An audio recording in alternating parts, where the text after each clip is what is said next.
All right. I seen this article pop up on my timeline today. Grand Rising, everybody. Shout out to everybody that's gonna be tuning in. Playback, all that good shit. I dropped the link to the source in the live chat and also in the description. We have the return of Tyson and Holyfield, part 3. And according to reports, it's almost done. And it could potentially be a whopping $100 million fight just for these guys after all of these years. I don't know when they fought. It was probably 20 some years ago when they first fought or when they last fought. And here they are, man. They're coming back and they're going to be able to generate more money than probably the first 2 fights combined. Who knows? Um, but this might be the hottest fight this year. And it might, generate the most money this year if this fight gets made. But according to reports, it's almost a done deal. Almost a done deal. You know? And we were talking about yesterday. Shout out to everybody that tuned in to yesterday's live stream. Why is boxing dying and can it be revived? And we were discussing certain things, certain symptoms of why boxing is dying. We went into a lot of stuff. But this is why fights like this can happen, because the sport is dying, and you need the guys that's up in age to come back and bring the excitement back to the shit, the entertainment back to it. Holyfield and Tyson, we know these guys for bringing excitement, man, entertainment, being competitive fights. Win, lose, or draw, them guys was getting in there.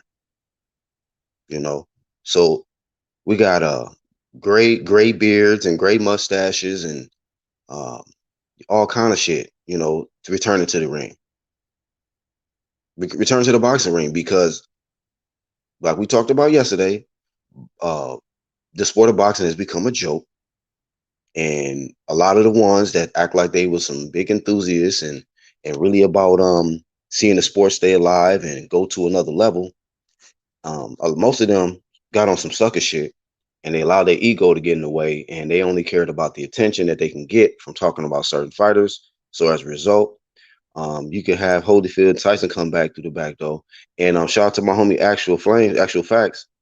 Looks like De La Hoya might be returning to the ring too. Why not? These little youngsters ain't doing shit. These youngsters trying to, use the same method that has not worked. Marinating, you on the wrong side of the street. This man ain't exciting enough. Show me something. You boring. And all of this sucker shit. But you know what? It is what it is.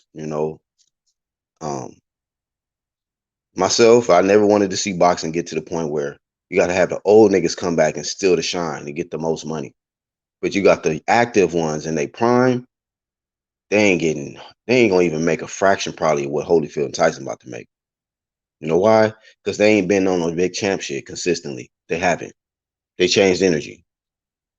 Tyson was on some big champ shit. Holyfield was on some big champ shit. That's why they can come back after so many years and rob the bank on niggas. Rob the bank. Because they real legends. The ones that's left in this sport, ass, man. Nobody gonna even care about them 20 years from now. 20 years later, Holyfield and Tyson can come back on the scene, have one fight, and don't have to never fight again, because they're about to make so much fucking money that it's funny, man. So much money is funny. Tyson and Holyfield can come back after 20 some years and make more bread than all of these dudes made in their whole career combined in one night. Can I get a witness? In one night. Because they on some big champ shit. Something that these new dudes, shout out to Day, like noodles, you niggas in hot water, because y'all just a bunch of noodles. They don't want to fight. They don't want to be on no big champ shit. They got too many excuses. What's up, Marcus? My nigga, you came back after that one live stream. You my dude. See, that's how it happens, man. I put niggas through the fire, see if they can deal with it, and they come back. Hey, man, we peoples. If you can deal with me, we good. Trav FD, Sporting, what's up, bro? That's crazy how much money these guys are generating, ain't it? Ain't that something? That motherfuckers have got gray hair, and they coming back laughing straight to the bank. Ha ha ha ha ha. Ha ha ha ha ha. Laughing straight to the bank with this looking ass niggas. Because the rest of these little champs, it's crazy, man. Like, this must be one of the poorest boxing eras too. Because dudes been making bank back in the day. Like they was, risking it, putting on the line and everything like that. But they was making bank. But I'm just talking about overall. Like now, dudes is little champs getting little money compared to some of these big champs that I seen back in the day. Just being real. And the main difference I seen why them dudes was able to get big checks like that and why these little champs ain't is because they was actually daring to be great. They was actually taking risk. Now you got motherfucking weak ass champs hiding behind a race and shit. Hiding behind videos. It's some sucker shit this era, bro. You know what I mean? So like I said yesterday, man, flame of shame. Flame of motherfucking shame to boxing, bro. Truth is the new hate. And shout out to the Truth Hurts crew. Flame of fame to everybody that's tuning in and the whole playback, but flame of shame to boxing, man. You know what I'm saying? That somebody's grandpa can come back and goddamn rob the bank. Can you imagine when Mike Tyson found out how much money him and Tyson was going to generate? That laugh he got on Mike on Hot Boxing.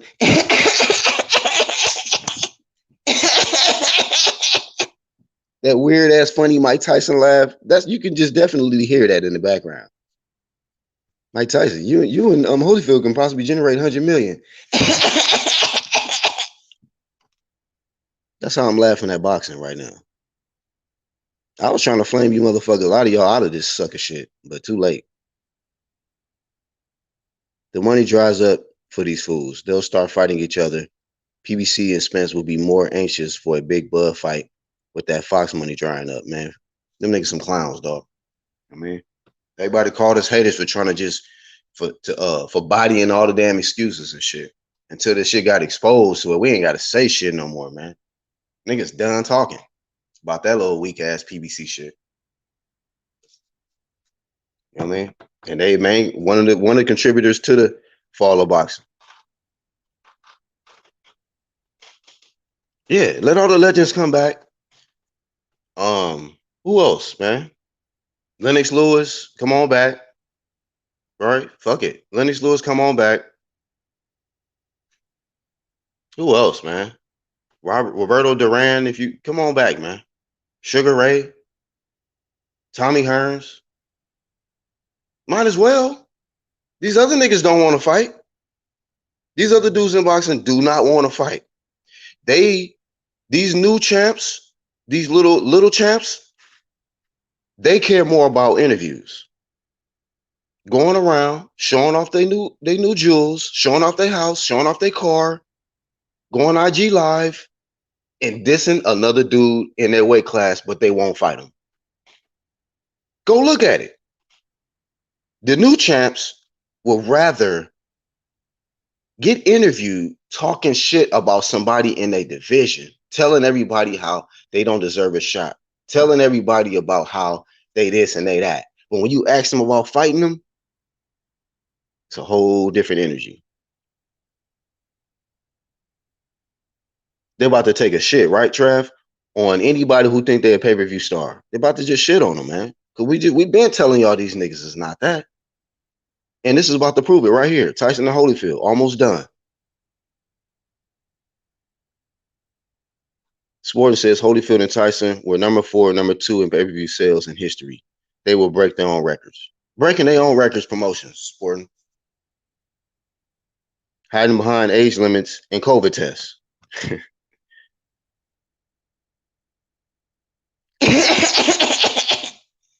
Annoying ass laugh. But you know, anybody gonna put up with that old rich ass $1 million, multi-million-dollar annoying laugh just to be around him. You know, laughing straight to the bank.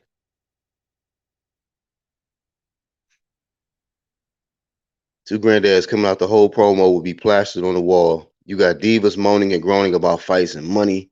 Nothing compares to legends. Nothing compares to these legends, you little cornball ass little champs. They some cornballs, right? Shout out to Tony Harrison for that. You little champs, you new champs now. Y'all some cornballs. Y'all some fucking cornballs. You know? We been telling y'all that shit too. Y'all niggas is corny. You know? Hit the like button, man. But y'all know that shit, playback. These niggas is corny nowadays, these little weak champs out here. Breaking news. Real breaking news. Boo Boo versus Lynn Williams in April. Yeah, I saw that headline. The link is dropped.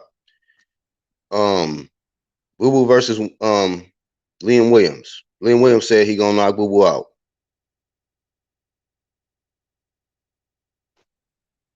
Let's have Frank Bruno versus Mike Tyson next for trilogy. Why not? Since everyone is coming. Yeah, why not, man? Right, Box Finesse? Why not? Bring all of the old heads back and steal all the money from these little young niggas.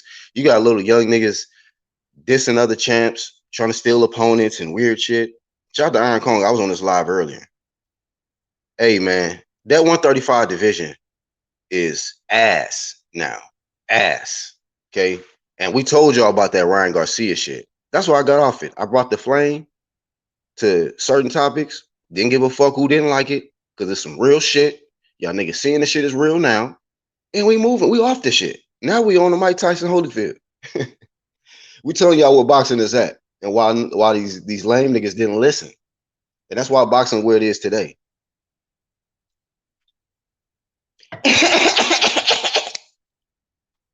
Looking ass nigga.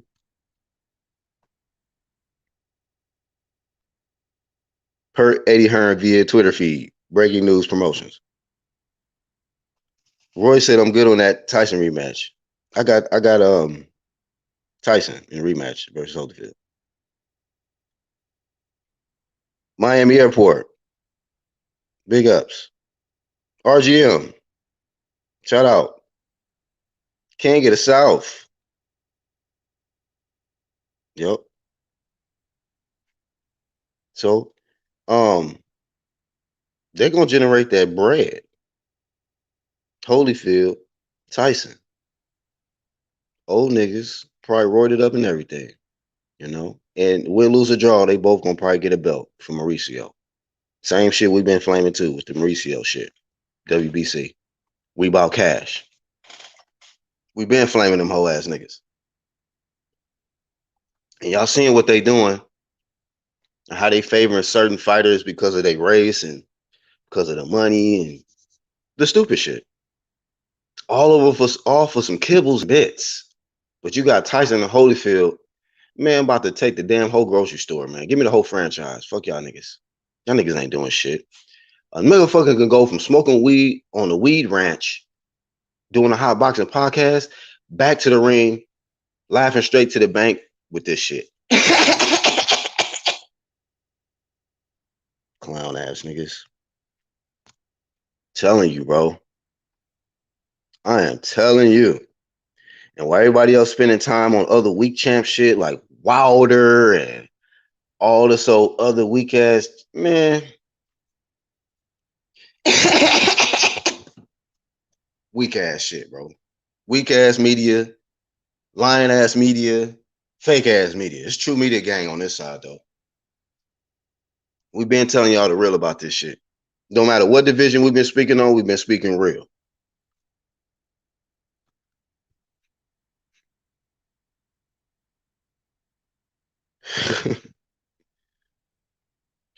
But you know, might as well, man. I'd rather see two old niggas get in the ring, come back and get in the ring knowing it's gonna actually be competitive. I'd rather watch that than to see these soft ass champs nowadays who just want to talk shit about another champ. go to everybody's platform to do an interview and fight a fucking tune-up. I ain't got time for that faggot ass shit. I'll fight some real grown ass. I'll watch some real grown ass men shit. Not these little ass, boy toy ass niggas acting like they top dogs and making bread and multi-millions like Tyson. Man, get up out of here. That niggas ain't doing shit. Sporting. Yo, what's up, man? What's going on, my bro? Nothing much. Just waking up, getting the news from you guys about what's going on. This is pretty crazy. What's also crazy about this situation is Mike Tyson going to fight 2 times before some of these, I guess you'd have to call them, current fighters, but they're not really current, but, before they even fight. Yep. Might as well. The old dudes probably gonna end up being more active than these young dudes, man, because they out here trying to marinate. They thinking that they the faces of boxing. They got too much ego, and while they all worried about their ego and talking about how their opponent ain't did shit, you got Tyson and Holyfield about to rob the bank with ease. Yep, that's so true. I know that. Do you remember what the actual number was on the Roy versus Tyson pay-per-view? Wasn't it like close to 2 million? I think it was like 1.2, or I know the minimum was about 1.2, but it might have been up there though. I'm not sure. Okay, well, yeah, they need to update the history rankings then. Put my boy Roy in there. But regardless, I think we know that Holyfield and Tyson's going to smash it. One thing I will say to any of these fighters out there, just by the viewing audience that Roy Jones and Mike Tyson pulled in, I would be trying my hardest to get on this undercard if I was them. Oh yeah, facts. That's good promo. That's what I mean. That's probably get a good ass check. Who's that? RGM taking money. Let me see this. Taking money from these youngins. Right. Yeah, that's so true. What's up, fam? Hey, how's it going? You got to remember the biggest boxing match of last year was Mike Tyson versus Roy Jones Jr. And could potentially, this fight could potentially be the biggest fight of this year. So big props to Mike Tyson. I mean, it's like Sporting Man has said, he's gonna be in the ring twice before some of these guys haven't been in the ring for over a year at this point. Yeah, bro.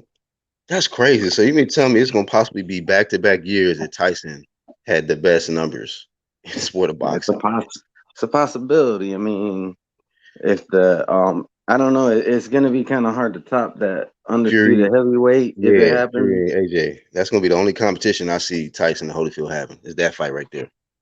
Yeah, and but other than that, like there should be a whole gang of fights that should be at least contenders, and there's not. It's just that one fight. Mm-hmm. Tyson and Holyfield going to fuck around and do like 2 to 4 million for sure. It says Action. That's crazy if they do, man. If they even go over 2, bro, you just know that these other these little champs nowadays, Red, like hey man, it's over with, man. They gotta kill it with that ego shit. And you know why that is though? What? Because they're giving us the fights that we want to see. Tyson and Holyfield.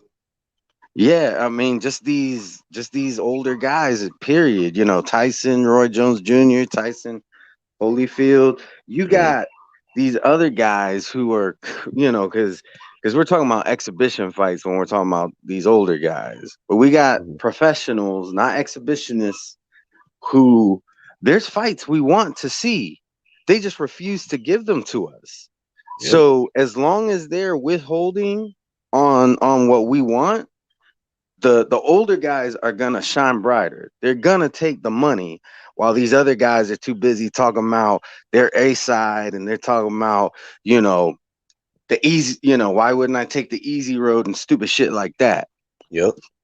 Real shit. Same shit we've been all the shit we've been flaming, man. It was to try to prevent the old grandpas coming back and taking over the sport, man. Ain't that a shame, man, that these old dudes gotta come back and possibly keep the excitement alive in boxing, because these other dudes that, like how you said, talking about on side of the street or whatever else they want to talk about, they killing the sport, man, killing the fire in the sport.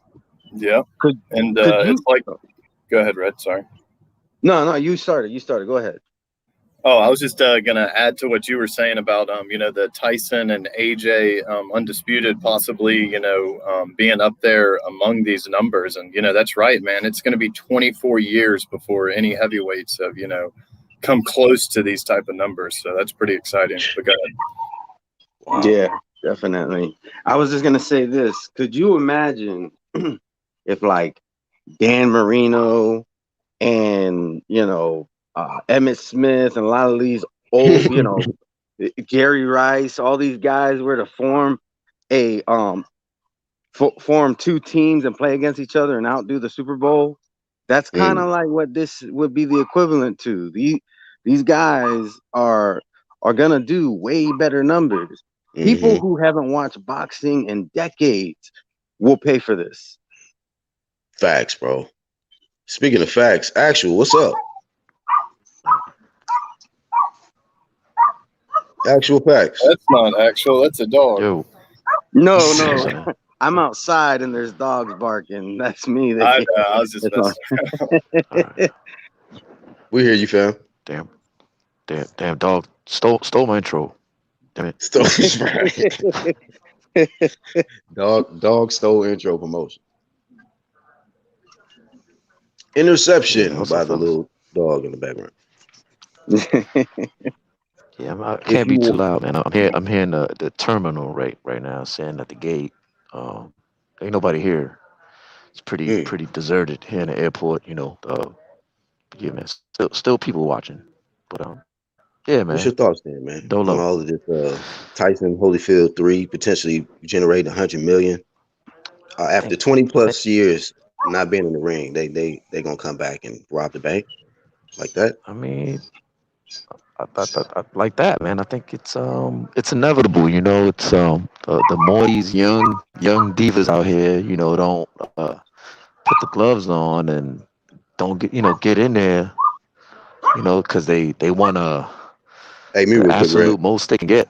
They want the absolute most they can get, but it's not working like that. They got to understand. There's no, pandemic shit. They're not gonna have the money like that to give the fighters. Because again, got to be in seats. And that's how they.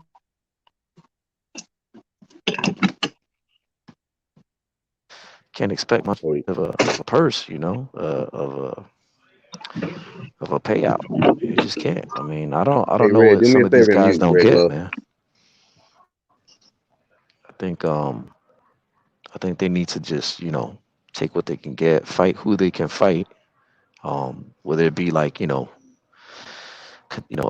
mandatory or something, or fight or the top 20. These guys got to go in there and fight. Not don't fight the most dangerous opponent you could get, but obviously, because that'd be the marquee fight, right? But get someone in there that someone people can see your face. Get in there. You don't have that ring rust. Staying busy. Yeah. I mean, it's simple. It's simple economics. There's supply and demand.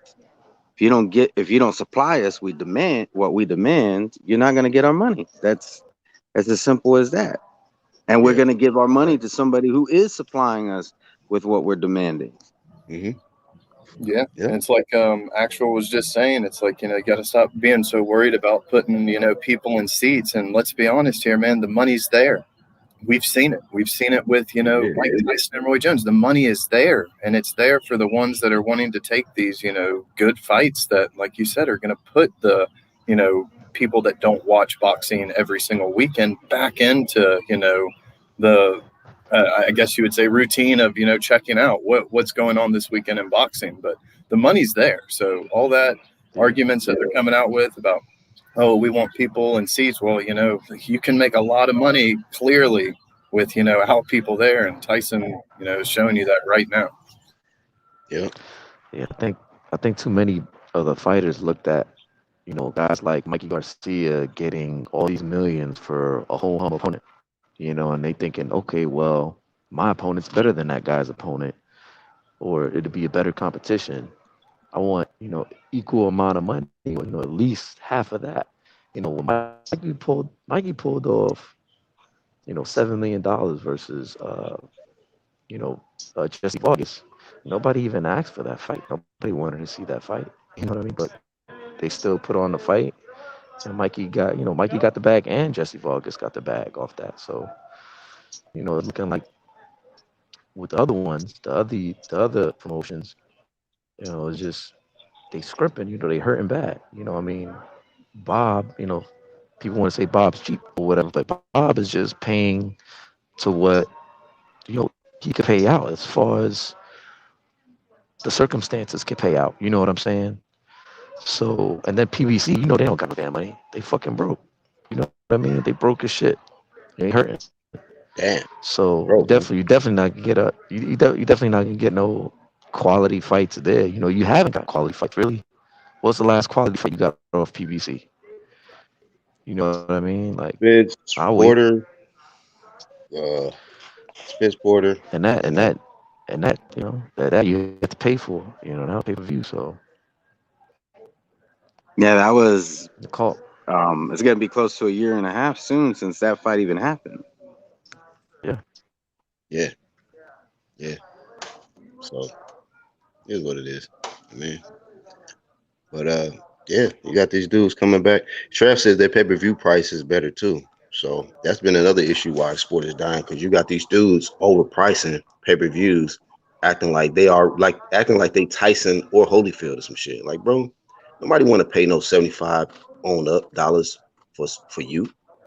You ain't even done enough for us to even want to spend bread like that. But a legend like Mike Tyson and Holyfield, like people been loving them for years.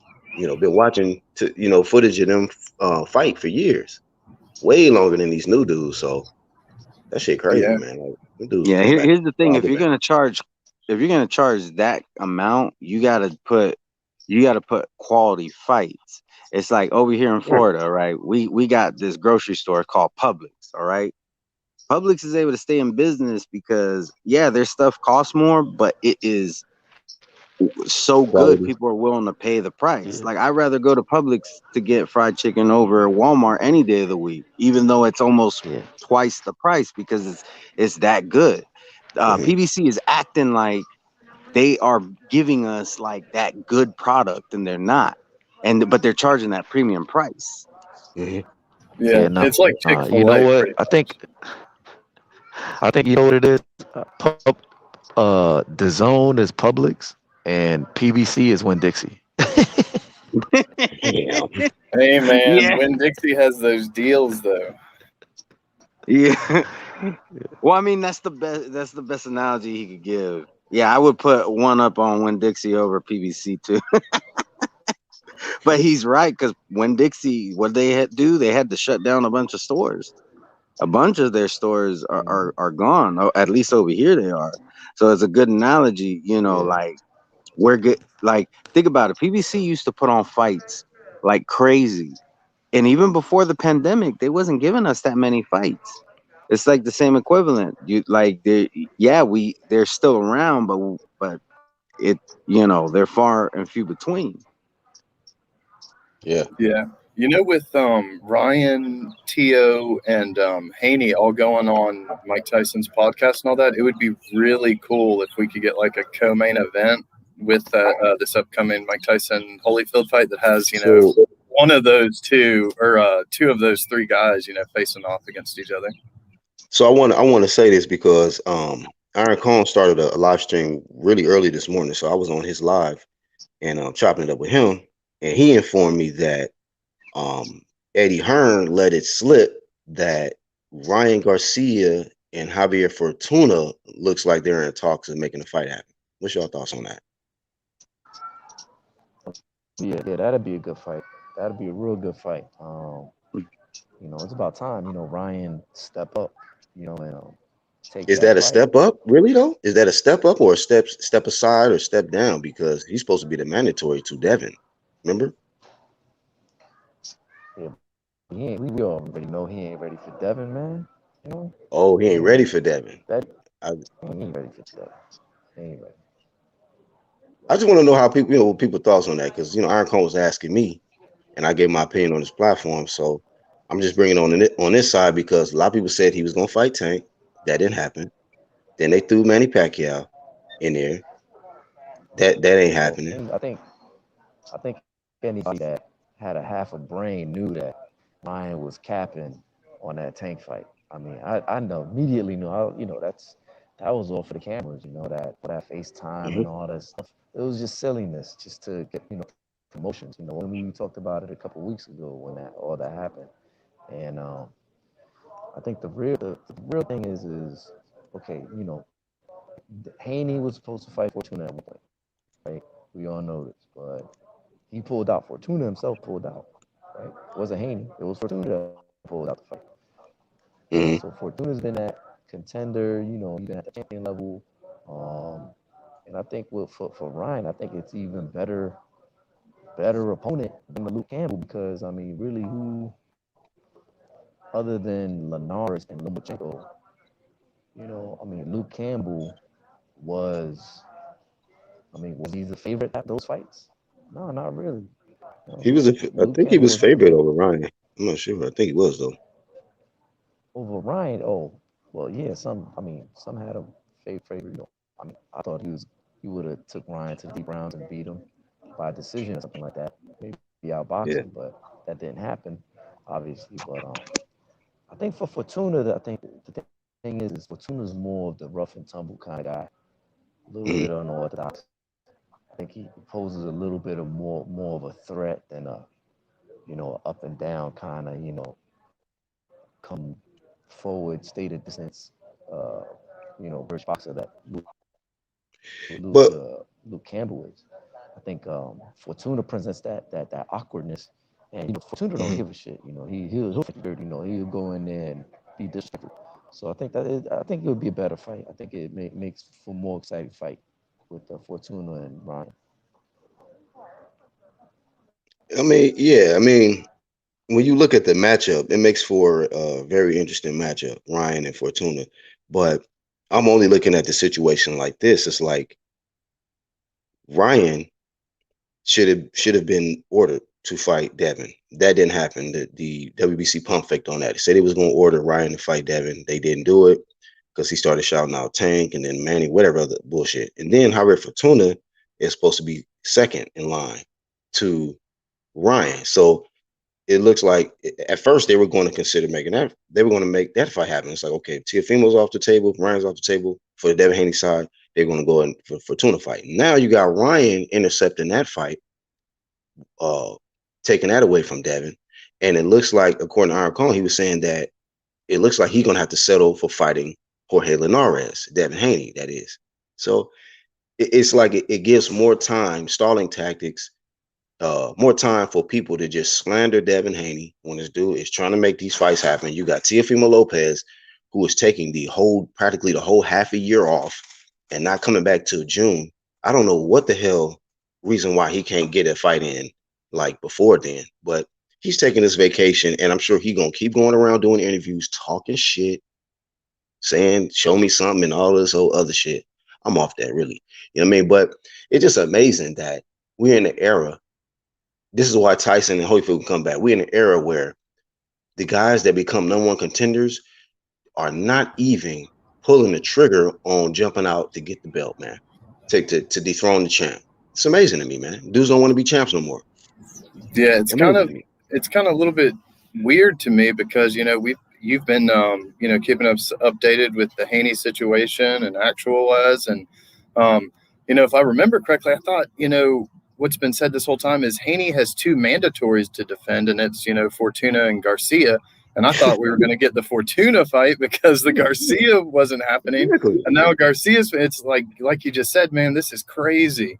I didn't catch all of the full live from Iron Kong, but I'm definitely going to go back and rewatch that because I didn't catch into that stuff. Yeah, it's very ass backwards. It used to be that the champion would try to duck the number one Right. contender. These Right. guys get into the number one contender Right. spot, and and they're ducking their title shot. Right. It just seems like a slick move Crazy, because it dog. was, just a Yeah. couple weeks ago, Haney said on his Twitter, he was like, I'm starting out the year starting out the year with 2 fights, my two Mandos, doing that. And it's like now they're just kind of like sneaking those shots out from him. These Mandos don't even want to fight the man. Like, it's crazy. Because remember, Danny Garcia did the same thing to Bud. He got into it became his mandatory, and then he didn't want to. He didn't want the fight mandated. Yeah, man. This is an era where the Yeah. the contenders duck the champs, man. God damn. They climb up It's the some ranks silly, to it's a duck the silliness, champs. man. It's some silly shit, man. Silly ass shit. I blame the fans though, It's crazy. not us, obviously, but there's a vocal minority that like Dylan White, for instance. He was a mandatory who was obviously trying to get that title shot. And then what did a lot of these fans do? They shat on him. So like if you're Danny Garcia, all right, you could tell the man hates losing. Um, Yeah. I mean, nobody likes to lose, but he takes it hard.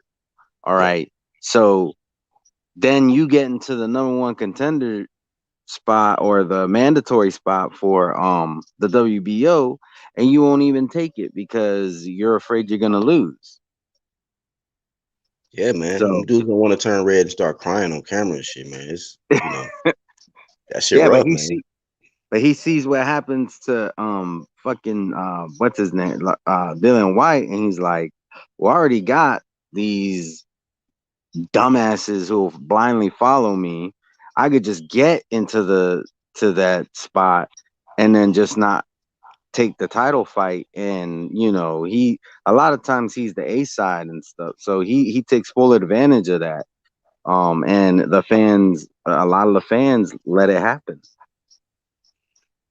They love their man. People love trinket belts more than the actual real belts nowadays, man. It's crazy. Dudes becoming the one contender that had the little trinket belt. I'm like, yeah, I'm the champ. I'm the champ, man. Like, it's a trinket belt, right? It's okay. I'm a champ though. I got a certificate with it. Like what? These days, almost everybody is a champ or has been a champ. Because there's Ryan, it's the market's oversaturated with belts. yeah, Ryan said he the people's champ. I don't know what that belt looked like. You know what I mean? People's champ belt. So hey, it's crazy out here, dog. But hey, big shout out to Tyson. You know what I'm saying? Mike Tyson. He coming back with a tear. He going from Roy Jones to Holyfield. Look at that resume, man. Just look at that resume, dog. Just in less than a year, bro. In a year time. Roy to Holyfield. If you ain't got Roy or Holyfield on your resume, don't talk to me, man. Fuck out of here. This could be the year of the Tyson. I'm an AJ fan, but I'm gonna keep it real. Tyson might beat him if that fight might be AJ. This could be the year of the Tyson. Tyson Fury and Mike Tyson might pull That's off true. huge. Yeah. Yeah, I can't wait till that fight gets a little closer because, with Roy Jones, you didn't have a lot of back and forth, to create like promos for like promo videos. But, Holyfield and Tyson, man, you're going to have so many clips to go back and forth with. So it's going to be awesome. Yep. And they have history already. Roy Jones was best way to after promote Tyson. My bad. Go ahead, Red.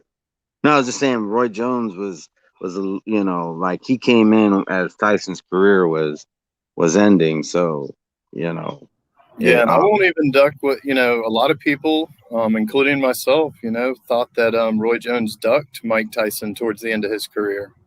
So it was really cool for him to, take that fight, later, even if it was later on. Mm-hmm. Yeah.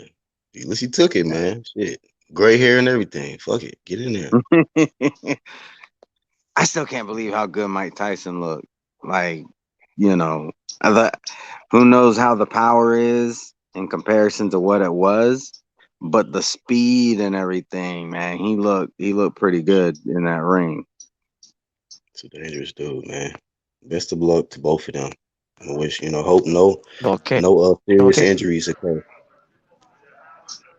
Can't say the same. Can't say the same for me. I got beat up by Manny Pacquiao, and I got a lot of injuries prior to that. But I ain't never took no smoke though, you know. At least when I wasn't hurt, you know. But where Spence at, you know? Spence ducking me, man. You know, Spence ducking you. he don't want to see me. Spence trying to fight other people and not me. You know.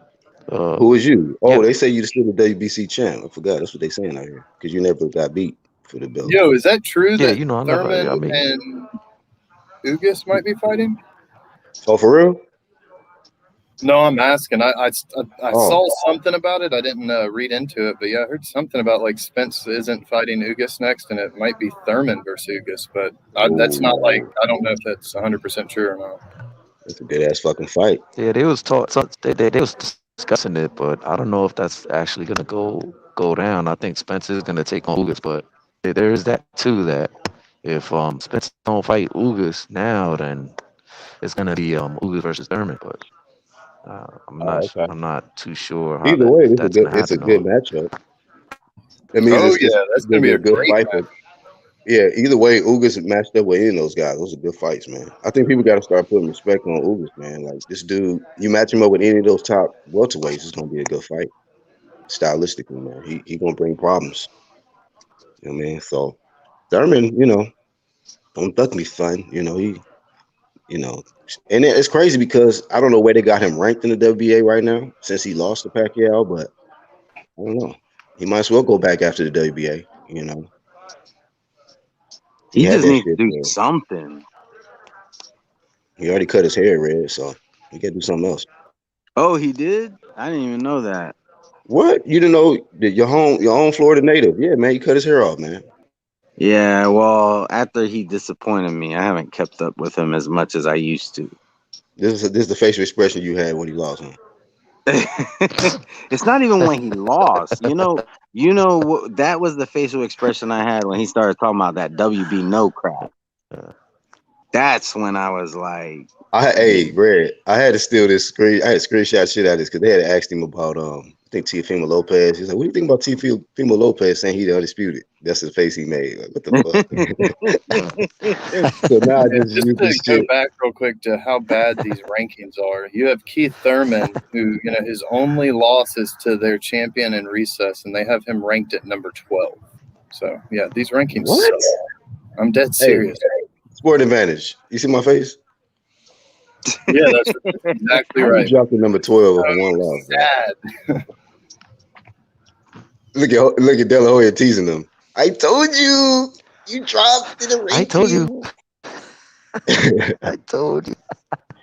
You cut your ponytail off. You see? Hey, That's at my least we have one thing in common. We both lost to Pacquiao. face. Oh That's God. my face to that news. Like I don't like Keith Thurman anymore, but that's just bad ranking right there. That is really bad ranking.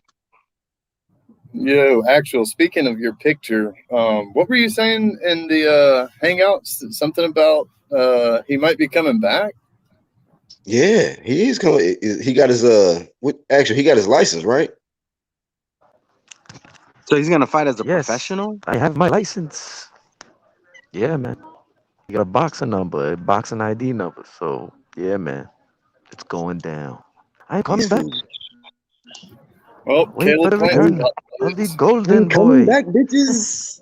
Beware. The golden boy And my returns. high short and my high shorts are coming back with me. Man, he must be desperate because losing Canelo, he's like, I don't have no stars. You know what? I'll be the star. Like, Pretty much, man. Pretty much. I mean, But don't get me look, wrong, Ryan and Virgil, they're getting up there, but they're still building their names. He lost his only golden goose, so now he has to be his own golden goose. mhm, the golden boy has returned. He's coming back. Who y'all think his More first fight will be? more like silver fox goose. Ha ha. Ah, I don't ah, know who ah. he would fight. First off, what weight would he fight at? Yeah, Probably that's what I'm 160, wondering. 168 or some shit. I Man, don't get that know. Caleb Plant fight. You can win it. It's He you gonna get fight in the that. same division as Canelo, just off the strength of the shit. Like, we can fight next. I'm gonna get a tune-up first. I think You Caleb know? Plant would beat him. Yeah, I was I joking. really, I'm sorry. I That really was a don't little know bit- who he would fight. Berlanga. Berlanga better might not. kill him. He better not. God damn. Fuck it, put him in there with Berlanga, man. As long as I make it out of the first round, shit. If you make Yeah. it, if De La Hoya make it out of the first round, man, niggas gonna shit on Berlanga. Like, dog, get his ass out of here, bro. He couldn't even knock out De La Hoya in the first round.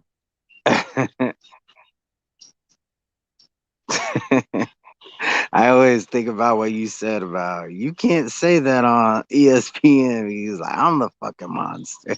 Yeah, you can't say that shit, man. Motherfucking monster. Veins popping out his neck and shit. I'm like, God damn, better chill out, bro. Yeah, man. You You gonna know, get I fined for can't. that. You know, can't say certain words myself. You know, and I don't. You know, I don't know what's wrong with these Puerto Rican kids, man. You know, they just say It's anything. all You know, good. I tell Danny, be quiet. Just let me do the talking. Cause if you open your mouth, they're gonna know you can't rap. Ponytail. You know what I mean?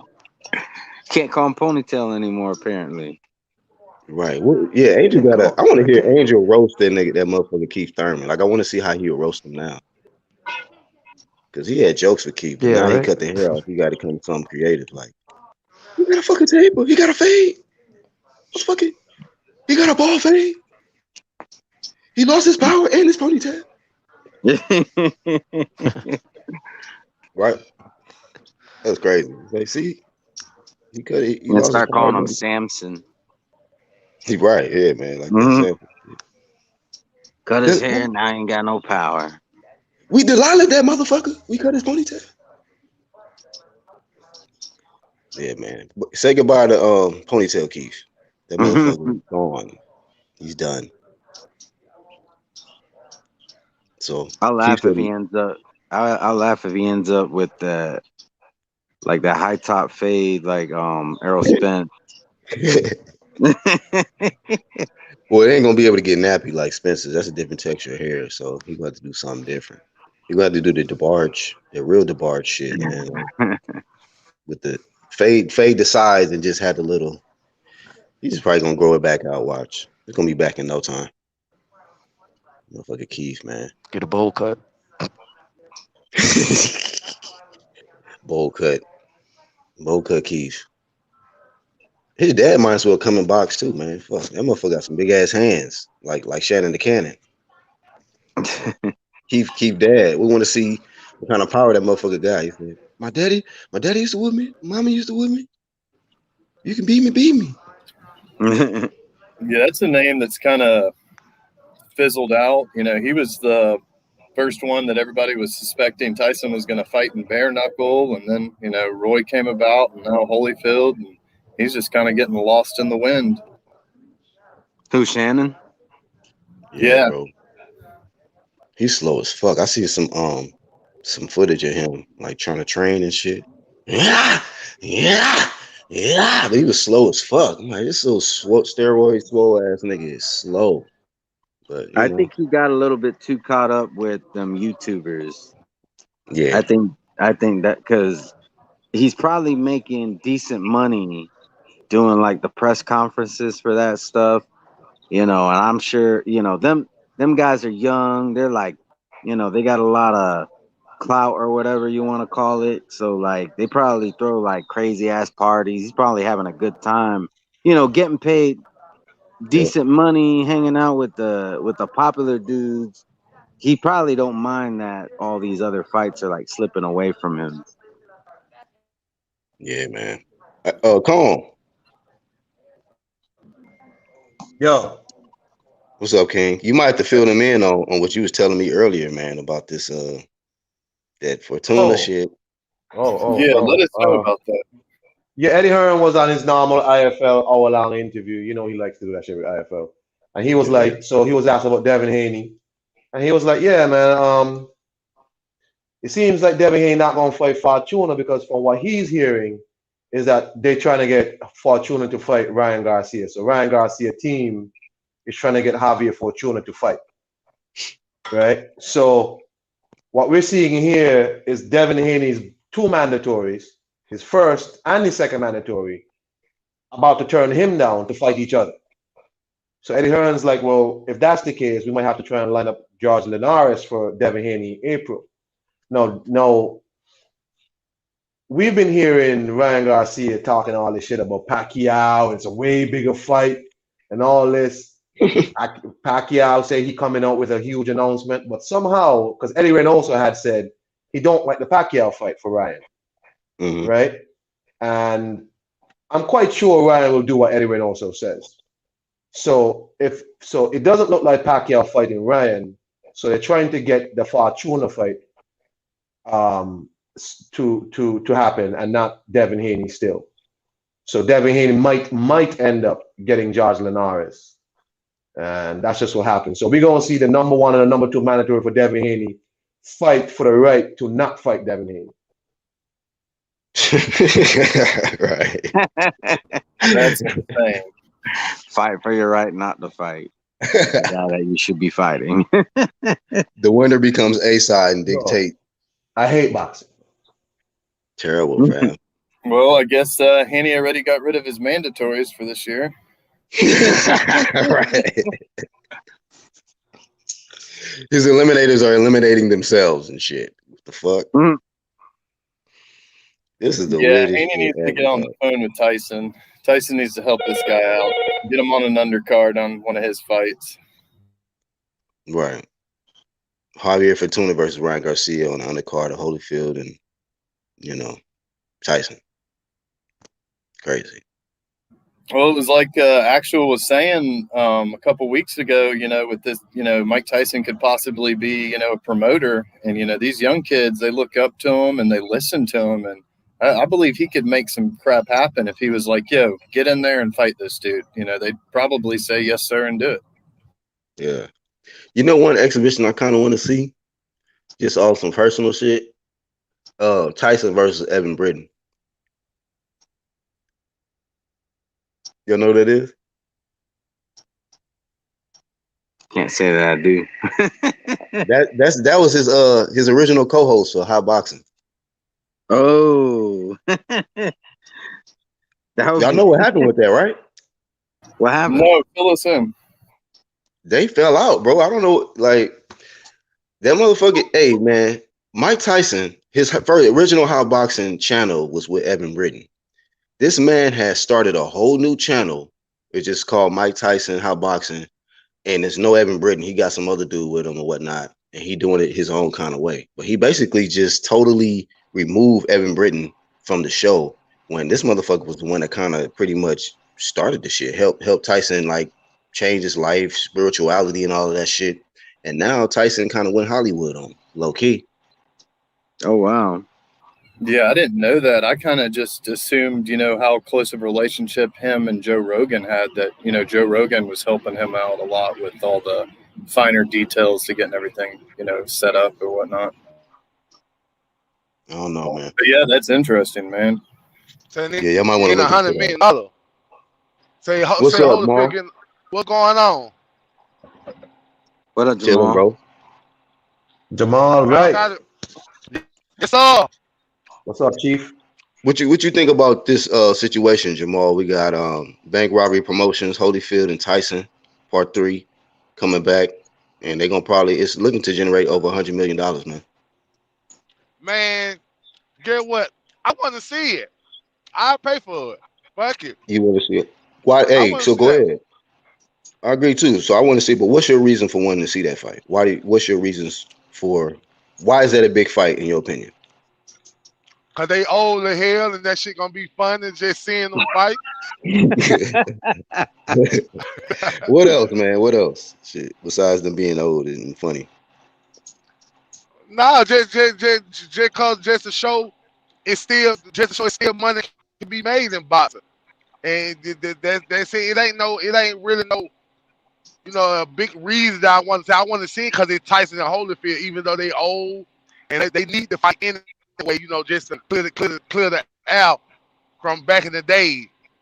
But far as just anything else, it just proved that it still can be money in the fight in boxing. Fuck it. And people still willing to pay for good fights. Okay, so you just said it. It's a good fight. Like people willing to pay for good fights. Don't you think that's a time? It's like a tell of the times that we're in. That you got niggas with gray hair that can come back and rack up hundreds of millions of dollars when these young motherfuckers ain't doing shit.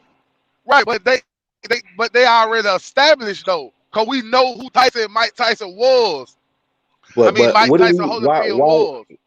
But why were they established, Jamal? Why do people love them so much? Why do you think that is?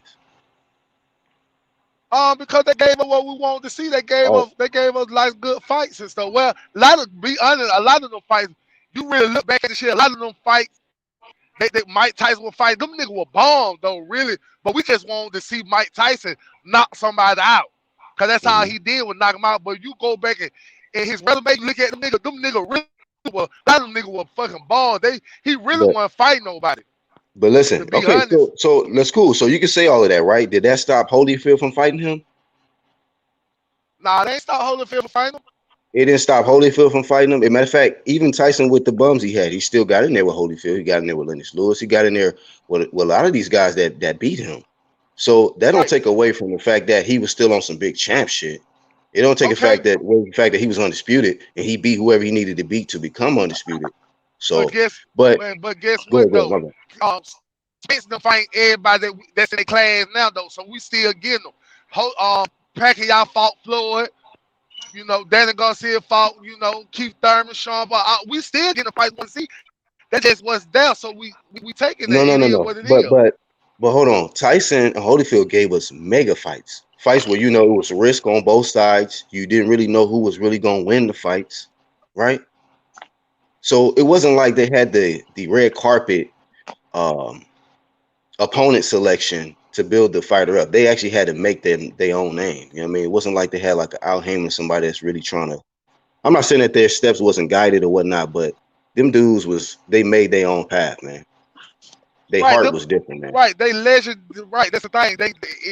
They legendary. Like the fighters now is not legendary. They legendary fighters. That's why they can come back right now, older they is, and generate $100 million fucking dollars. Cause they legendary fighters. It's a different. Like Spence and Crawford and them, they stars. They not that superstar status. Holyfield, Mike Tyson, they legendary superstar status right now. So you could, if like Floyd can come in right now and fight anybody he want, and his fight probably do $100 million, and he gonna get at least $30 million guaranteed. Still, I got a question. I got a question. All right, you mentioned that they're established. Okay, at what age would you say that Mike Tyson was established? Man, real shit. Well. Like 19, right? I got right. It's about 21. It's a different time, though. Because you got guys who've been in the game for a decade plus who are not established to the point that Mike Tyson was at 21. But guess what, though? Mike Tyson is a heavyweight. It's a difference. Right. That's a good. All right, even the heavyweight. Talk about heavyweight. Go ahead. Even the heavyweight. Deontay Wilder is nowhere near what Mike Tyson at 30. At 35, because Deontay Wilder is my age. He's almost exactly a month older than me. At 35, he is nowhere near as established as Mike Tyson was at 21. Damn. And those are heavyweights, both of them. No, he won. But that ain't taken away from Wilder being who he is, though. But guess what, though? Wilder at this age right now, Wilder still that's the most my point. exciting Wilder fighter. is. And most exciting fighter in fucking boxing. Still. I'm not taking away from what Wilder is. The reality is Wilder is less than what Mike Tyson was at 35 compared to Mike Tyson at 21. He is nowhere near as established as Mike Tyson. That's my point. That's Mike Tyson. It's a difference. You can't compare Wilder to fucking Mike Tyson. That's Mike Tyson. We grew up loving. Hold on. We grew up. We were kids when Mike Tyson was fighting. We grew up watching Mike Tyson. We ain't grown watching no damn Wilder. We grown watching fucking Wilder. It's a difference. Okay, but there's people who were growing up watching Wilder though. Exactly. It's not like people. It's not like after we were born, people stopped fucking. there's still kids who are watching Wilder who don't have the same affinity that we had for Mike Tyson growing up. That's my point. Bro, you try to compare Wilder's star power to Mike Tyson's star power. I just used Wilder as an example because you said heavyweights. Yeah. I would have used anybody else, but if I said Keith Thurman, you would say, well, we're talking about a heavyweight and a welterweight. Okay, so why AJ ain't established when he was on light heavy? Compare AJ then. Why AJ ain't then? That's a good point. What? That's a good point, Jamal, but that's what he's saying. He's not comparing a specific fighter. He's more or less saying, why has it been 24 years? And you can say heavyweights or whatever, but why has it been 24 years since we're getting this type of, reaction from the fans about an upcoming fight? Did you happen to watch the Roy Jones versus Mike Tyson fight this past year? Yeah, I seen that. Yeah, exactly. And you saw how much it drew. So I think that's what his question was, not, necessarily going back and forth about like AJ established, Wilder established, more or less like, why has it been 24 years, since we can get someone to break Mike Tyson's pay-per-view record? Yeah, because I'll be honest, AJ at what? I would say he was like 28 when he even began to scratch the surface of anywhere. He's still not as established as Mike Tyson, and he's like in his early 30s now. So I'll give you that. I didn't bring up Deontay Wilder to. The reason why I picked Deontay Wilder is because him and Mike Tyson are both American. So I try to get the closest, relation that I possibly could. Any legendary fighter that come back right now will do number. It could be Lennon Lou or Holyfield. It could be fucking Muhammad Ali. He could come back. And he still could do nothing. It's all about legendary status. That's why they could come back. So that's all it is. Exactly. So you admit that what we have now is an inferior product to what we had all the years ago. Hell no. Yeah, man, that shit ain't near the same. That shit is not near the same. And why is it not near the same, Jamal? In your personal opinion? So you say why it's not the same? Right. Shit, I don't know, man. I guess cause what? They ain't. Cause first of all, it ain't the same kind of fighters from now in the weight class. Like back then, you had all kind of fighters in the weight class. You had fucking George Foreman and Joe Frazier. Ain't no fighters like that now. Ain't no fighters like that. No, I'm not trying to compare the fight. Who fight better, but why is boxing not the same? Like, what? Why do you feel it's not the same no more?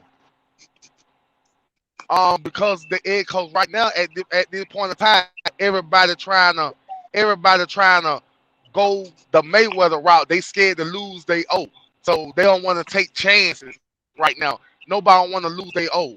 So right basically, we dealing with a scared era compared to a very non-fearful era. We got dudes that's like Holyfield, Tyson, Roy Jones. Them dudes didn't let fear stop them from getting in the ring with a top dog. Man. Hey, Black, I'm a slide off just now, but I want to tell Jamal. Yeah. One of the last times you was on, we had this conversation about Devin Haney and Ryan Garcia. And you told me if Ryan Garcia don't fight Tank and he don't fight Haney, it's a duck. It's right? A duck. Right. Well, we finna see apparently Ryan Garcia not fight Pacquiao neither, and still don't fight Devin Haney. So I'm gonna need you to tell me again what you call that. If that was a duck, what's this? That's a duck. It's a duck. All right. That's all I want to hear. That's a duck. People shitting on Devin Haney still, and I'm not gonna have it, bro. Anyway, y'all have a nice day. Peace. Right, man. That's a goddamn duck. I'm with you. I like Ryan Garcia. He all right, but a fucking duck is a goddamn duck. Point blank. Yeah. But you can't say Spence ducking when Spence offer. When Spence offer this nigga goddamn. We don't have to bring the welterweight duck into the conversation. We was dealing with the 135 duck. Y'all know y'all want to talk about that. I want to go and break the ice. All right, hold on. Before you break the ice, let's bring in 1 2. What's up, 1 2? Hey, what's going on, Black? What's going on, panel? Actual facts, SA Jamal. RGM. What's happening? What's going on, yo? Hey, how's it going? UGC in the building. Hey, man. Hey, can I say one more thing about Mike shoot. Tyson real quick? That era. Okay, it's not that era was fearless. You had a lot of dudes who got in the ring with Mike Tyson who were scared shitless. Was scared to Right. death. The reality is they still had enough balls to get in the ring, though. Facts, bro. That's the problem that we have now. These guys don't have a lot of times they're not even scared of the man, but they still don't have the balls to get in the ring with them because they're afraid. Really, they're afraid of us. Right, the internet. That's the reality. They want to deal with that savage when they lose nowadays, man. But Shit. you gotta understand, man. I think Wilder got power, dog. I'd be scared to get in the ring listen. with that son of a bitch, man. That motherfucker Listen, would knock Tyson your had fucking power head too, off. bro. Tyson had an nigga was- uppercut that'll fucking Guess what? knock your head off your shoulders. And guess what? Them niggas will fucking die, taking dives when they get in the ring. Taking dives. Mike Tyson can jump at them son of a bitch. Mike Tyson, that's the thing about it, Mike Tyson. Mike Tyson scared I guarantee you though, Jamal, I guarantee you ain't nobody gonna be ducking Deontay Wilder now. Tell you that. Yeah. Well, like you just said, they're taking dives. I don't believe that. I think one of the best points Black brought up is the rematches that Tyson would have. Like, look at the Razor Rudolph rematch. Jamal, hold on, Jamal. Oh, go ahead. No, he can go ahead. Yeah, he's not gonna listen. Go ahead. Oh, I couldn't even hear what Sporting was saying. Go ahead, Maul. Leon Spinks got there, took a dive. That son of a bitch was scared as fuck of Mike Tyson. That motherfucker got in the ring, goddamn it, just laid down. That motherfucker Tyson hit that motherfucker one time. It wasn't even no hard punch. That motherfucker just laid down in fucking 30 seconds, 90 seconds, or whatever. Like them motherfuckers Tyson said them niggas before they even get in the ring. The face off. Hey, Jamal, Trav said dudes were scared of Tyson like Spence scared of Bud. Damn. Ain't nobody scared of Bud. Guess what? I heard that some bitch gonna go up. You gonna try to fight what's name for the WBO title. And guess what? You gonna try to fight Charlo. I guarantee Charlo gonna beat your motherfucking ass. And it's crazy. You gonna say that you got all this confidence about Jamel, just not about Spence. Don't you like how the PBC always tries to throw? You go up and wait. Jamel gonna beat your motherfucking ass. No, Spence gonna beat his motherfucking ass. And then when you say, hey man, what about Bud and Spence? Man, he on the wrong side of the street. No, Spence gonna be. Guess what? When Spence beat the fuck out of you, when Spence beat the fuck out of him, take that belt. Guess who he gonna call out next? It ain't nobody else he can call out. He gonna call out Crawford. Hey, let me ask you something, Jamal. Let me ask you something, Jamal.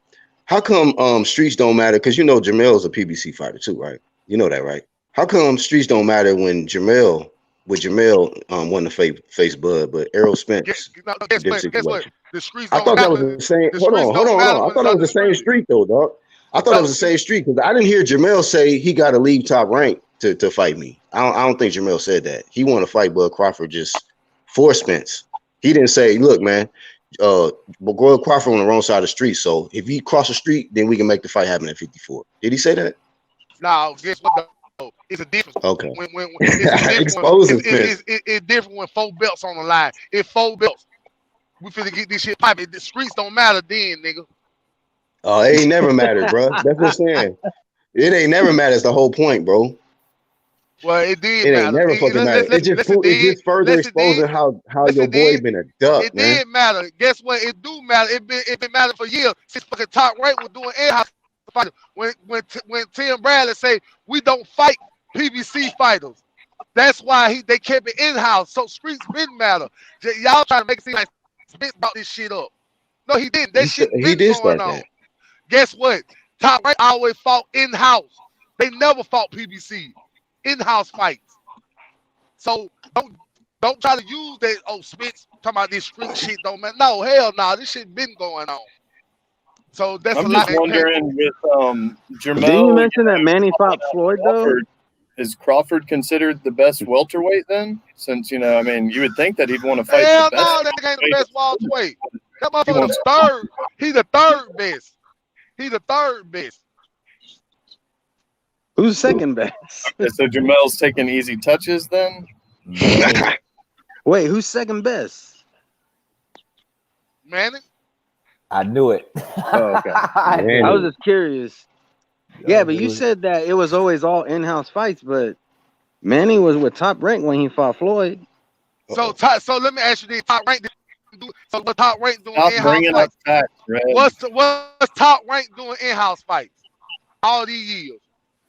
Hey, Yes or Okay, no? everybody but do. that Hey that Jamal. doesn't change the Yes fact or that Manny yes or was no? you Yes or completely no? glossed over what I brought up. You can put you Dude, ducking me like Spencer's ducking Crawford right now. how I'm Yeah. ducking you? You ain't saying shit. What you said?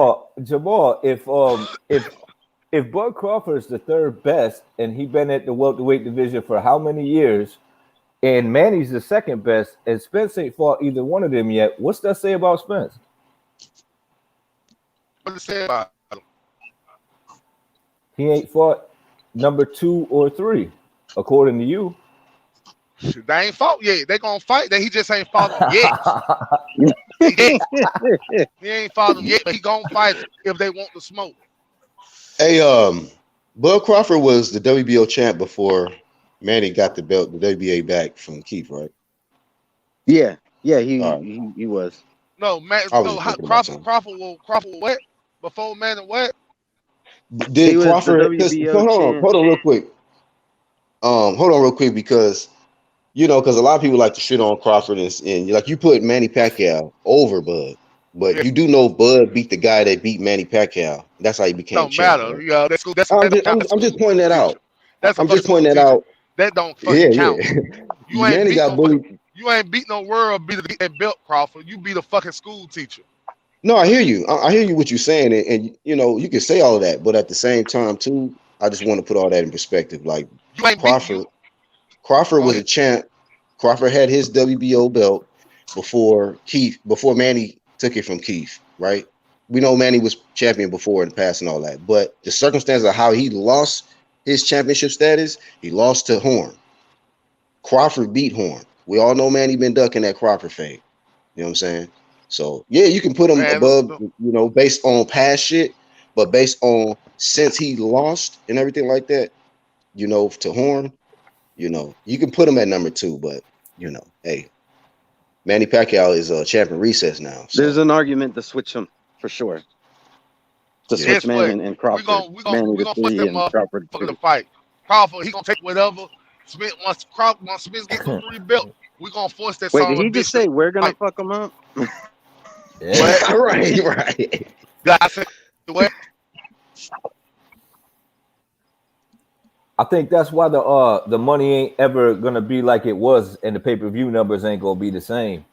Like, because it's not strap season, it's not scrap season, it's cap season. Man, Cap. it's still Yeah, scrap it, season. And Nigga not the getting shit you put scrapped. on your head. I it, understand why y'all niggas keep talking about it ain't scrap season it, when the nigga it keep not getting on. Hey scrapped. It Jamal, ain't scrap season when he ain't got the not scrap. Y'all nigga want him to hey get right Jamal, now. Jamal. Man, get the hell Not on. only Yeah. not only the fighters are capping, the fans are capping. They ain't purchasing the pay-per-views like they say they're gonna. So it's cap season out here, and that's why the numbers don't reach where they supposed to. The social media Well, out here capping, and but that's the thing, that's dog. what it is. I don't give a fuck what the pay-per-view numbers is. They could do 50 or 20,000 fight. I don't give a fuck. I Hey, want to see. that's I what just the want to see the fight. You know what hey, I'm saying? that's I what don't the give a fuck about the pay-per-view, dog. The I money they understand making. that. I'm not arguing with you about that. What I'm trying to say is that is what the panel was brought up here for, and that's what was the name of the video when my man dropped it. So I just wanted to touch on that subject before you know what I mean, y'all moved on. Well, guess what though? Crawford and Spence can do. Crawford and Spence can do probably 100 million if they put it in the Cowboy Stadium. 100 million? Come on, man. Right? You can. You can. Cause guess what though? I got to look at the number. Just say the paper do 500,000 at 75. That's good numbers right there. Then plus the live gate with Hey, 50,000 down with 80,000 people. Did Spence and hey, Porter Come on do now, 100 million? huh? let's get the. I would say though, I would say let the fight go and let's be surprised at the end. Let the fight happen first. Let these guys sign the contract and make it work, and then we could The be thing, surprised at what the numbers gonna be. the thing about it, to maximize your money, you gonna have to if you trying to maximize your money, You can't fight this fight in this fucking pandemic, dog. You want to get all the people in this fucking Cowboy Stadium. You want to get at least 100 goddamn thousand people. I don't know that. I'm just throwing out a number. I don't know if So I'm gonna that's what the 100,000 people. whole topic's about, Jamal, is the fact that, that's not the case. You have what we're trying to say is we've got these fights coming up that are really worth 100 million. And I don't know what you're talking about Porter and Crawford do 100 million. That's just bizarre to say something like that. But No, it's not. How? 100 million legit, and it's during the pandemic. So that's what we're getting at is like, You it's know not. how We much? don't need to fill up these How, huge how arenas much? to make. How much is 5,000 pay per view at 75? We just say 500. You do the math, That my ain't nigga. far. That ain't reaching. That ain't reaching. What's up, that Lisa? shit could potentially do 500, at least 500K. With who? Spence and Crawford. Spencer Crawford. I Yeah, thought that's what I'm you talking were gonna about. say Porter. Oh hell no! That's what I thought Y'all he was just don't. going. That's what I thought That's he the was thing. going. Y'all Hey, don't Red, I want would. that shit to do. Hey, Red, I would have Y'all kicked him off immediately if he would have said Porter. Y'all act like Go y'all ahead, don't want Jamal. the fight to do numbers. Huh? Y'all Here's my act like thing. y'all don't want the fight to do numbers. No, here's the thing. You said, you can't do the fight during a pandemic if you want to maximize your money. This fight has been talked about at least 2 years before the pandemic happened. This is why you got to strike while the iron's hot instead of sitting around with your thumb up your ass like these dudes been I doing. agree with that. I can definitely agree with that. It just, like that's how boxing go, man. Do you know how long it took Holyfield You said you agree and with Mike Tyson? that, but Yeah, I you agree okay with with that. this man talking about he got farming duties to do instead of unifying? We gotta explain something to him real quick. At 500,000 buys, which is like you said, man, that would be a great number. But even at that, man, that's only 37 million, and that's like, I mean, that would be freaking amazing if that happened. But that's not even going to happen. So that's what we're getting at is like you're not getting $100 million off of this fight, and you're not getting anywhere close to that. And mind you, we don't know when things are going to get back to normal. You're talking about holding out till, things get back to normal. We don't know if things ever get back to normal. For all we know, the pandemic could get worse. I certainly hope it doesn't, but we don't know what tomorrow holds. That's why I said you got to strike while the iron's hot, and they didn't. Now they have to make a lot of concessions because of social distancing and things like that. And we don't know. Something else could happen. Aside from the pandemic, the reality is this: they had an opportunity, they had years to take advantage of it, and they didn't. Now the bag is gone, and nothing, and whatever bag is there now is not guaranteed to be there tomorrow. So just make it. Boxing Vanessa says, Jamal, did Al Heyman recruit you to come on here and speak your verbal diarrhea? Oh man. Big shout out to Boxing I do Finesse, like his by energy the though. way. I mean, he's got a lot of freaking faith in these guys, man. You do. Hey, I'm man, curious to how much they get from free television. You know what I mean? So yeah, I mean, nobody talks about that. How much do these fighters get? Right, Yeah. right. Do they and the promoters get from the free television and from the networks and the sponsors? Because if it is a pandemic and if people, can't afford certain amount of money, but these guys are still getting paid big money to fight on, free television, what type of numbers would it do on free television? That's a very good question. I don't know if they get a part of the ad revenue for that or what. And the thing is I don't think the promoters trust the fans to watch the fight. That's why they bring it to pay-per-view. So they're not counting on their fighter to bring in a certain amount of numbers. I'm just curious to why. And then you can discuss what the pay, like you could do a 60-40 or whatever you want to do, but then when the ratings come back, then you pay the fighters how well it did in the in the network show. So we'll I mean, it's just something that I've never heard anyone talk about numbers with before, is what type of numbers they do on regular television. Yeah. Man. Ain't nobody going nowhere. You know what I'm saying? If you got all these people tuned into you, they watching, they got ad revenue and all that going on at the same time. I mean, it's kind of like the Super Bowl. You know what I mean? Right. For boxing, I don't think it'll do Super Bowl numbers, but it'll do probably a lot better. Yep. Anybody want to make some predictions on the Holyfield Tyson 3? Is Holyfield going to remain undefeated versus Tyson, or is Tyson going to get a dub finally? Yeah, I already picked against him one time. I'm not making that mistake twice. We're going with Tyson, and let's just be honest here, man. He could knock Holyfield out. Yeah, I agree. I think, first off, Tyson has already had one fight in recent time, whereas Holyfield, I think his last fight was like 2011 or something like that. Don't quote me on that. It's somewhere around there. So he's already fought more recently. He's already been in shape. And I'm sure I would be willing to say that I would think that maybe Holyfield's punch resistance has gone down more than Mike Tyson's power. I could definitely see Mike Tyson knocking him out this go around. Man, I never bet against Evander, and he always in shape, even when he broke. So, matter of fact, he probably more in shape when he broke. You know what I mean? When he was standing next to Riddick Bowe, I was like, this man is shape for as much of shape as he could be in at his age. And you know what I mean? And that's a dude with a dog in him that ain't going nowhere. So that's why I said Tyson put hands on Holyfield. Yeah, it's possible, but I'll watch it. But I ain't betting against Evander, man. Not the real Did you hear what Rasclot said? Which one? Which one? He said that that one. Holyfield is closer to 60 years. Yeah. So Mike Tyson has the age. I mean, he's always had the age advantage, obviously. 60-year-old Chin. Yeah. Versus Tyson power. Shit. Good luck. Yeah, I think it's a lot more crucial at this point in their lives. He did stretch his career too long too. So y'all might be right about the punch resistance, and then to be off and be that rusty. Yeah.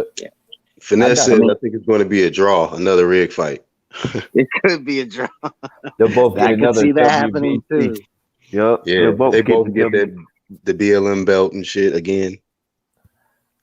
They'll probably try to. They could try to milk it.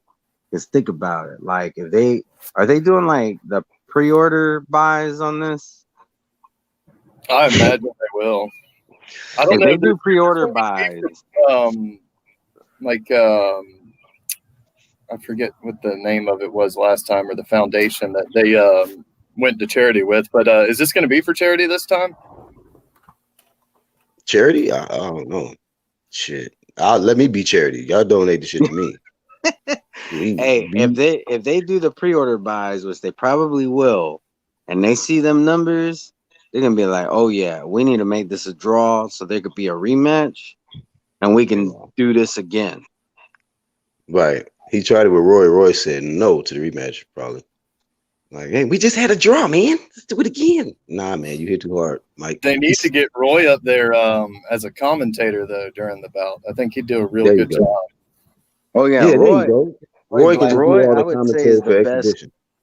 I think Roy's the best commentator as far as boxers are concerned. Yeah, Roy gonna be like, hold him, Evander. Right. You gotta hold on. He's gonna be like, I felt that shot last year, and man, he really needs to hold on. Right. Yeah, because Timothy Bradley. Roy can be breaking the fight down. That'd be dope. That would be dope. All jokes aside, I think it'd be it's a good point. Because boxers like Timothy Bradley and Andre Ward, they're not terrible, but they ain't that good either. And then Sugar Ray Leonard, one of my favorite boxers of all time, but I'm sorry, he needs to give up the commentary. I feel like I'm gonna go to sleep every time he's on the panel.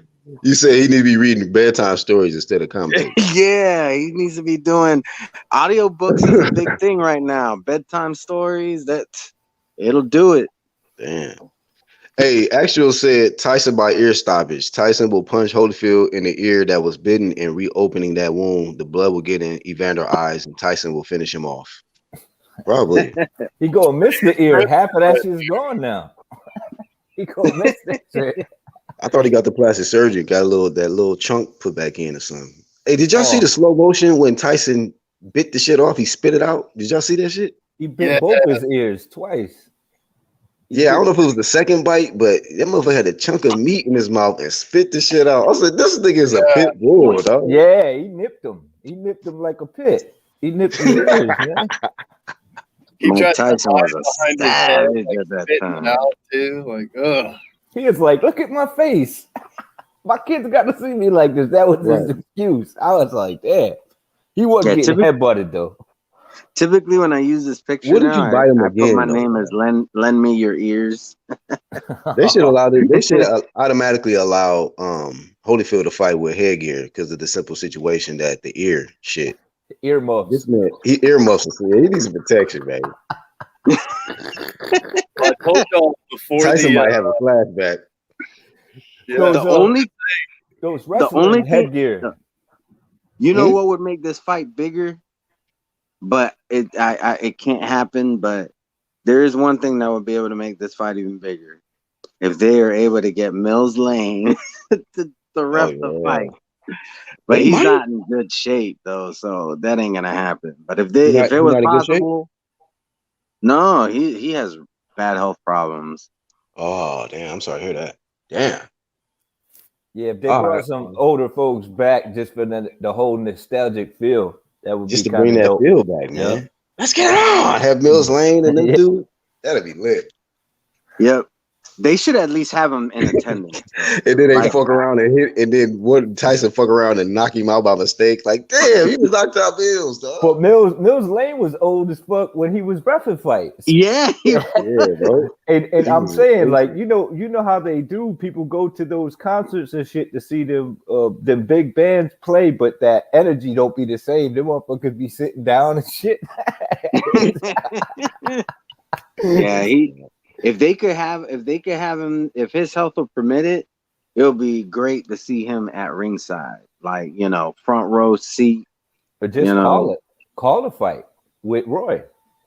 Oh yeah, if he could do that, that would be the closest thing you do to getting the same thing as him reffing the fight. Yeah, and bring in the ref will be old dude who makes the faces. You can bring him. Yeah, he's a good ref. Somebody pull him up, man. Yeah, man, that'd be fun. Yeah, I would have definitely enjoyed that shit. Steve Willis. Yeah, that is the perfect ref for this fight. Ooh, you could just make a whole video of him. Could you imagine the faces he would make if some crazy shit like the ear incident happened? Like, his face would melt off probably. Like, he'll pick up the piece of the ear and look at it with that funny face and shit. It goes back to, like, we can sit here and we can reminisce, about like Jamal said, he's been a little bit quiet here, but these legendary boxers, and that's what we're getting at. Who's going to go back? I think Toby said it in the chat a while ago, but who's going to go back and watch these, current heavyweights, their old fights? Nobody is. We're still going back and watching these old Mike Tyson and, Evander Holyfield fights. So that's the difference. Yeah. Because right now what we have is lackluster. Yeah. Hey, shout out to Boxing God and Lisa in the chat. Actually says Sugar Ray should be doing audiobooks of Falling Rain, just him saying, listen to the sound. Drippy drips. Hell yeah. Hitting my umbrella, as I jab away and hit that fella with a flurry of dew. Yeah, the Sugar Ray, man. He might need to do something different. Yeah, just read to the kids, man. Them audiobooks and shit or something. Fuck it. I want to see Holyfield get KO. I don't give a fuck. Damn, you want to see him get KO? He might, no matter if we want to see it or not, he might just get stretched, man. But, possible. His son do believe him, He said, my dad's looking swole right now.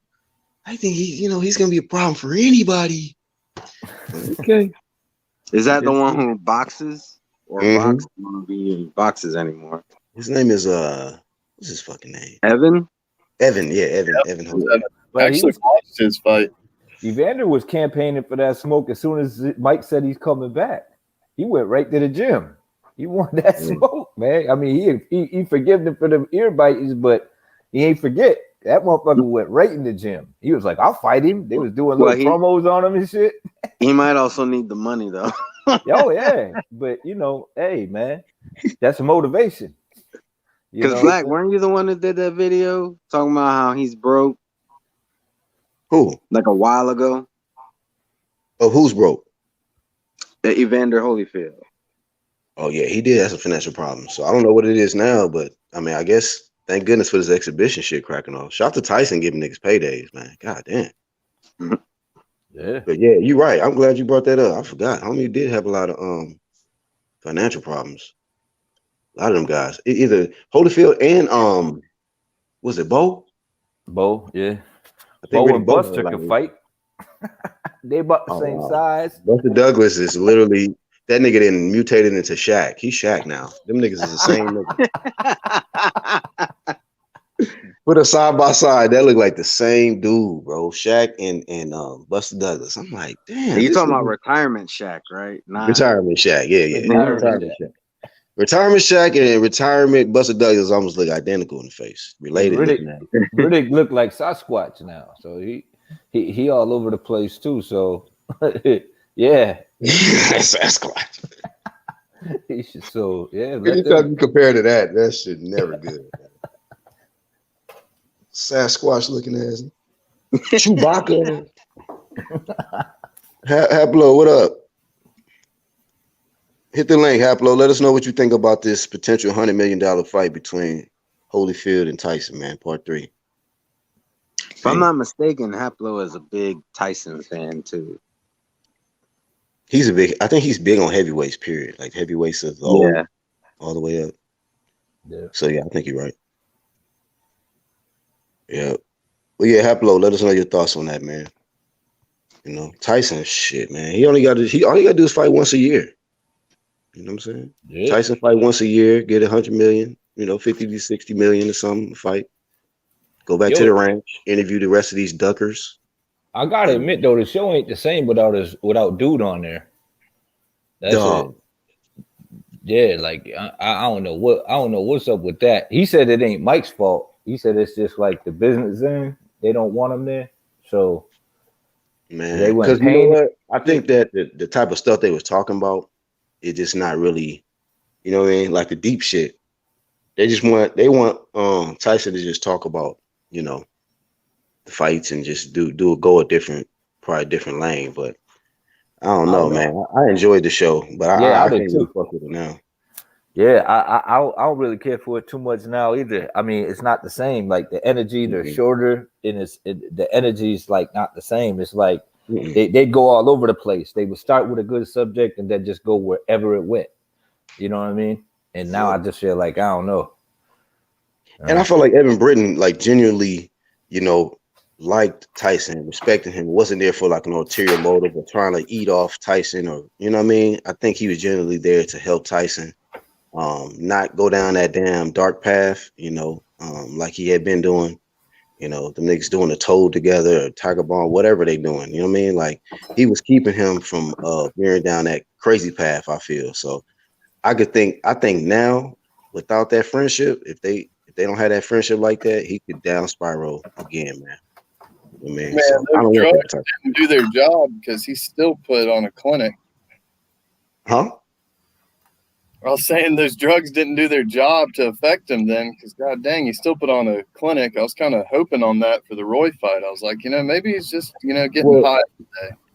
He was just smoking weed, so weed ain't gonna do nothing. I'm just talking about the cocaine and all that other shit he used to do. Like if he go down that path, it's over with, dog. It's over with. Tyson, he talked about it a lot. He don't want to go back down that path no more, man. But he might be doing another one of them interviews saying, I broke my back. Spinal. Oh, you know what? I'm glad you brought that up. That just reminded me of something that I wanted to do. That shit reminded me of something I want to do. Love that interview. But you know the main point of this live stream though is just to kind of reiterate and emphasize that when you on some big champ shit, you can come back 20, 30 years later and get them big paychecks, man. While the other little ones is mad and hating and still marinating. You feel me? So shout out to Holyfield and Tyson. Not saying like, hey man, you know, we're gonna build this fight up for 2 years. They just like, oh shit, let's make it happen. Tyson and Oh, Roy. Tyson and and Holyfield. Haplo's here if you want to get his thoughts. Pablo, Yo, wake your ass up. I know it's early in Cali, man. It's 8 o'clock. Wake your ass up. how's it going?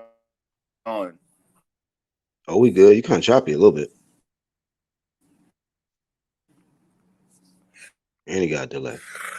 Yeah, I've been listening. It's been cool. And then he drops. He'll probably be back when once he realizes. Because I want to hear his thoughts on this too. Internet just waking up too. Right.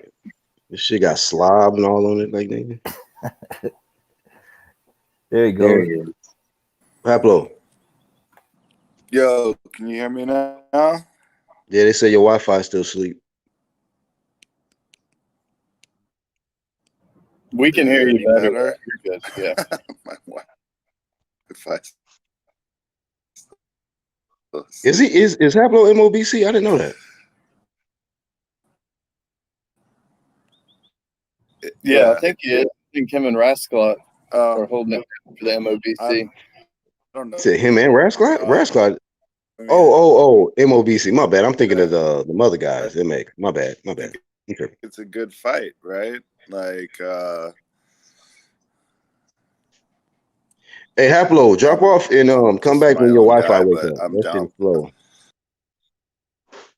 Yeah, that shit out of there.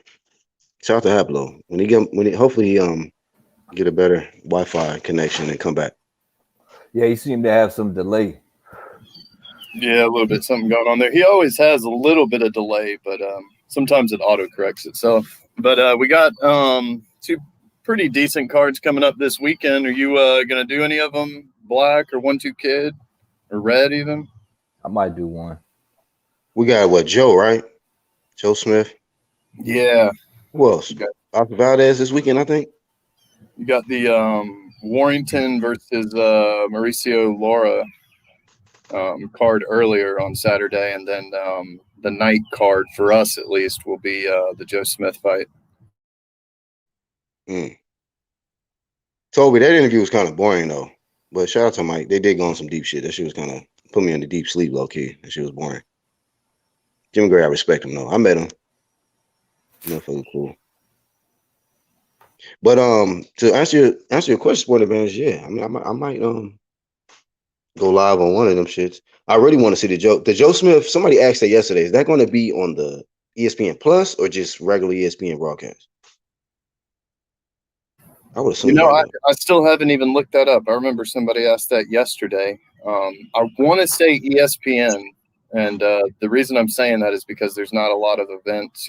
Everything's starting to get concluded, but they might have some basketball. I'm not sure. We'll have to figure that out. But I think it's ESPN. I think so too. And if that's the case, we'll probably fire it off, man. Like, which one did you prefer to do commentary on if you had a choice out of all the events this weekend? Probably the Joe Smith one. Just probably the Joe Smith Jr. fight, just because I think everybody will be home and able to contribute, stuff like that.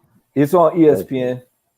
Okay, great. MGM Grand. Yeah, because that's the one I really only care about this weekend to watch. Is because I'm a fan of Joe Smith, so I want to see him that fight more than anything. So yeah, I'll definitely probably fire off for that one. Yeah, I think they also have Josh Warrington and Mauricio Lara fighting on Sky Sports, The Zone. Oh, okay, so that's on The Zone. Okay, but that might be earlier. Mm-hmm. Sometimes they post they fights earlier, so they may not coincide at the same time. Right. And Joseph Diaz. Yeah, you're right. 1-2 Kid. The Warrington fight, it'll be at like 1 p.m. Oh, that's cool then. Okay, so we get to watch all of them and not miss nothing. Jamal, you back? What's on your mind, man? Yeah, I'm back, man. My damn shit. One thing about these damn iPhone, when they got them get hot, they shut it down. Oh damn. Yeah, they Niggas shit is, that bit. That shit say cool down. It just drop everything. yeah, Hablo, if you get a better connection, man, you can come back. You just had some delay. Definitely had some delay. Hey, Jamal. So if Wilder can't get AJ or Tyson Fury, who should he fight next? Shit, I got them gonna knock Dylan White off. He don't want that work, man. You said Dylan White though? That's a fight you want to see for him?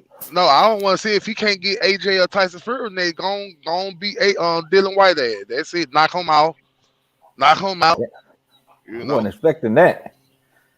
Man. I wasn't expecting that from you, Jamal. Right, but the thing, it ain't nobody to fight. Like, so you got to try to go with the best fighters. So I guess since AJ and Fury, they doing, I get Dylan White next. Fuck it. Yeah. Who else he can fight? But if he don't fight Dylan White, who else you think he can fight?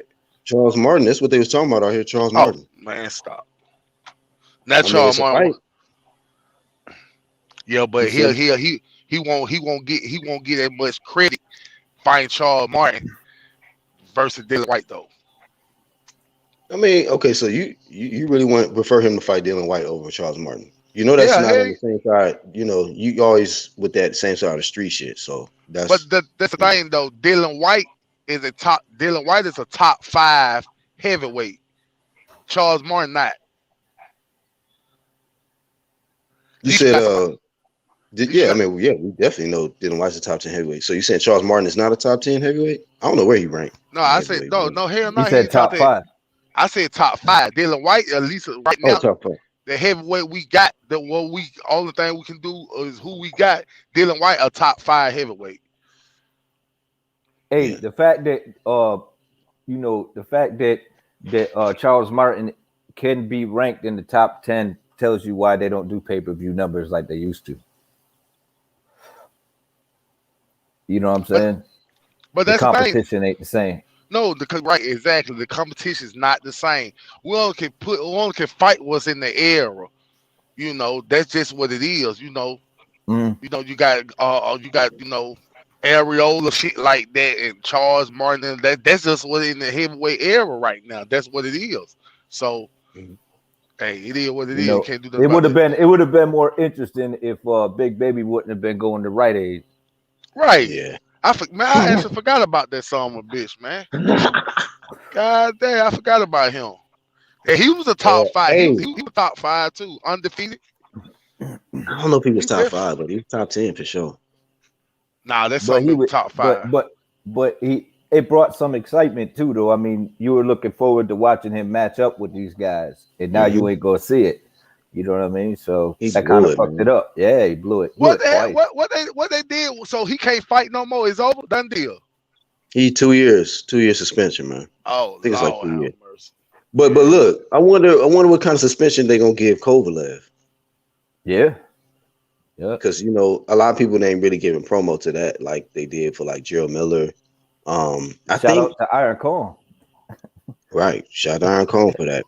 I think Alejandro Jimenez got maybe a year. That dude. I think a year. That dude. Alejandro, only got like a year for doing all of that shit. The testosterone against Franchon Cruz. So I'm just looking at a lot of the ones that got penalized for cheating lately. Right. Jerry Miller. Go ahead. Yeah. Go ahead. No, I'm just saying that's the thing about Kovalev. Don't you see why nobody ain't getting promo over that? Because guess what? Nobody don't give a fuck. Nobody don't give a fuck about Kovalev. So nobody trying to talk about this shit. We don't give a fuck what they give him. Nobody ain't trying to see him fight. Nobody don't care nothing about that motherfucker. So it is what it is with him. He did get stopped 3 times in like his last 5 fights, right? Who, Kovalev? Yeah. Nah. Yeah, he got fight shit. Or like 6, 7 fights. Yeah, dude. He's only been stopped by Alvarez and Ward, right? And Canelo. Oh yeah, Canelo. So you saw his last 5?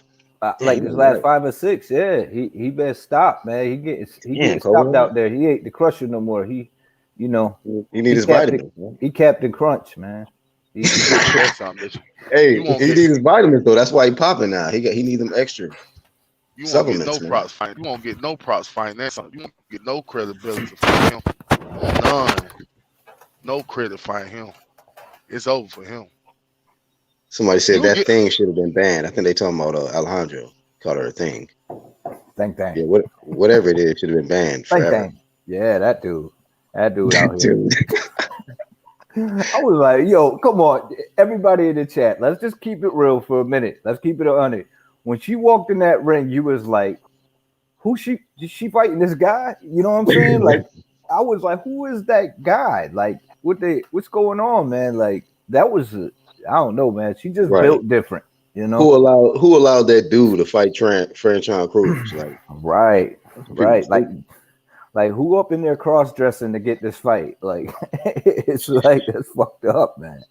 why Wilder don't why Tyson Fury don't want to fight Wilder again?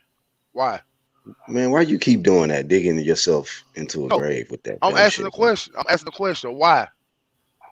Listen, bro. You ever heard of defamation of character, slandering, Oh Lord, Hamburg. Oh, so that's where we at trolling? now.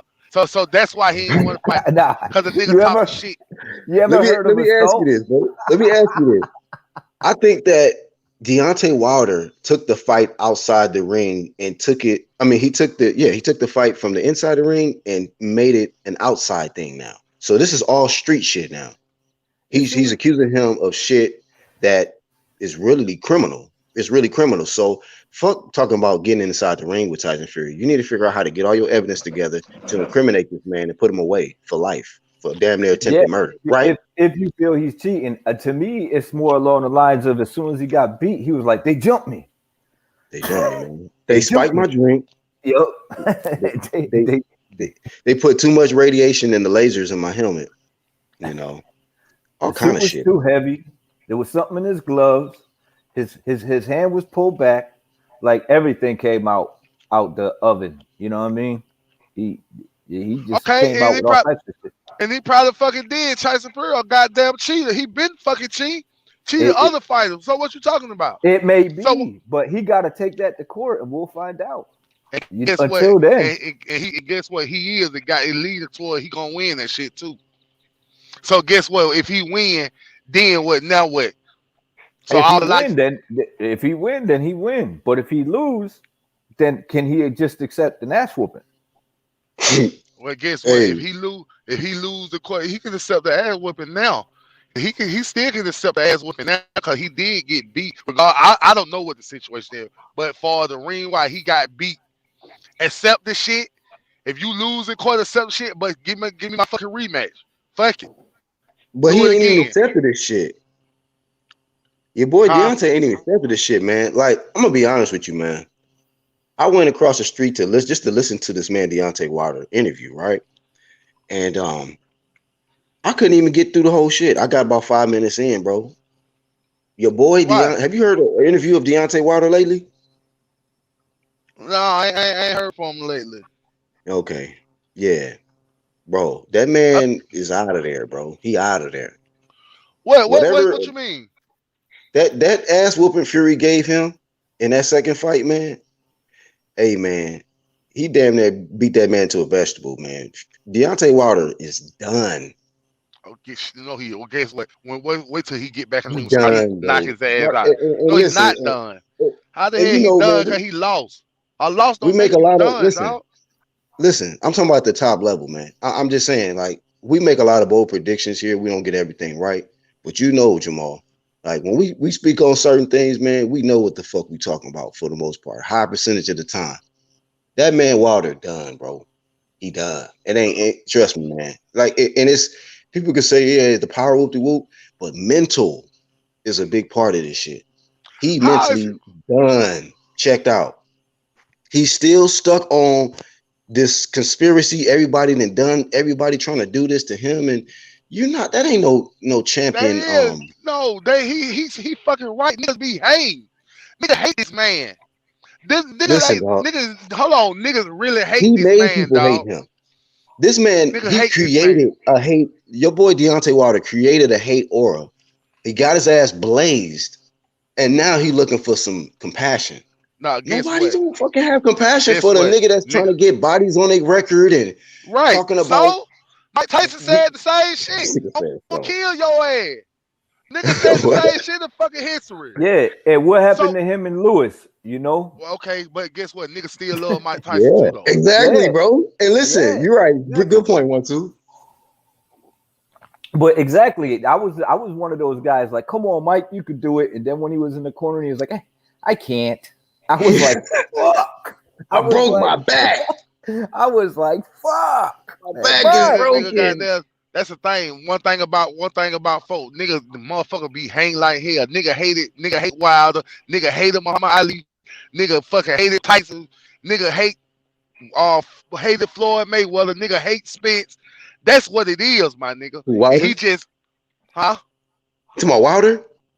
I'm saying that the hate for niggas, guess what? It's for black fighters. The hate for black fighters, dog.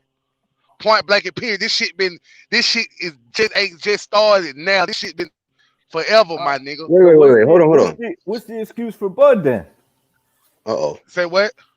Well, then what's the Nigga, I'm saying it ain't no excuse for a nigga hate him too. Nigga hate Bud too.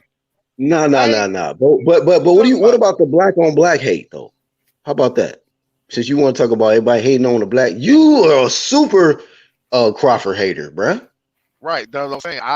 But he a good fighter. Yeah, I'm glad you admitted it. He a good fighter though, but I don't like the nigga though. I don't like him. I think the nigga like sensitive. I don't like the you nigga. I want to get his ass beat. Yeah, you want to see him get his ass beat, but the guy you defend don't want to fight him. But that's I the thing about it, and listen, we did a live stream yesterday talking about why is boxing dying. It's because of shit like this, man. You rather be a fanboy for somebody who has done less.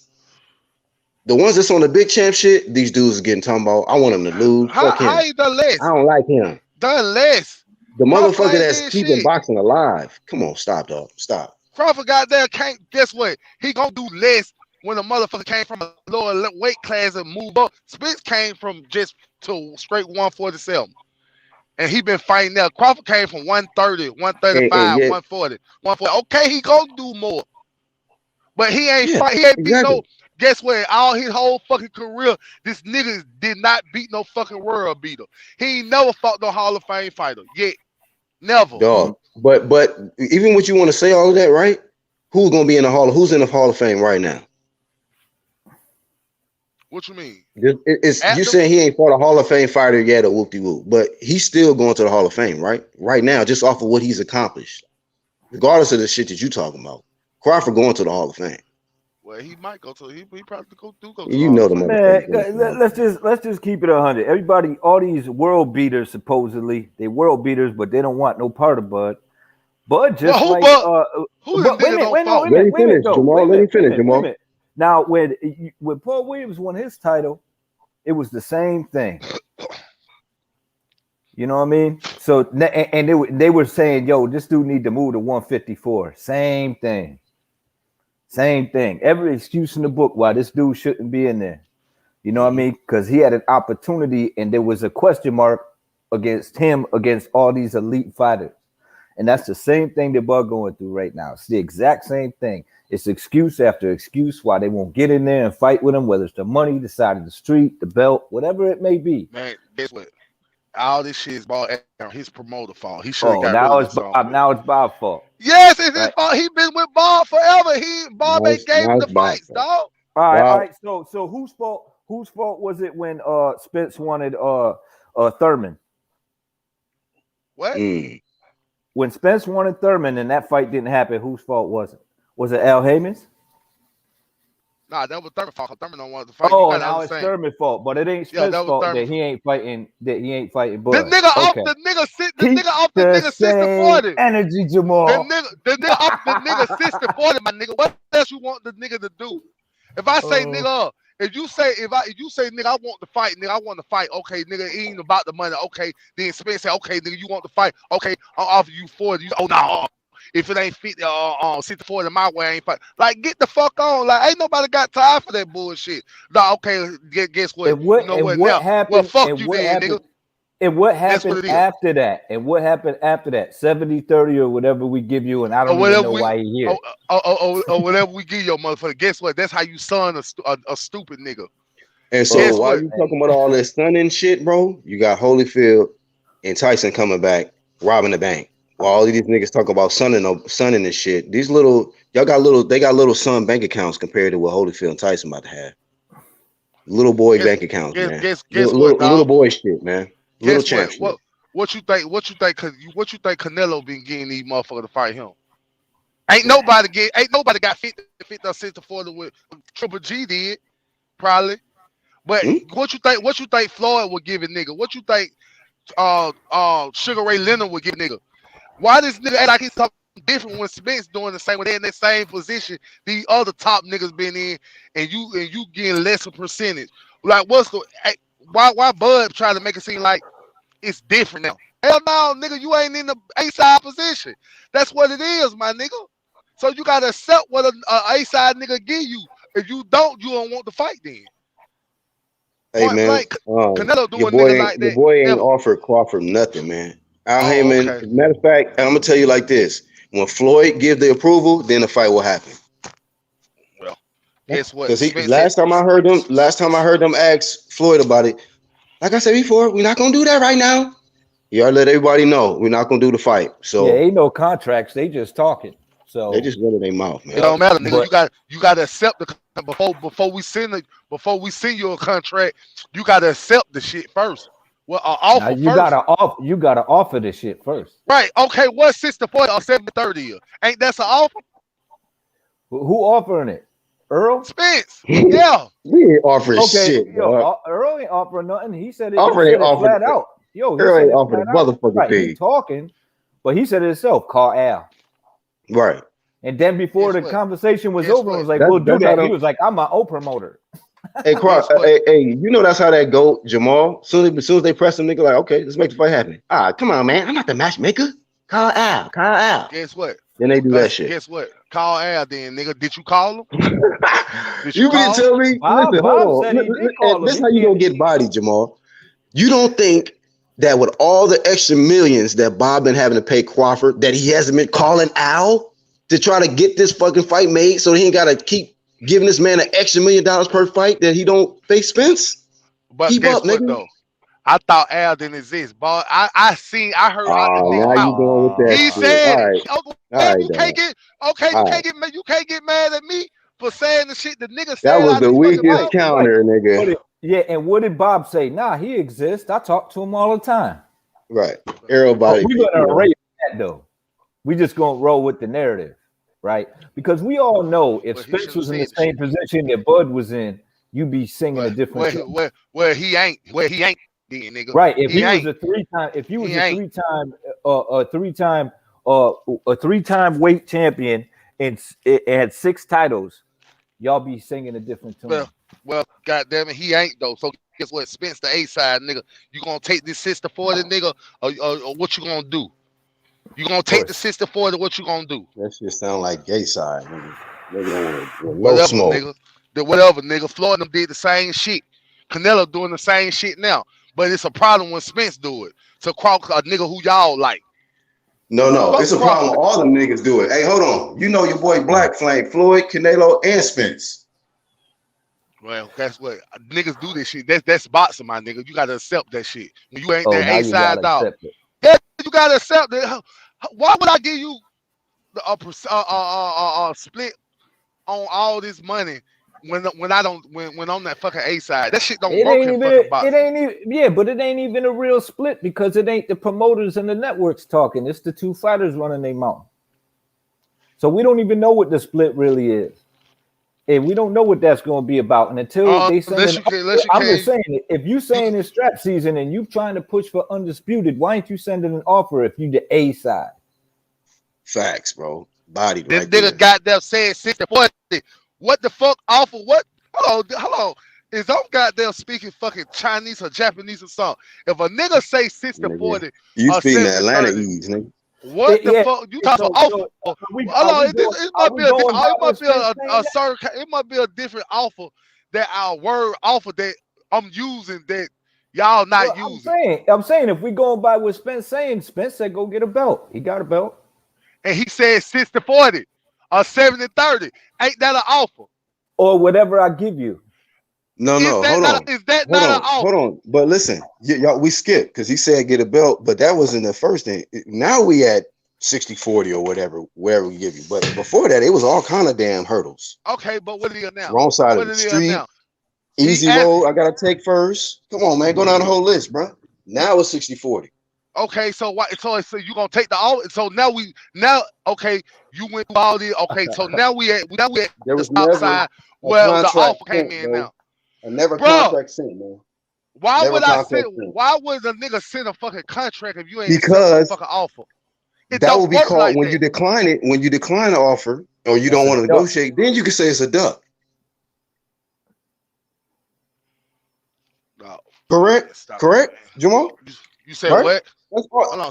I mean, once the contract is sent and it's declined or they don't want to negotiate, then you can say, you know, he ducked. Spence and Al Hammond, they sent the offer. Whoop de whoop. Crawford, he priced himself out and he ducked. You can't even say that right now. Right. You can't. Everything that he said from when he started, strap season.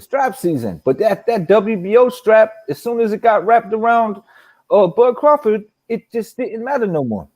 Y'all, WB no. but y'all nigga gonna be sick when Smith beat that nigga ass, boy. Y'all gonna be Stop. sick, boy. Now you He jumping. won't Hold even. on. Y'all No, gonna hold be on. sick. Now you skipped over the 60. You jumped into the fight now. You've been telling us, giving us all these reasons of why the fight shouldn't happen and all this shit about I Crawford. ain't gave you no reason why I ain't You never gave said you no he ain't reason why the accepted fight said 60-40. You said he ain't right. accepted 60-40 when the motherfucking ain't even sent that man an offer, a contract yet. Nothing. Dude, And why 1-2 do just told you he A side, so why the A side not making offers, man? Why he not the sending the nigga said contract? the nigga say 60-40, my nigga 70-30? Ain't And that an then, offer? and then, That's an offer. motherfucker, they not sending no contract. Hey, You gotta Rascal accept said it. Spence, Yeah, aka you taking gotta the accept easier the route. offer first. You gotta accept the offer first. Then we I see the hope I contract. hope Haplo's signal is better so he can deal with No, this come story. on, man. We know what it is. He zigzagged that through that whole conversation with Bud. Oh, y'all said Al don't exist. Nah, he exists. We talked to him on the phone. I know he exists. Oh well, I'm my own promoter. I'm my own promoter. Like, I Oh, gonna see y'all fight this nigga, guy. I'm gonna fight this guy. y'all I'm Hey, gonna hate fight this Spence now. guy. See Can you hear me? y'all nigga hate Spence now. Can you hear me, Mm. Y'all nigga Black? hate Spence now. yeah, we hear you, bro. Yeah. Usually when an offer is made in anything now, what they do first is called a term sheet. It's just like a one page that has the basic terms. And then if you agree to the term sheet, then they paper it because it costs a lot to write up a contract. Right. So, I don't believe that any term sheet for 60-40 was ever sent to Crawford. Was that Jamal? Can you confirm that, Jamal? Have they even done that? A term sheet? Can they do? Have they done that, Jamal? Or is this I just don't a know. bunch of Have talk? they? How you know they Okay. haven't? How You you know they basically said haven't? you said But he how you know they declined haven't? 60-40. How do you know? He did decline Because on all the I interview. heard is someone saying, I'll give you 60-40 or 70-30. That's just woofing. Like you, if you don't send a Okay. term sheet, Okay. then there's no point in saying that except Okay. to like try to make someone look bad. Guess what though? So when Crawford say, so is this with when Crawford say, you know what? Hell no, 60-40 in my favor. So what's that? That's called negotiating. Man, Negotiating get the package. hell on. Get the hell on, man. See, you see how y'all niggas do that shit? See, it ain't called it's with when Spence do it, but it's negotiating when Crawford do it. No, What the when fuck? you say 60-40, 70-30 or whatever I give you, to me that's woofing. But That don't. Okay. when someone says 60-40 and then you say no, I want 60-40, that's negotiating. Man, stop, dude. I know Stop you want me to stop because it hurts. It's Stop it, painful to hear the truth sometimes. But Hey, Trav says, "What's Jamal going to say when Spence never fights Bud? What are you going to say then, bro?" He ain't Oh, give it's Man, him. I strap don't give season. He a fuck. undisputed. Hold on, I hold on, don't hold give a on. Let fuck. me ask. You don't give a fuck now. I don't give a fuck. If he don't got if he made an offer, the niggas ain't accept the shit. I'm done with the shit, dog. One thing Oh. about me, But when I Wait a send minute. for my company, when I send contracts out, if I give you out, if I make up a contract, it take money to make a contract, and you deny shit, I ain't fucking with you Well, no more. he's the A side. He make big money. What's the contract to him? Yeah. You say what? He a big baller. He a big baller, right? He's supposed to be making all this money. He A side. He do all these crazy pay-per-views. What he can't Right. he He the can't write cash up a cow, term. right? He can't write Remember up a term sheet. you said he the king cow. Man, one day you came in talking about he the king cow. What's a G What's to a G him? to the ball, man? Yeah, to a multi-millionaire.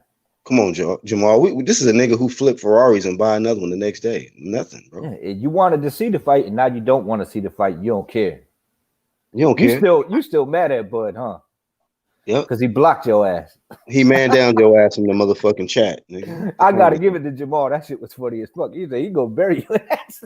Hell yeah, that shit was classic. I would not. Now I'm with you, Jamal. I wouldn't have blocked you because nigga, I would have just roasted your ass back. That's how I'm cut. But you know, it was a build up. I think you was trolling him too much, bro. And that was the motherfucking line in the sand, bro. You crossed the line. Enough is enough. But you're hating. We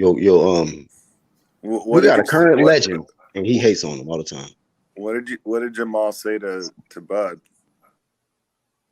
He said,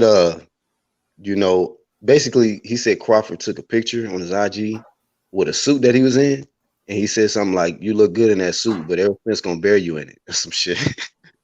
And Bud blocked him. Bud blocked the shit out of him. That's classic. It is. It was a great line. I gotta give it to him. You know, Telling you, dog. I was in tears when he first came on my live and told me that. He said, "Man, Eric gonna bury you in that damn suit." Shout out to give him a Jamal. compliment at first, though. Yeah, that shit was funny as hell. Man. He set him up. He set Bud up. Bud was like, "Get the fuck out of here." Motherfucker. Oh shit, damn. Yeah, it was funny as fuck. But yeah, he blocked him and he kind of heard about that. He like, Yeah. So he like Spence gonna beat his ass. Jamal said that man soft. He said, "Man, he's soft. He blocked me. I don't like his he suck. He soft ass. He too light in the ass. He blocked me." Oh God. How was that an offer from Spence? And yet when AJ done the same with Deontay, shit don't count. Shit didn't count.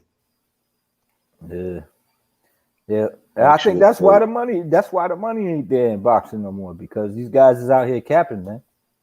They capping and the fans is capping. Oh, that's my fighter, but they don't support him in real life. They ain't buying them pay-per-views. You know what I mean? They don't support him when he go live. Yep. IG. They watching it. They watching the highlights on social media. Yep. Little Twitter highlights or little Facebook clips. I think Bud would take 50-50 in a second, and I think he might even take 60-40 if they actually send him a term sheet. Like Trav said, if the quote wasn't that he wanted 60-40, it was that if anyone should get it, he should get it, but he wasn't demanding it. You know what I'm saying? Okay, so that puts it in context. So you see how fanboys do? Damn. If anyone gets 60-40, it should be me, but didn't demand it. See, Trav has it on the comments. Yeah, but they just gonna roll with whatever narrative is for their fighter. And I'm a Bud Crawford fan, and I'm a Spence fan, believe it or not. You know what I mean? I used to do big videos on Spence when he was talking different, but the energy change is the reason why I don't ride with Spence. I don't hate the dude. I just don't like the energy change, man, because that's not big champ shit. You know what I mean? Even though he's getting another strap now and dudes are magically elevated to super WBA champions, and you know what I mean? Like, just to fit the narrative, it's just, there's so much shit. I think Black was cooking on it yesterday, man, in boxing, that makes it so difficult to get these fights, so many roadblocks to get these fights made. I was on IOTBA's show a few days ago arguing with him about that, because I think they stripped Manny and put Ugas in there so that Spence would have another option not to fight Crawford. And to That's be what it was. honest, I don't think it was a great move because Ugas is no pushover, and No it joke. may not end the way that they want it to. It might backfire on That's that. true, but we're still not going to Good get shit, the 1, 2. Crawford fight. Yeah, man. I mean, Toby said that line was worth getting blocked for Jamal. That shit was classic. yeah, it was. It That was a was great line. funny. That was funny. It was great when he said that shit, man. I was crying. I that was the first time I muted when I was laughing. That shit was. I was like, this dude right here, man. This is funny shit. Shout out to Jamal, cracking him, boy. I was like, shit. That shit was funny as fuck. But Hey yeah, Jamal, man, if your internet get better, you always welcome back. No matter how casual you is and the fanboy you are, you always welcome. it's cap, man. You look at Ryan Garcia. You know what I mean? Manny Pacquiao. You know, Tank Davis. You know, but these fights ain't happening. You know, and he talking about them before they even signed. So, you know, oh yeah, let's do this. Don't duck me. It's like duck you. Your promotional team ain't even in on this. Like, what you talking about? And that goes for Teal. Teal, like, yo, let's sign. Yo, give me 10 million. He like, I'll do that, but you under contract. You just talking. You know, and you know. And then his pops was like, well, maybe you're talking to the wrong people. And he like, you under contract, man. I'm not about to get sued for writing up a contract with y'all. You know, like you got to clear that up first. And then you can come holler at me. I'm willing. I got some money here. We got Palace some money over here. But yeah, man, I ain't trying to lose my business over no shit like this. So that's what you're looking at. That's what you're looking at. These dudes doing this shit on social media to keep their names relevant, and it's actually working against them, and it's actually working against boxing. You know what I mean? Because you hyping these guys up for these fights, and then you get a tomato can in there with them in their next fight because they just was capping, and that's what you got. You know what I mean? That's what you got. Everybody want that big piece of the pie, and they don't want to put in the work to get it. I know, man. Sad. But hey, Haplo, we did a topic yesterday on why is boxing dying and can it be revived? Like, do you want to add to that? Like, here's some of the points I made yesterday. Talked about marinating, ego, fanboys, lies, racism, fanagers. Is there anything else, man, that we might have left out? Yes. Also, guys, like I think it's too many faces of boxing, so I want to add that too, man. Dudes thinking that they're the face of boxing, so they can just bigger than the sport and shit like that. Whatever you want to add. I want to add Twitter wars, like little 14-year-old girls. Oh shit, Twitter wars. Yeah, like everybody wants to talk tough on social media, but then when it comes time to get in the ring, you know, there's all kinds of hurdles and obstacles, and like just having people following your Twitter, right? Like when one guy says one thing, it's like, oh, for the whole next week we have to hear about, oh, Spence said this on Twitter. And then Bud says something on Twitter, and then it's like, oh, well, Bud said this back to him on Twitter. It's like, dude, I hate that shit, bro. It's so annoying, dude. It's like my nieces, like they're in high school and they get in these fights on Twitter with their friends. It's like that's what boxing has turned into. So I would add in little girl Twitter shit. So you mean like Twitter beefs between the fighters or just fanboys of the fighters? Like just Both. or just all of it? It starts with the fighters. The fighter will say something, right? Like, I'll give him 60-40, 70-30 or whatever. Let's just say that was on Twitter. Then the fanboys take over from there. Look, he offered him 60-40, you know? And then we all get in big arguments over it when all they really have to do is fight, and then we won't have to argue about that. Like, I'd much rather be talking about them fighting than what somebody said on Twitter. Right. You feel me? And it's funny because when they on Twitter, they all gangsters, but then when they meet up, they got their suits on. Fanagers. They turn into Twitter thugs to fanagers, man. Yeah, exactly. So shout out to Haplo for bringing that to our attention. The Twitter beefs is an issue too. I agree. I'm not on Twitter like that, but I hear a lot. Like sometimes I hear videos, people like, man, so I was looking at Twitter and this is such and such and such. Like I know that there's some channels that started from Twitter. Like they were on Twitter and they brought that energy that they got from Twitter to YouTube. Like I got somebody on my channels tab. Her name is Knockouts with Nika, and she gets a lot of feedback on her Twitter, and she takes that to YouTube and said, you know, kind of does like a little poll videos. She'll speak on like people are really fanatics on Twitter, and they saying this kind of stuff. So yeah, I guess it's a whole different little universe on Twitter of just confusion Yeah, and I Twitter never use and got shit. into it. The name alone kept me out of it. I just, to be on something called Twitter kind of makes you a twit. Repeat that, bro. My daughter interrupted me. I'm saying I never really got into it, and I'm not on Twitter because I just, the name alone kept me away, just because to me, if you're on Twitter, that just makes you a twit. Yeah, twit thugging. But YouTube you know, gangsters and some YouTube beef. people, it works good There for you some go. people. It works good for some people, but I'm just not into it. Box Finesse says YouTube gangsters and YouTube beef. Yeah, and I think that falls into the ego because I've seen a lot of people, man. They see what type of reaction they get from you know, the following. They see what type of videos get certain traffic, and they don't want to Yeah. lose that and shit like that. So they get an ego off that. You know Yeah, what I'm saying? it ain't no different in YouTube. They not here for boxing. They here for themselves. It's all social media, Right. really. That's the main shit, man. A lot of these people act like they'll use boxing to promote themselves, really. You know what I mean? They may use a disguise of a Ryan or Canelo or Arrow or Wilder, but they don't really give a fuck about these fighters. They just care about the attention that they can get for speaking on the fighters or bringing promo and saying good shit about the fighter or maybe negative shit about the fighter. Like, you know, so And there's some good channels out there that promote like female boxing that get interviews and they keep it, you know, have their own opinions on things, but they all the way across the board. You know what I mean? With certain things. So I mean, there's good channels out there too, but they for some reason most of the traffic goes to the, you know, the shit that's hurting boxing as to what's helping boxing. And I mean, if you're a boxing fan, why don't you want to see the best fight the best in their own division? Like that doesn't make sense to me. I can't get my head around that. I'm like, I don't get what people are pushing.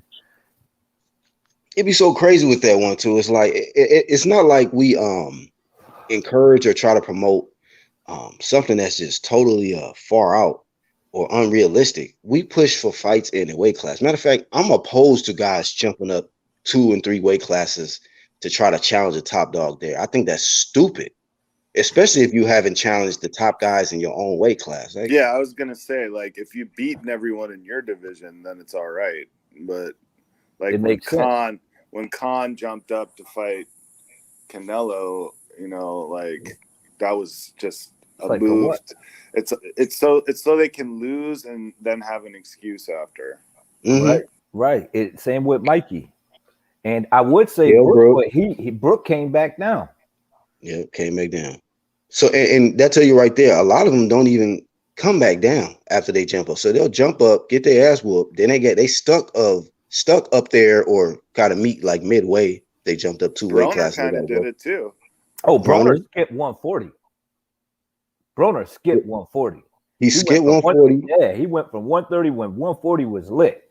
He skipped 140, went right for the weakest link. Malinaji. Yep. He skipped 140. He said, fuck that shit. I'm gonna go right after this motherfucker. And then what happened when he tried to defend that belt though? Yeah, he had to deal with that fire. He had to defend. But at least he defended. He did. He attempted it though, and which a lot of people don't do. We seen guys go up in weight, win, and vacate immediately. Like, fuck this shit. That got me messed up. You can say what you want about him, but that dude don't duck smoke. Other than that 140 shit, he did skip right past that motherfucker. He skipped past 40. There was Matisse's and Danny Garcia's there at the time, and it is true. Yeah, it was lit. Postals, and he was like, "You Malinaji, don't duck me, son." Where was Crawford at that time before he skipped it? Was Crawford already at 40 when Broner fought Malinaji? I think that's why he left 135. Oh, God, I'm trying to think, like, where was Crawford at? This nigga was a bit close by. You know what I'm saying? It was a lot of reason to skip up, I guess, and go out to Malignaggi. But also, I think he had a weight issue too. I think he's a little bigger than you know what I'm saying. Making the weight was probably really tough for him.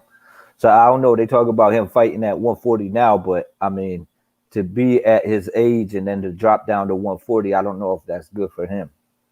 You know, I think he's a talented guy. I think he could fight. I just don't when he lets his hands go.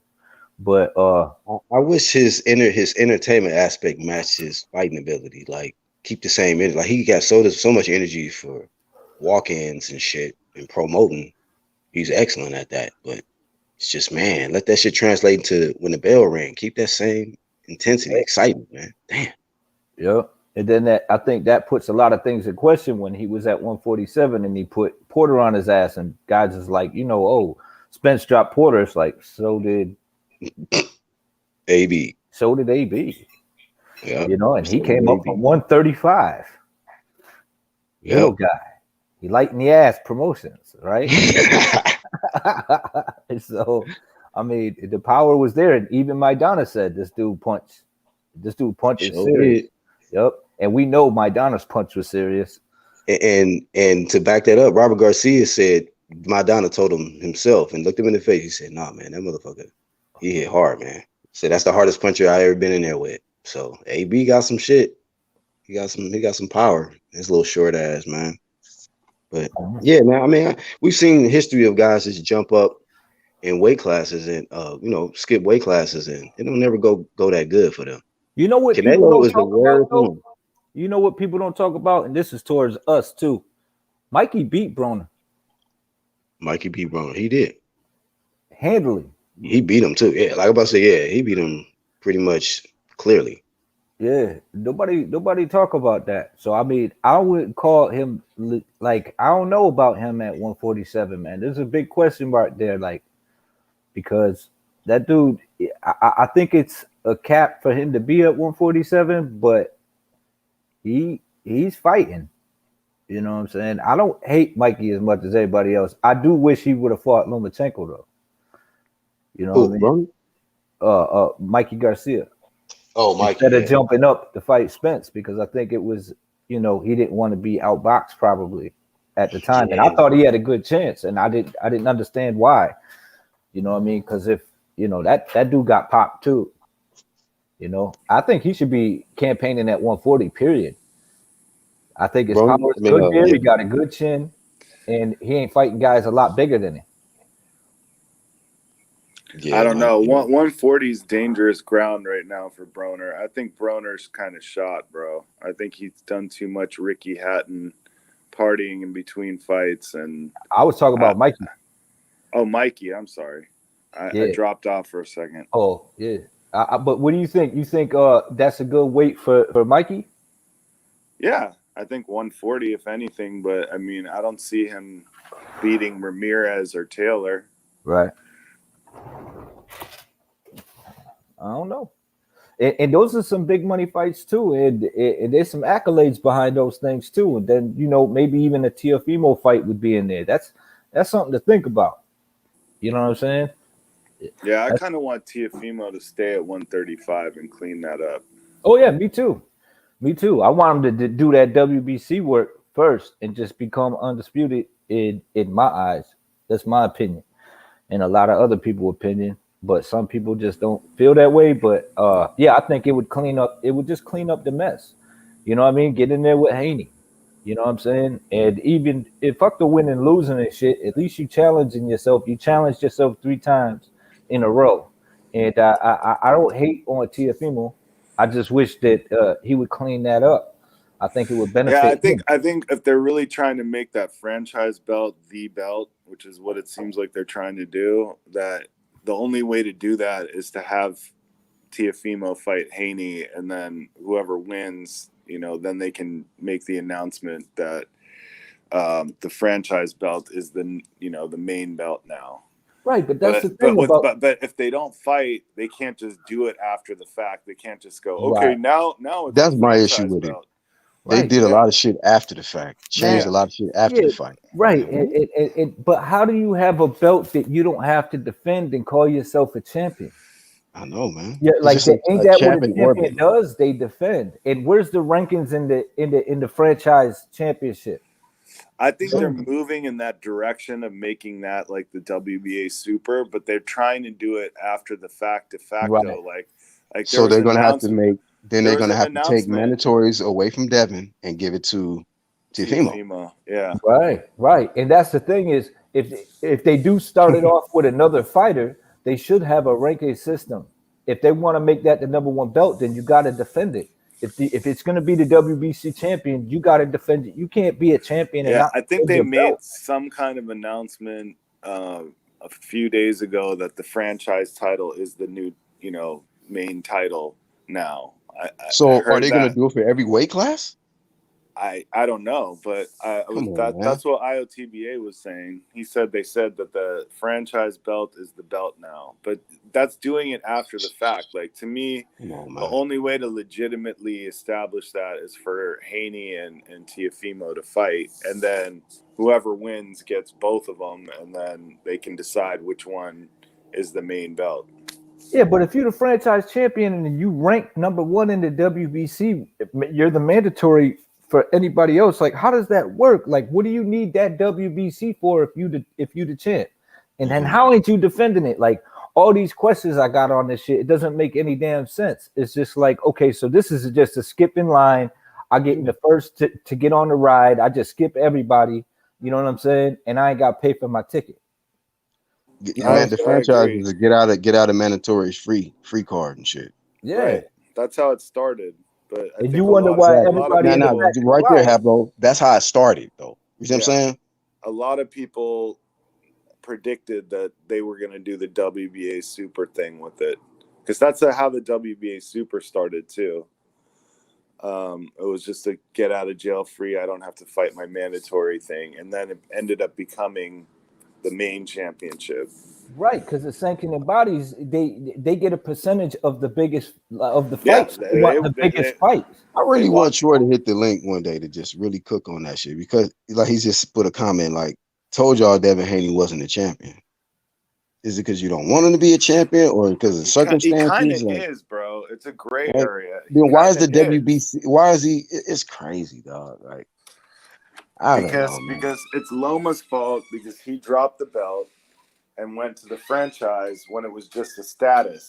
But what I'm hearing is that Devin Haney was supposed to fight somebody in particular to get that Lomachenko fight, and the WBC told him that if you don't fight this dude, you're gonna lose your spot to fight Lomachenko. Mm-hmm. And so I'm like, and then I guess he said he took 2.5 to not do it. So Who took 2.5 to not do what? Devin Haney to fight somebody else. And they said, I think it was actually D. Jefferson asked Devin Haney Pops, well, why didn't you take that to fight Lomachenko? And he was like, I could give you 2.5 million reasons why. So he wasn't that kind of fuck shit up too. Because I'm like, I don't know then. Repeat that. So repeat that again. 2.5 million to not face him? No, he took 2.5 to fight somebody else. And I guess that's what the reason why that people don't consider him the WBC champion, because he wasn't willing to face Lomachenko. He could have forced that fight and he didn't. And which fight did he take 2.5? I don't know. It's from his dad. So I mean, I'm not sure of all the details, but when it came out his Pop's mouth, I was like, "Hey, man, like that. Hold it." But if that's the case, what's the purpose of being franchised? Because, like I said, from my understanding was he took the franchise to avoid the mandatory Devin Haney. No, it actually, I'm from what I'm hearing, it's the other way around. Devin Haney took the money to avoid fighting him, and then he took the franchise. Yeah, but he still didn't have to take the He didn't have to franchise. take. I understand the franchise. Like, what was the purpose of that? If Devin Haney's ducking him, why do you even need to get in a Well, special status to that's avoid him? well. What I'm trying to say is, he had an opportunity to take the fight, chose not to take the fight, and then we can just go to Mauricio here. I mean, Mauricio, when it comes to the WBC, we could go back to that because that's what's fucking shit up. So what I'm trying to say is, there's too much going on, too many chiefs and not enough Indians, like too much shit behind closed doors that we not hearing about, that we just making assumptions on, and it's just, I don't know, man. It's just a bunch of shit. It's just a bunch of But see, shit. that's So what happens when guys don't fight, though. We right, all end right, up sitting here guessing, playing a guessing game instead of seeing the fight. right. Hey, So I mean, go ahead, one two. I still feel that if he fights Devin Haney, it clears shit up. You know what I mean? And then there's no more argument. I But agree completely. I'm gonna call it down the line. You know what I'm saying? And so if a Right. guy pump faking, then Yeah. he pump faking. It's just what it is. Whether I'm rooting for him or not, you know what I mean. I'm not gonna sit here and say this dude didn't do that, because we spoke about when we was with Demetrius Andre, when certain shit came up. I said, well, damn. Well, I guess it is what it is. This man passed this shit up to sign with Rock Nation, and then didn't get paid, then sue Rock Nation not to fight this guy. I said, oh nah, that's a duck. So I was like, I couldn't argue that. You know what I mean? So I don't have a problem, see if the energy change, I'm gonna ride for what's best for the sport. You know what I'm saying? Exactly. Yes, sir. Tony says he fought for a vacated belt. If he's not a real champion, then neither was Wilder and neither is AJ. Hell, all champions throughout the history of boxing who won vacated belts aren't champions. Hey, yeah, Tony, you might want to hit the link too. Troy said he's gonna hit the link, so I got some shit for Troy as well when he hit the link. Wilder didn't fight for a vacated belt. A vacant belt. No. Oh yeah, you're right. Stavern did have it. Stavern fought Areola, I believe, for the vacated belt, and then Wilder beat Stavern. Right. So Wilder beat the guy who won the vacant belt. Right. Right. But hey, I got a question for people that still say like Devin Haney not champ and think like somebody's not a champ because they won or they got a vacated belt, and he's saying like he never fought no one and stuff like that. So I got some thoughts on that, man. So if you hit the link, we're gonna chop it up. Bart says Bob Arum accepted the franchise because there was a chance they were heading to purse bid with Eddie Hearn. So yeah, heard that too. Stavern won a vacated belt dropped by Hill. Therefore, Wilder can't be a champion if Stavern wasn't a real champion. Stavern won a vacated belt dropped by Klitschko. Therefore, Wilder can't be a champion. Well, I mean, I'm not saying that. He said if we use Troy's logic, because Troy was saying that he's not champion because he hasn't fought. I think if a guy wins a vacated belt, he's still the champ. It's not Devin Haney's fault that Loma dropped the belt. I mean, to me, he's the champ. Right. I get that. Until further notice, like, he's the champ unless he fights Teofimo and loses, and then he's not the champ anymore. But then how do they also have Ryan Garcia as the interim champ? That's what I really don't get. Well, how is he the interim champ when they already have two champions? Damn. The interim to the email belt. Is he the interim to the regular or the interim to the franchise? I don't get it. There's no roles that lead to the franchise. I think all the roles leads to Devin Haney, and Teofimo's safe on the WBC side. He's safe. But Teofimo just said that, I don't know how true this is, claims that Haney turned down $2.5 million offer to fight Lomachenko before he fought him. Is that what you were talking about the $2.5 million to fight somebody else? I don't know. That seemed to be a different subject. So I don't know. I'm just kind of digging into it now. I'm not saying take my word for gold, because I'm just kind of just hearing the shit all at once. I'm just trying to share. I never even knew Devin Haney was offered a fight from Lomachenko. Never even knew that. Didn't even know they got already sent a contract. Nothing. It could be From what I BS. knew. He could just be talking. Like, and that's the thing is we don't know what's real and what's not, and who's capping and who's not, and what's going on behind closed doors and what's not. So, like Haplo said, and you said, we just guessing sometimes. Ooh. You know what I mean? I'm Yeah, trying to figure out why you need an interim champ when you have two champions that are fighting. Like, doesn't interim mean like that the champions secondary, right? Secondary. No, it's like that the champion's not available or he's injured, so you get to be the champ while he's injured, and then when he comes back, you're supposed to fight him. Like Right. that's what an interim champ used to be, but now an interim champ is just like another belt that they throw around. It's just weird, man. Tony says, if franchise didn't exist, would Tio have a WBC belt? In the story? Man. I mean, he dropped the official regular belt that all the other sanctioning bodies acknowledge. Only if Loma hadn't dropped the belt. Right. Right. That's where all the horse shit comes in. You know what I mean? That's where all the bullshit angles come in. Right there. It's like, okay, so once this thing was introduced, man, it threw everything off. You know what I mean? Like, let's be honest about it. If Lomachenko was never quote unquote elevated to the WBC franchise champion, then what happens when that Haney and Lomachenko fight happens? Someone doesn't sign the contract, whether it be Lomachenko or Haney, then that's just a duck, and we know what it is. You know what I'm saying? So if he's the mandatory, then somebody's ducking somebody. You know what I mean? And it's clear cut. I don't think that people wanted that, and I think the sanctioning bodies was like, well, you know what? We could split it up and get double the money and call them both champs. And that's where this bullshit comes in. That's exactly what it is. Yeah, we could get double the money. You're the champion. No, and you're the champion. Well, you're the real champion, but you're the real champion. You know what I mean? He just dragging these guys along, and I think that's what's hurting boxing.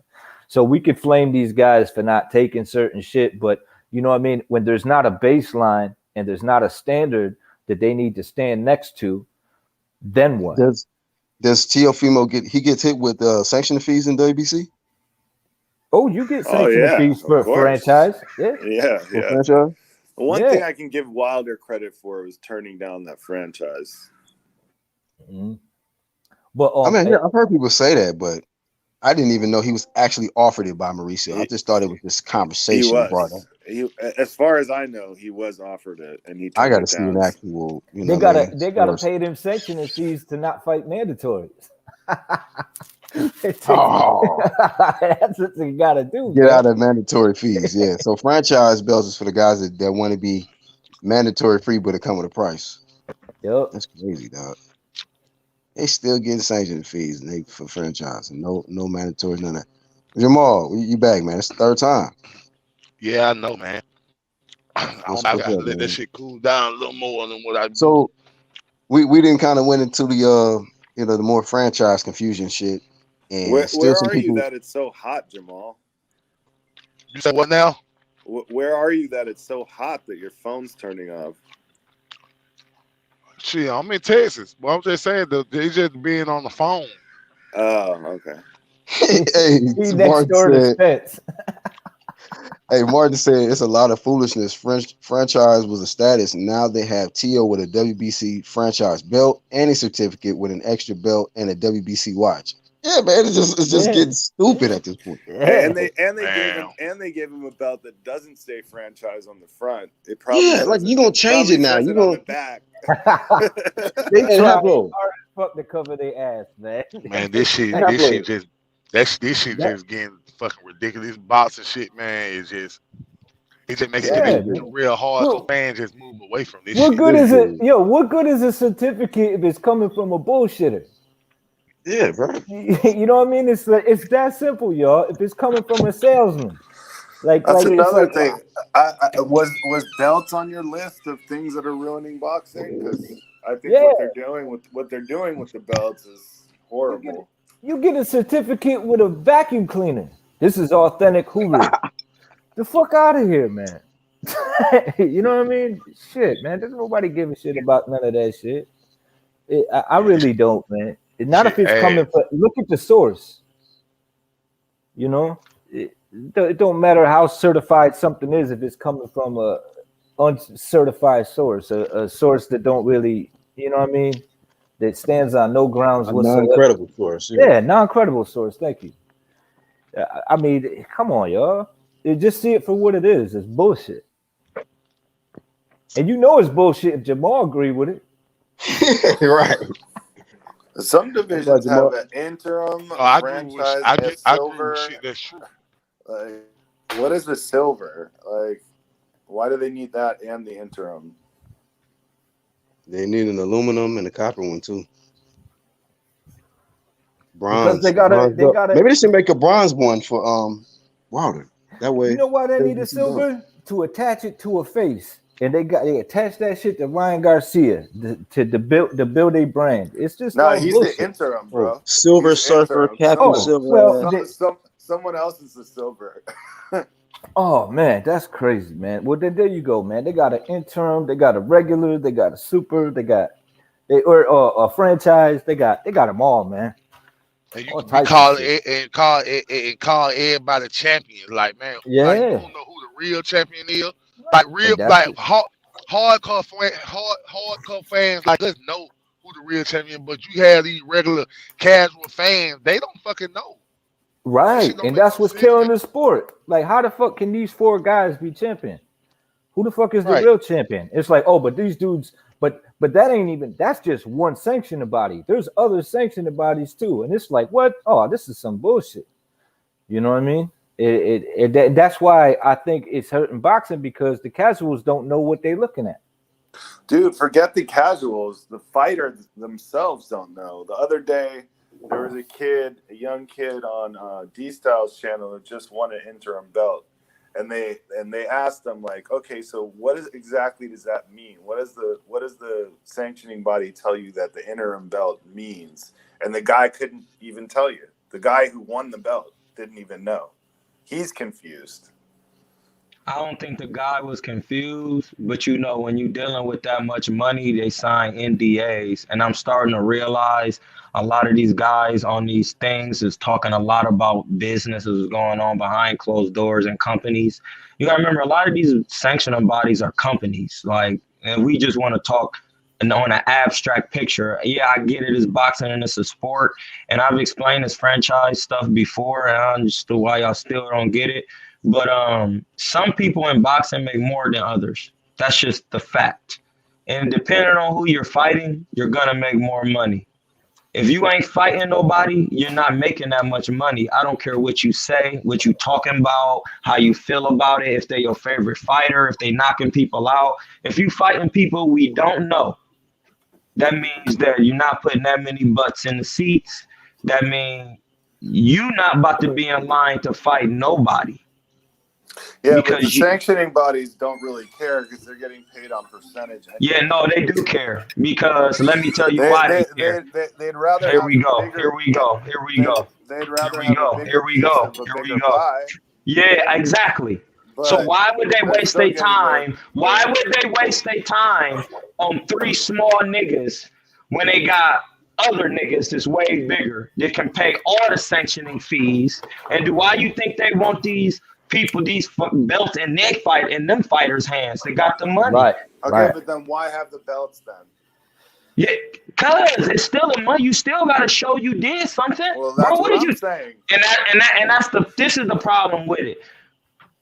It's a lot of shit going on behind closed doors, and I started the conversation with that because a lot of these companies that's running these are sanctioning bodies, and all it is, we're not even talking about the belts. Before you even get into boxing professionally, you gotta have money. You gotta pay money.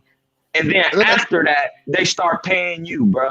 And nobody's paying you if you didn't go to the amateurs and all of that. So you gotta think these are businesses. So when they say, hey man, we gonna have you do this, it's an NDA in there. You can't even I don't care what you gotta say. You better act like you don't know. Yeah, we got franchise, we got interim. Yeah, this is our business. We do what we want. Do you want the belt? Do you want the money? But yet Yeah. you can look in their bylaws and read all about their rules on these things. I mean, you Hey, So can what? go, you can go How on the often actual you got to fight a website. dub? I mean, How often if you got there's to an fight a NDA, mandatory? hang on. If there's an NDA, why do they have their rules posted online? You can go look up their rules right now. rules and NDAs ain't got nothing to do with each other. You can know all the rules you want, but you don't mean you can actually explain what goes behind closed doors of a business, I'm bro. not Do you saying you should. understand that? What I'm Yeah, saying is, no. Let I me do finish. Let me understand that. finish. No, I if do you understand what an okay, NDA well, if you is. understand, okay, if you understand that, then you can understand how you got rules in place, and they can be posted all over the world, bro. It's rules posted all over. The Constitution is posted. You can look it up, bro.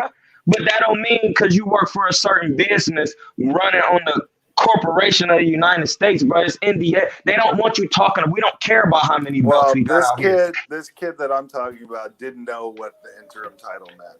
He Yeah, literally said that. and that's fine. He can tell you whatever he wants to tell you, bro.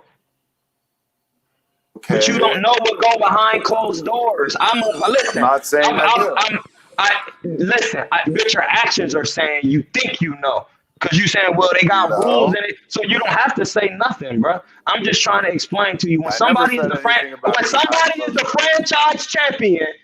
Why are you getting mad? Listen, because man, I just want to talk and get this shit out of here, and y'all keep cutting. I don't want to be cut off Go when I'm ahead. talking. Go ahead. Go ahead. Cause by the way you talking, I know you never had no fights, bro. And I was in the boxing business, bro. I'm still in it. I train fighters. I'm gonna be taking niggas to Mexico to get work so we can build them up, so they can get signed because they don't have large amateur backgrounds, bro. I really do the business, bro. So that's why I'm really trying to help. I'm just really trying to, because I know y'all want to see boxing, and every time I come on here, I say the same shit. And y'all just don't because y'all want to like these guys. I like them too. I'm the most niggerish nigga out here, bro.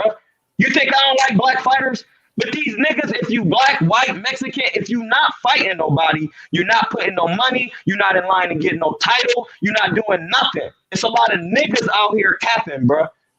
Niggas, Okay. bro. How I'm not done. Now, when you the franchise champion, bro, that because you put asses in the seats, and without you putting asses in the seats, they don't get all of that money off the top for you having that belt. So listen, I'm not trying to fight Devin Blood. He ain't even fucking fought nobody, and I don't even like Lomachenko, bro. I've been telling niggas his ass. But if Devin Haney go on his box rate, bro, I'm not talking about all this shit that y'all talking about. I'm talking about what's on that nigga's box rate, bro. I love the little nigga, bro. But his dad ain't even about to coach you no more because you know what it's time for? It's time to get real fucking work, Devin. You can't be playing no more, bro. This shit ain't, I'm not joking with this shit, bro. I really train fighters. I really fought. This nigga is not fighting anybody, bro. Go on his box rec and tell me one person on there that's validated. Okay, that don't mean he can't fight though. Real That don't quick, mean he can't fight. That don't mean he can't fight. That don't mean he can't fight. I'm not talking about none of that. You say the nigga ass. You say the nigga ass because he resume. No, I didn't say that. I said he ain't fighting nobody. So how So the real fuck is he quick. ass? So how the fuck is he ass if he ain't fought nobody? There we go. I'm gonna let this man talk because I'm talking, but niggas is trying to talk and they saying shit that I'm not saying again. I never said he was ass. I never said the man was ass. I said the man has to fight somebody, bro. If you can name me somebody on Devin Haney's resume that's in the top 10 in his weight class, bro, I'll shut the fuck up. He ain't fought nobody, bro. I'm just keeping it 100. If he fights somebody like Luke Campbell and beat him, he's validated. He hasn't fought anybody. Wait a minute. He validated by Luke Campbell. Why? Why is he validated by Luke Campbell, bro? A nigga just lost. Don't know what he's talking about. Bro. That's what I keep going Why down you hollering? Why you hollering? Why you hollering? Why you hollering? But why you hollering? We all heard niggas gonna shut the fuck up. That's why. This nigga talking about Luke Campbell, my nigga. You validate you fight Luke Campbell. Did Devin Haney have a gold medal, bro? Nigga, who the fuck You Did take a Devin Mexican Haney for the have a fucking gold dog? medal? Did Devin Haney win a gold Hey, let medal? him Just talk, answer the Jamal. question, bro. Jamal, let him talk, Yeah, man. because I'm trying to explain this shit, and y'all just niggas just like niggas so much, y'all just don't want to hear it. Devin Haney didn't even do shit in the amateurs, bro. He got at the amateurs under 19, bro. That you didn't really do nothing in the amateurs, bro. If you got out Mhm. under 19. Under Okay. 19 years old, you're not even a grown man fighting other grown men. You got out early. You turned pro. You took 50, 60, damn near 70% of your fights in Tijuana, where I fought at because I didn't have 100 amateurs. I'm talking actual facts. I'm not talking about his skill set. I'm not talking about none of that. I'm talking about what he actually did, my nigga. He didn't fight above 19 in the amateurs. He got out. Then he fought 70% of his fights in Mexico. His dad got dumb guap. His dad paid them up front to get the fights, bro. I fight in Mexico. You have to pay to fight. That's why I came on here and said Devin Haney got his own business, bro. His dad said, "Hey, bro, I'll give you 20 racks, man. We need like 30 fights, bro. We trying to run this shit up so we can be on TV and all of that." Once he did that, then he started being on TV. Once he gets signed by the zone, he still fought. The fight when he knocked the nigga out with an overhand right, the dude was wearing RDX brand. That's a Tijuana brand of Mexican clothing. They went and got the nigga from Tijuana to come on fight on the zone. They paid him a lot of money. Devin got a knockout so he can look good still, but he still ain't fought a credible opponent. Now, Luke Campbell can lose, but he still had a gold medal. That's something that Devin Haney didn't have. So Luke Campbell is going to get all the fights before Devin because he put in all the work on the front end of the boxing career in a totality. Now, if I got to keep explaining this and y'all niggas don't want to listen, that's just on y'all, bro. Because Cool. in the whole boxing career in its totality, Luke Campbell has a gold medal. Devin Haney is not even worth even signing before Luke Campbell because you wasn't better than Luke in the amateurs. So we can't invest in you off Blah rip, bro. blah blah blah All right, blah so Yeah, hold blah yeah, on, all blah right, real blah all quick. right, all blah. right. Real, No. I get it. Y'all niggas want to like Devin Haney because I'm telling you the truth and y'all hey, so niggas real saying quick, blah, let's blah, blah. talk facts. Man, Let's talk facts. I just Troy, did. can I talk? Go ahead, do your thing, bro. No doubt, no doubt. So let me talk. This is the only points I want to make with this because you got definitely something seem like against Devin, and you made some I facts about don't his. have nothing against Devin, All bro. right, well Why do let me y'all keep just saying that? let me I just want tell you. I, Let me just tell you from where. All right, my bad. My number two then. I had something wrong against wrong Booker. He wrong don't thing to say. Let me talk, my nigga. man, y'all niggas should be tripping on here, bro. Yeah, we this is I the think you get too UGC. We emotional, slip my all the nigga. time. Hey, real quick though. Let me just say this. Go ahead. This is what I'm looking at, right? You saying he ain't fought nobody. I'm not debating you there.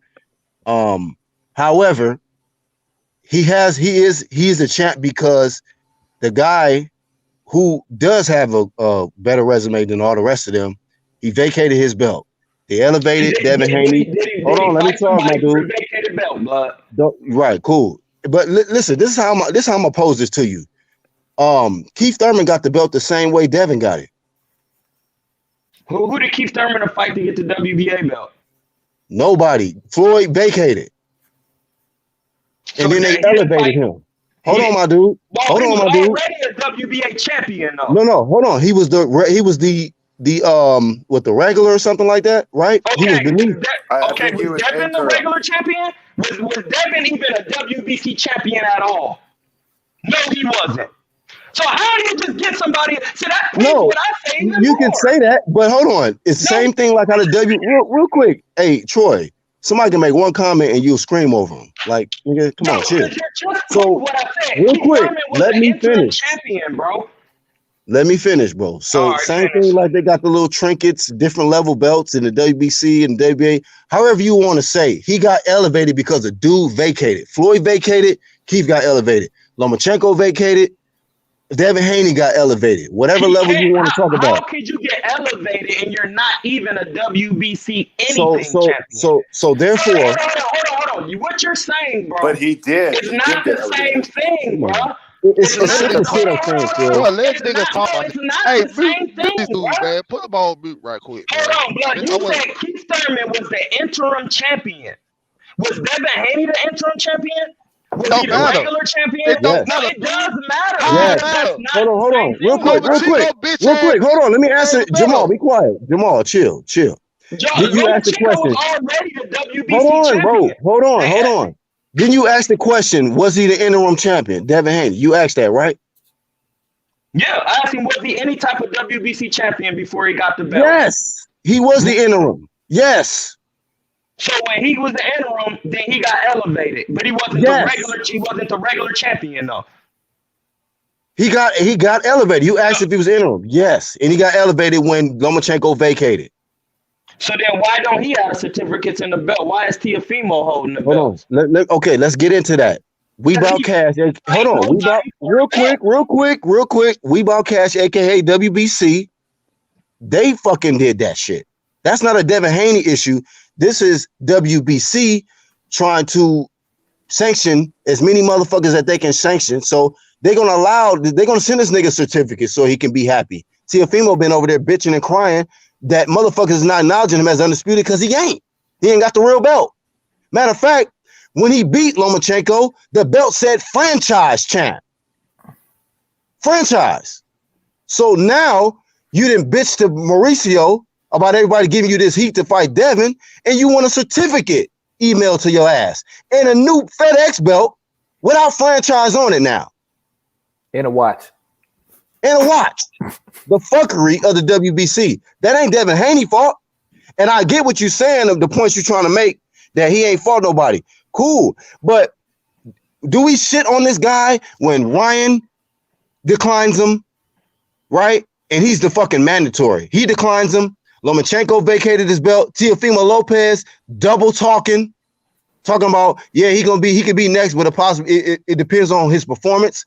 So I get it, man. You saying he ain't fought nobody. That ain't no debate. But you got all of these other guys, right? Acting like he don't exist. Acting like he not undefeated.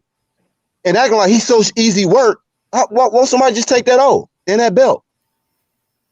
Because the other sanctioning bodies acknowledge that belt as the real belt, not the franchise shit Teofimo got last time I checked. All right, so my next question is, who he gonna fight then? Well, 'Cause if basically, hold on, hold on. If he Go don't ahead. fight somebody in the top 10, bro, I'm Gotcha. gonna be right back on here talking So- that same shit. And that's cool, Troy. We with that. You know, we with the smoke. So who in the top 10 is stepping up to fight Devin? Who, or are they all talking like you? He need to fight somebody. He ain't done nothing yet. He boring. His daddy this or the whatever it is. Because you can say he need to fight somebody in the top 10, but guess what? Ryan Garcia is now trying to fight Javier Fortuna, his other mandatory. So we got the eliminators trying to eliminate themselves out of the championship fight. How does that make sense? We give these niggas a pass, but the guy who at the top, we got to give him all the smoke because all the top 10 dudes ducking him. You got mandatories Hey, ducking how him. you on the top and you just agree with me the man ain't fought nobody? That's what I don't understand. Like what you saying. Okay, hold on, real How quick. you not Not fight anybody? not cool. You say you agree with that, but he on Not the cool, top. Troy. That don't I even do make agree with sense. So now, with that being said, right? People say the same shit about Demetrius Andrade. He ain't fought nobody. He ass. Does that mean that he not Demetrius, champ? that's not the truth. That's not the truth, bro. Demetrius Andre was a two-time champ way before the Charlos, and he was on the Olympic team. He was Right. better than the But I'm Charlos. saying when they talk in about the his amateurs go ahead, my bad. and in the pros, he was a two-time champion. He fought Vanes Mata-Rosen and took the belt off of him, and Vanes Mata-Rosen was an Olympian on the same team with Boo Boo. That's a fact. He was already a two-time WBO champion before anybody had did anything, bro. So like that's not the same thing. Demetrius Andre. Only point I'm making with that is that somebody can be a champ and they can act like his belt don't matter. That's the only point I'm making. I'm not saying that Devin Haney's done half the shit Demetrius Andrade, because you made a great point with Demetrius Andrade there. And I didn't even know that about Vanes Mata-Rosen. I know, but Devin Haney and Demetrius Andre, like I keep trying to tell you, bro, it's just two different leagues, bro. That's not even the same league, bro. You gonna fault Devin Haney because he got elevated to a super champion? Like that's what happened. That's when he ain't fought nobody. He ain't fought nobody. Does that take away from the fact? Anybody in the top 10, bro. Listen, hey, but I know you said we can't make the comparison. Or he gotta fight somebody, bro. Somebody. Right. Even if he But fight Gary are you Russell, he gonna gotta shit fight on him if he somebody, can't bro. get a top 10 Listen, guy? You just can't clean shit it. on him if He he can can't fight get a Gary top 10 Russell, bro. opponent in there with him, I Troy. fight Gary Russell, bro, at 132 or something, bro. Nah, Like, you dog. gotta Come on. fight You just somebody. said, hold on, Ain't Troy. nothing You just going said a on. top 10 guy at 35. But Now you talking about listen, Gary Russell. he don't have to fight somebody, bro. Like, who is he Okay, gonna fight but at 35? Name hold somebody at up. 35. How Name can you somebody in the top flame? 10. How can you get this nigga I'm to not blaming flame? Devin. I'm not blaming Devin. Name somebody Okay in the top then. 10 All right. who he should be fighting right now. I want to hear it. He finna fight Leonardo. Hey, He Linares. about to fight Jorge Linares. Right. More likely because Garcia trying to steal his opponent. Who is Garcia fighting? He trying to fight Fortuna right now. Listen, And that's Fortuna gonna fight. He not you listen. Ryan Garcia cannot steal nothing from Devin Haney because Ryan Garcia got way more capital than Devin Haney. okay. So is it about capital or is it about? No, bro. Come on, man. Why do y'all keep acting? Why y'all keep doing that, bro? You know that Fortuna gonna fight Ryan Garcia before he fight Devin because he gonna get paid more, bro. But hold on, hell no. Stop it. Who gonna get paid more to fight Garcia? All right, bro. You right, bro. You right. No, I'm keeping it stacked. He ain't gonna get more to fight Ryan. You trying to tell me Ryan Garcia don't get paid more than Devin Haney, blood? He don't. Go check it out. He don't. We done, bro. We done. Ryan gets paid more than Devin. Hey, bro, we done. You right. We done, bro. I'm asking you, Troy. Is that a fact? I'm gonna let you go look it up, bro. I'm gonna let you go look it up. The nigga, listen. All this shit on this and boxing right now, this is matters and shit. Social media, all of that shit. Do you know how much he got paid to fight Gamboa? Do you know? About $2 million or so. Do you know how much he got paid to fight Gamboa, my dude? Do you even know that? You probably don't know. I mean, what I'm saying Devin is getting more money than all them guys at 35. Yeah. I'm just telling you the facts. So people can try to throw money in there. They can throw about, oh, you the fake champ. You can't say he ain't gonna get enough money. So how is he stealing his opponent then? Why would you take less money to fight Ryan Garcia? Hey man, Ryan Garcia. Why are these fucking contenders ducking the champ, man? I don't get the shit. Hey, I got a question for you, blood. I don't get it. Out of all the people you name, man, I can name on both resumes, and even on Tiafimo's resume, he fought some of Devin Haney's people and got him out of there in like a one round, bro. Like, that's just a total different level. Like, I get what you saying, but I love the nigga Haney. But he's a good young guy. He's a fighter. He's doing right for his family. You can't talk that shit to about a nigga then turn around. I keep shit real, bro. I keep shit 100, bro. Dog, it don't work if like you that, fighting niggas, you fighting niggas, blood. I used to love Keith Thurman, blood. He just a clown now, bro. What is he doing? Like, what is he doing, bro? Come on, I used to love Keith Thurman, bro. He get in there with Earl, but Earl down there kill that nigga, bro. He don't even want to box, bud. Like, I used to say Keith Thurman was him, bro. He's done now. He's done, bro. He's done, bro. Now tell me if I'm still a hater. All right, then. All right, then, blood. All right, then, because I'm keeping shit 100. Like, I used to love Keith Thurman more than I love these other niggas because he was the nicest nigga when he was out there getting work.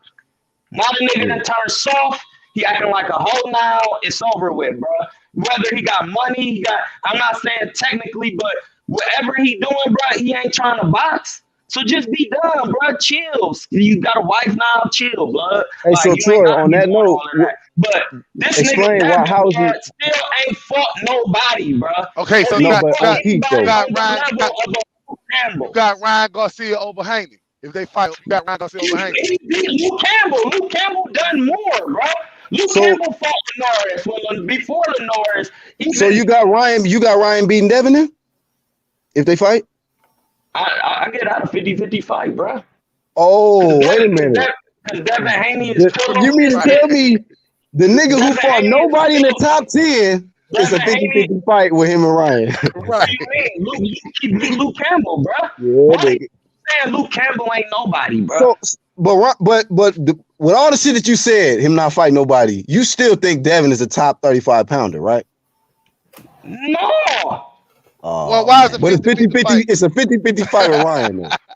Because the 35 division ain't even stacked like that. Like, it's Okay, if Oh, it ain't stacked, if he ain't, Devin, so if So it ain't, who was man, at the top then? this nigga contradicting himself like a motherfucker, man. No, I'm not. Like, due to the playing field ain't the level of Sugar Ray Leonard in them. The playing field and skill level of them niggas is average, bro. It's average so- at best. right, It's so kind you of like gon- when so- Roy Jones was in the super middleweight division. And he So kept Hank ain't no skipping top because fight. it just Hank really ain't no ain't top nobody fighter. to fight. Like, why are we acting like we don't know boxing? Devin, I mean, whatchamacallit, Roy Jones, it wasn't really for nobody to Roy Jones to fight. Everybody know that in boxing. He really never had that one guy, bro. That's because the talent level, this one guy was above all the talent level. All of these guys is fighting, they damn near on the same talent level. They ain't even really that nice. You know what I'm saying? But if you not, what makes you the best in the division is when you fight the other best guys, bro. I don't know what y'all talking about with boxing. I just All don't right. know They what just y'all asked talking you about. about. You said I was just going to the point How because is you he the said best? Who did he beat that proves to me he's the best? Not what his like, potential I skill know, is. but I'm just What making he my point. actually did. If this dude has fought absolutely nobody, how can you say it's a 50-50 fight between Devin and Ryan? Well, this nigga Because is ass, Ryan right? beat Luke Campbell, bro. Luke Campbell won a But gold how are medal you in the saying Olympics. Devin? How are you saying Devin? No, it's a 50-50 fight between Devin and Ryan. You seen Ryan prove himself to you, right? First of all, when I start explaining why I said it was a 50-50 fight, y'all niggas cut me off. I was about to explain it. The All reason right. why, because Devin Haney is a pillow-fisted fighter. And Ryan Garcia got more pop than Devin, blood. But Ryan Garcia lacks in defense, and Devin Haney got a good overhand right. Now, that's boxing, bro. That's why I can call it a 50-50 fight. Did Luke And Campbell did Luke Campbell hit him with an overhand left and knock his ass down? Yes, he did. Did Devin Haney knock out that one fighter with an overhand right? Do Ryan Garcia got a weak ass chin? Yes, he do. Devin Haney is not the hardest puncher though, because he was hitting Gamboa clean and couldn't stop him. You know what I'm saying? So I'm not saying that Devin Haney don't have skill, because to be on that level, you have to have some skill. okay, But so he got skill. All right, we hearing some good things now with Devin. listen, All right, no. Y'all don't understand what I'm saying. I never said he was shitty. I said he didn't fight nobody.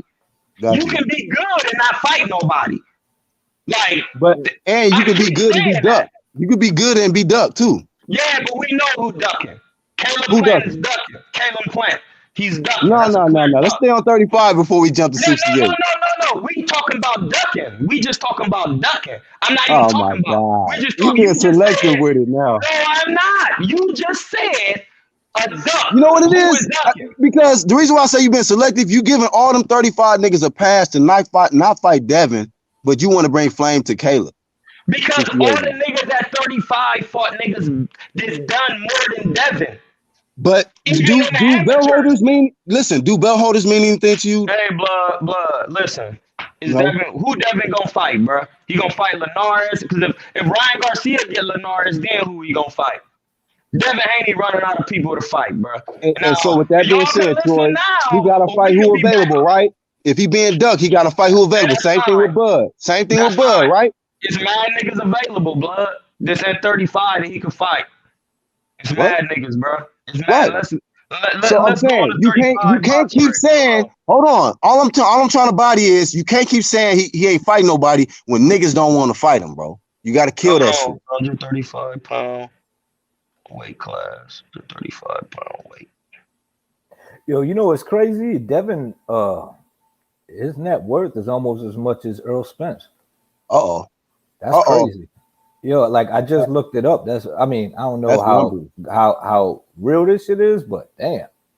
That's why when he said something about Fortuna would get paid more for Ryan, I'm like, nigga, how? The fuck? Do you know how much they offer Teofimo Lopez? All right, come on, man. You gonna get paid to fight Devin. So we can say he the fake champion, he ain't fought nobody, but the bag is there. Hey, bro, listen, I'm gonna explain to you like this. It's very simple. If niggas was getting paid to fight you, bro, they trying to knock your door down to fight you. No, niggas is getting paid to fight Earl, bro. That's why everybody want to fight Earl, blood. Niggas I is wonder how really much. getting paid, Hey, how much blood. did Gamboa Niggas get to ain't fight getting, man. Devin? Niggas ain't really getting paid to fight Devin, bro. If that's the case, why ain't nobody trying to fight Cousin? So that's why I need y'all to make me understand this. Hey, If you do you know what they offer? Do you hold on? Do you know what they offer T.O.? Do you know what they offer T.O.? you so good, then don't nobody want to fight you, but then everybody paying the most to fight you. But then don't nobody want to fight you. And you saying I'm contradicting myself. You the best at 35. Everybody saying this. And you get paid the most. People get paid the most to fight Devin Haney, but then nobody wants to fight Devin Haney. I don't even understand how that makes sense, bro. Explain that to me. Because niggas, listen, we all know Floyd was the best. We all You know know what? nobody. Hey, I explain it to you. I explain it to you. You're not gonna like it. Listen, we all know nobody can never beat Floyd. We know everybody to sign up to fight Floyd was gonna lose, but they still was asking to fight him. Why? Because when you fought Floyd, you got paid the most. That's a fact, bro. That's a fact. We are not saying that for Devin, bro. Nobody. You know why motherfuckers not saying it? Bro. Truth, man. It's But the you truth, though. No, it's not, bro. Okay, hold on.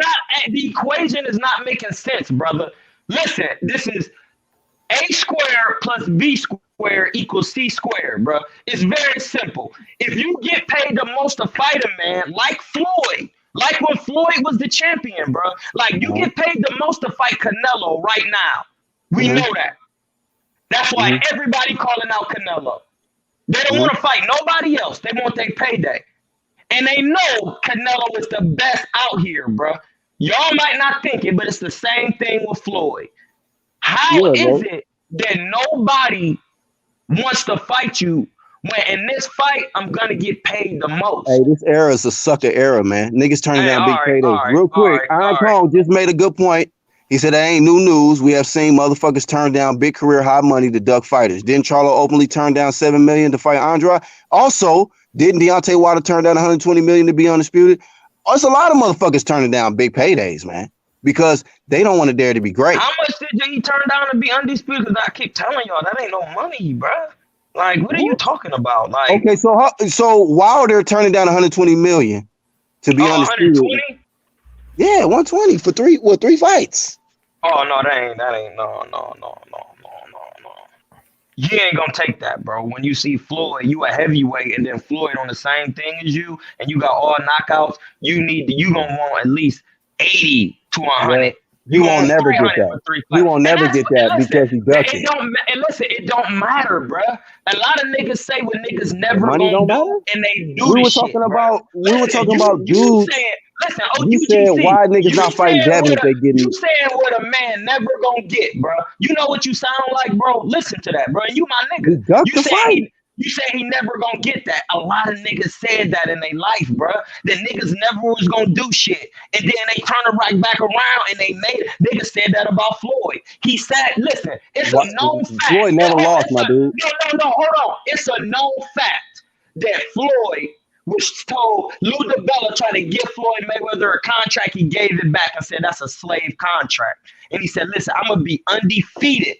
I'm gonna break Rocky Marciano's record. I'm gonna gross the highest in boxing." He said, "Dog, you talking stupid, bro. It's never been done." Gave him his contract back, and what Floyd do? See, that's what I'm trying to say, bro. And you can say, "Oh, well, that's Floyd." No, bro, you trying to tell a man I said Deontay Wilder would never be offered $120 million again. That's what I said. You don't know that, bro. Who gonna offer him that, dog? Bro, you tell me then. Listen, who offered Floyd the money when Lou DiBella told him he wasn't gonna never make the money, bro? That's what I'm trying to tell you. All I told you was that Floyd never lost.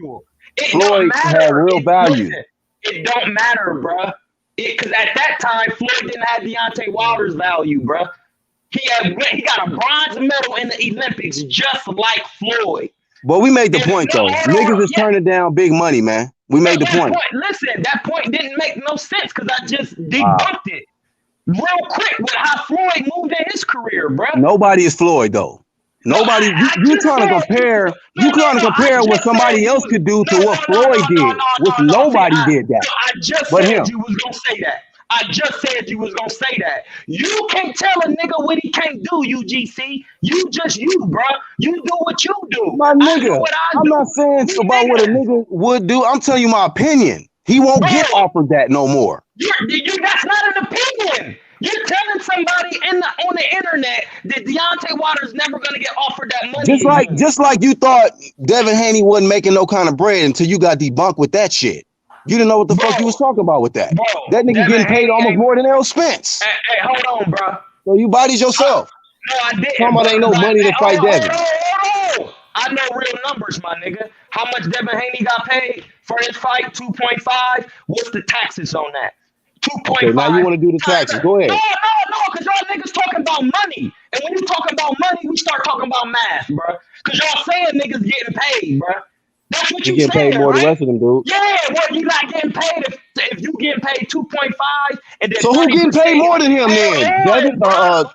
Who getting paid more than Devin at 35? Go ahead and answer that, my dude. How much he getting paid to show up, bro? And then how much he getting on the back end? And how much he paying off Eddie Hearn? We don't know none of that shit, bro. You don't know none of that. You don't know none of that. You don't know none of it, bro. None of it. Man. So what do you know? What do you know then? Since you think you know everything about 35, my nigga, what do you know then? Because I just told you facts. Devin Haney make more than all of them niggas. I told you facts. Devin Haney make that much money because his daddy put him up on the front end, bro. Shout out to his daddy.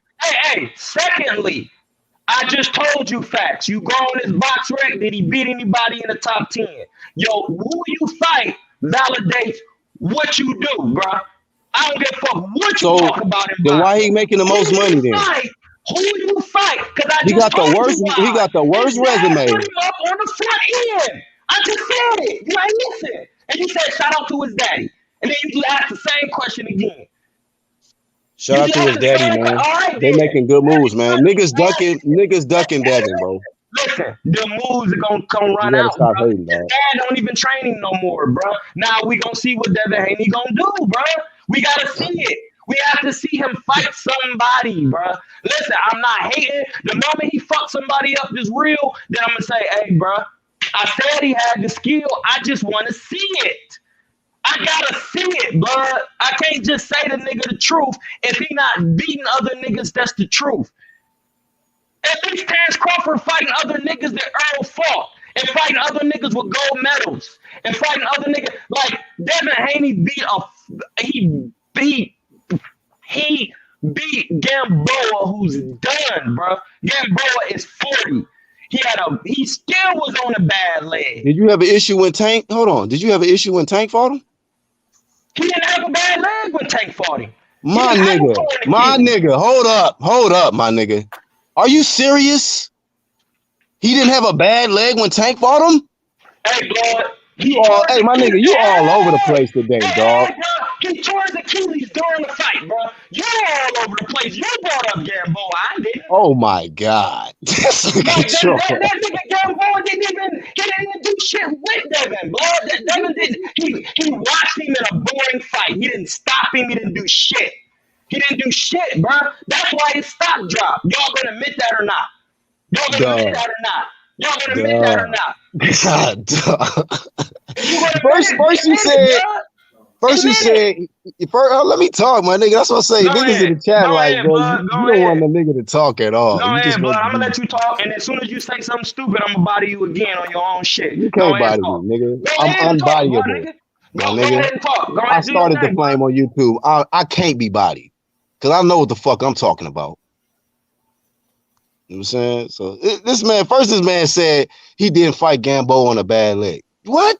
Go back and watch the Tank fight. You all over the place, Troy. Hey, I watched the Tank fight. He tore his Achilles tendon in the second round. But you said Devin fought. You said Devin fought Gamboa on a bad leg. Hold on. I'm going to say it one more time, bro, because I know you just don't want to listen. By the time Devin Haney had fought Gamboa, his leg was already at maximum damage. It got injured during the fight during Tank, bro.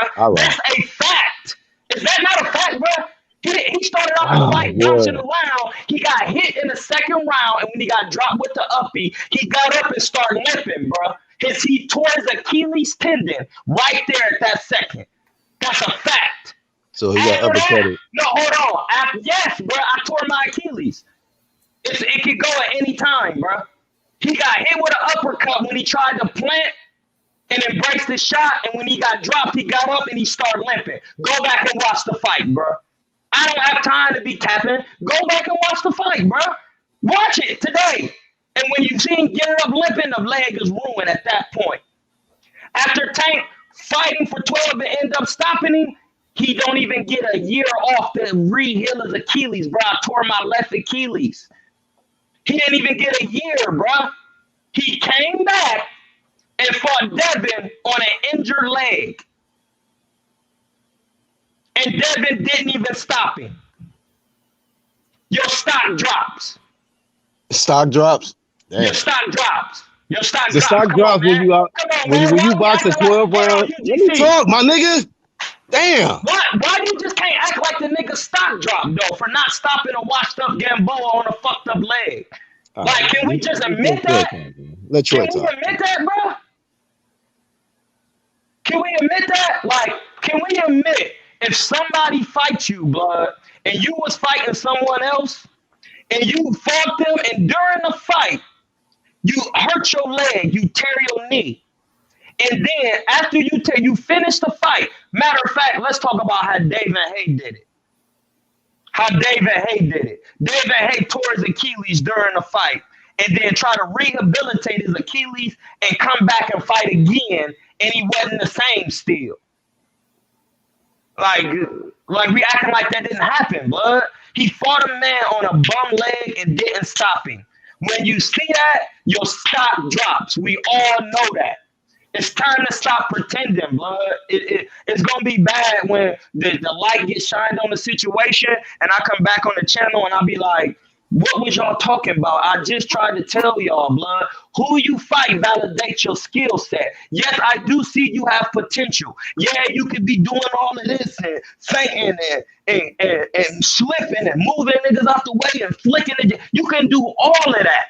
But I need to see you do that against another top guy or another guy in the top 10. You can't keep fighting Gamboas and all these guys that's on the back end of their career. You got to fight at least one or two guys that got a little bit of umph. They're not here to lose. They're not here to take a payday. They're not at the end of their career. That's a total different ball game. Totally different.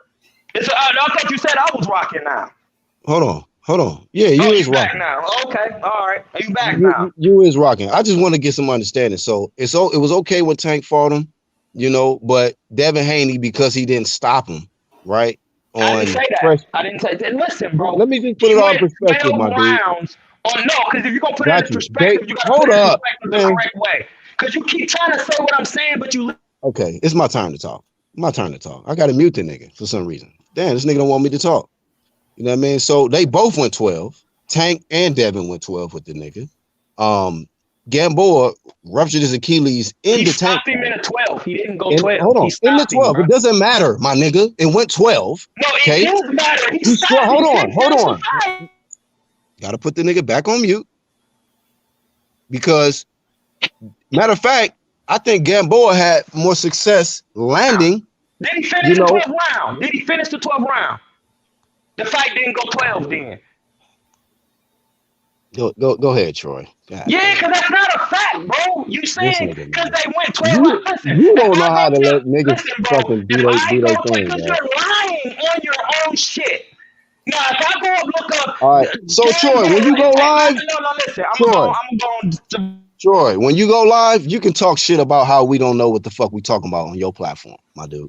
You can do that there. That's slandering. You can do all of that, my nigga. Because I don't care about it. Look, I'm not going here and say if they. I'm not here to hate. I'm not here to hate on no champs. Tank fought him. It was okay. Devin fights him. Oh, what the fuck? And it's just like, I see your energy. You came on here to flame Devin. You want to flame anybody else? Or it's just Devin? I came on here to flame Loma. I've been on here flaming Triple G. I done flame Arrow. Yo, why you acting like I don't flame every nigga in every I'm talking about today. Bro? Today. Every nigga get it on any time of day, bro. Today. Any time. Because that's what y'all was talking about. I came on here to talk about what y'all was talking about, bro. I just happened to go look on my live and say my nigga UGC on here. They talk about franchise championship. Let me go ahead and explain to them again what the franchise mean, bro. Because I don't think these niggas get it.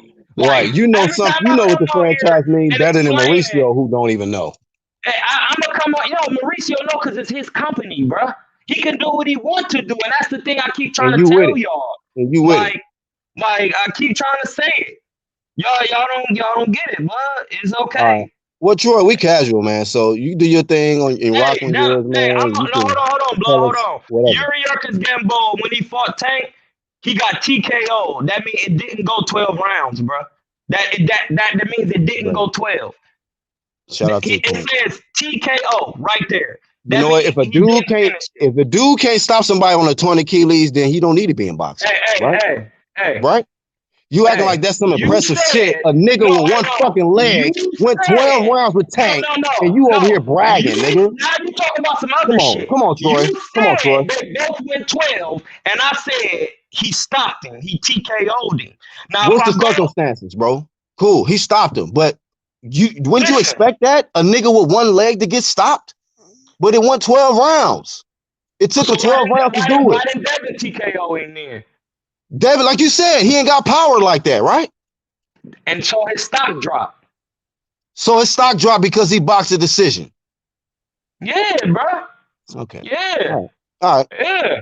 We all know what But this hold shit on. is, bro. Hold But on, I we know guess what this is. Tank We is all safe. He know. can Hey, hold on. hold Tank on. is We safe. all He can know. go 12. Because he knocked niggas. All right, man. I'm tired of disrespect. Hey, shout out to Troy. You can come on next time. Shit. We I'm all not know gonna the keep talking. business of boxing, bro. He knocked niggas out, bro. He knocked him out. All right. Hey, man. Back to the UGC segment, dog. He ain't gonna just talk over me the whole time. But hey, we just disagree. But y'all tune in to Troy King. I'm sure he got his flame he gonna bring for Devin Haney and UGC on his platform. You know what I mean? But we're gonna keep that shit 100 on everything, man. We ain't biased and we're gonna keep the same energy on all of this shit. So, we're not gonna just have somebody jump on to just flame one dude because they don't like him in the situation, man. Hey, man, I respect Devin Haney as a WBC champ because he the real champ, where a nigga like that shit or not. I can give two shits if a nigga don't like the shit. You know what I mean? But Devin Haney is the real champ, and that's all it is. And his niggas was looking for hold on, let me turn this down.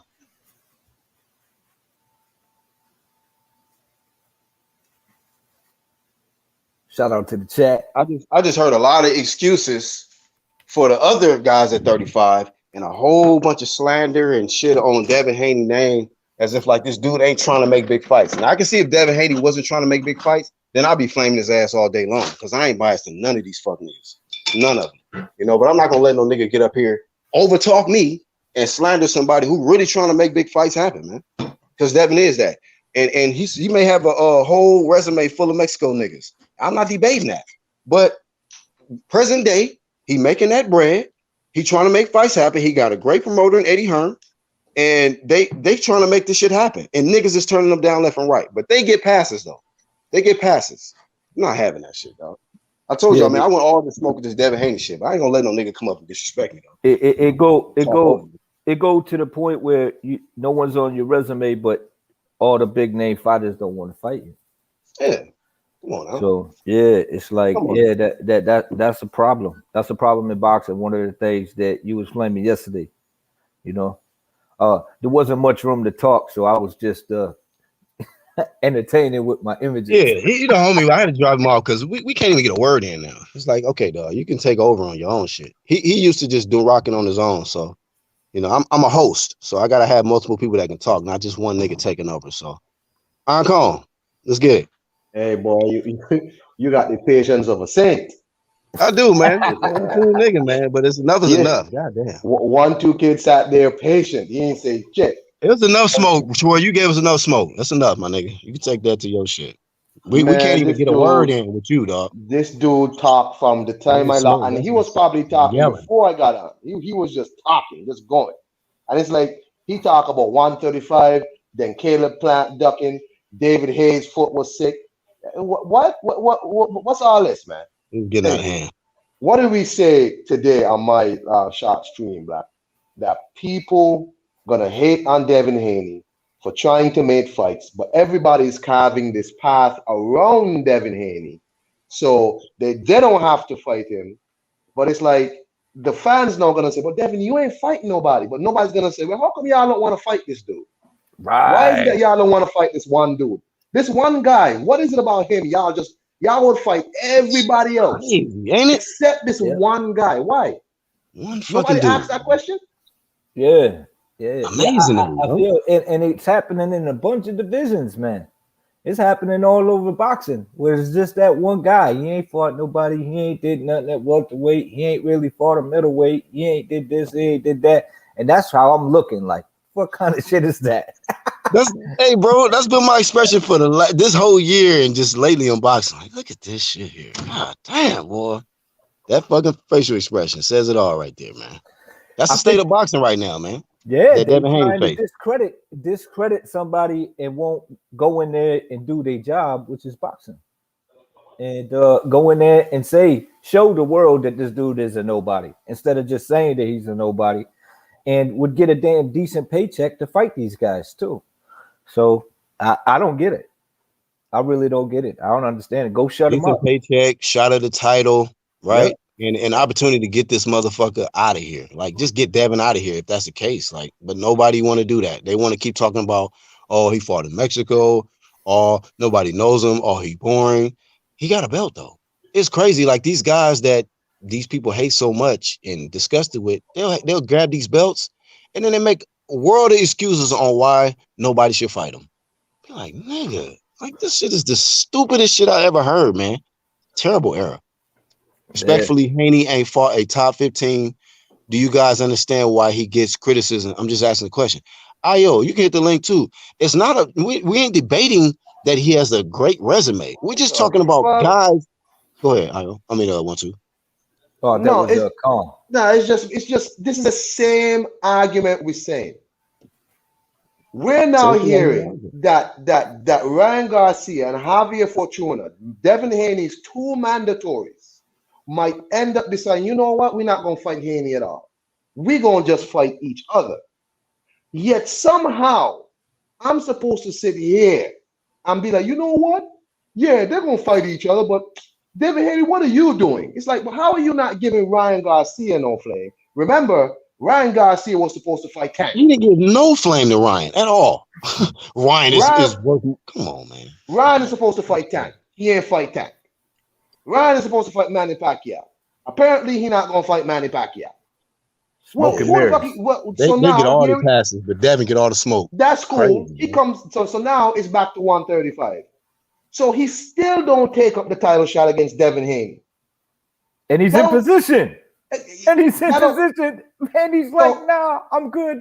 I'm good. But yet somehow I'm supposed to sit here and not say, bro, what the fuck is y'all doing? What is this? What is this? How is it y'all not giving these dudes no heat? Why? El Capo. Why is it that the heat is reserved for the dude who's saying, I am here? Imagine you're in position to fight this dude as a number one priority. No, I'm gonna fight Tank. No, I'm gonna fight Manny. None of those fights happen. Well, I'm still not gonna fight Devin. What? Right. And Matter of fact, I'm gonna fight his other mandatory. Fuck it. Yeah, how do you get it? Like it's like when people ask you, oh, well, you need an ID to get an ID. You know what I mean? It's like, how do you get the how can you continually knock a man's record and his resume if nobody want to fight him? That's what I don't feel. I don't feel that kind of shit, man. Niggas will fucking talk about how a dude ain't fought nobody, but you know the whole fucking division is ducking the dude. You're like, that's when fight somebody. That's when the people, that's when the people champ becomes relevant. That's when you pull out that people champ shit. Because you know why? If a guy can't get a big fight and the whole team and you see the energy, well, he need to fight this guy, but I ain't gonna give him an opportunity. But nobody wants to give him an opportunity to fight. And if it's money, the money's there. What's the fucking problem? What's the fucking problem? There is no problem. It's like, you know what? Why are you even capping for a Tank fight and a Manny Pacquiao fight? Are you that concerned about fighting this dude? Like, that doesn't make sense to me. And you in proper position to get in there and scrap it up with this dude. You are in line.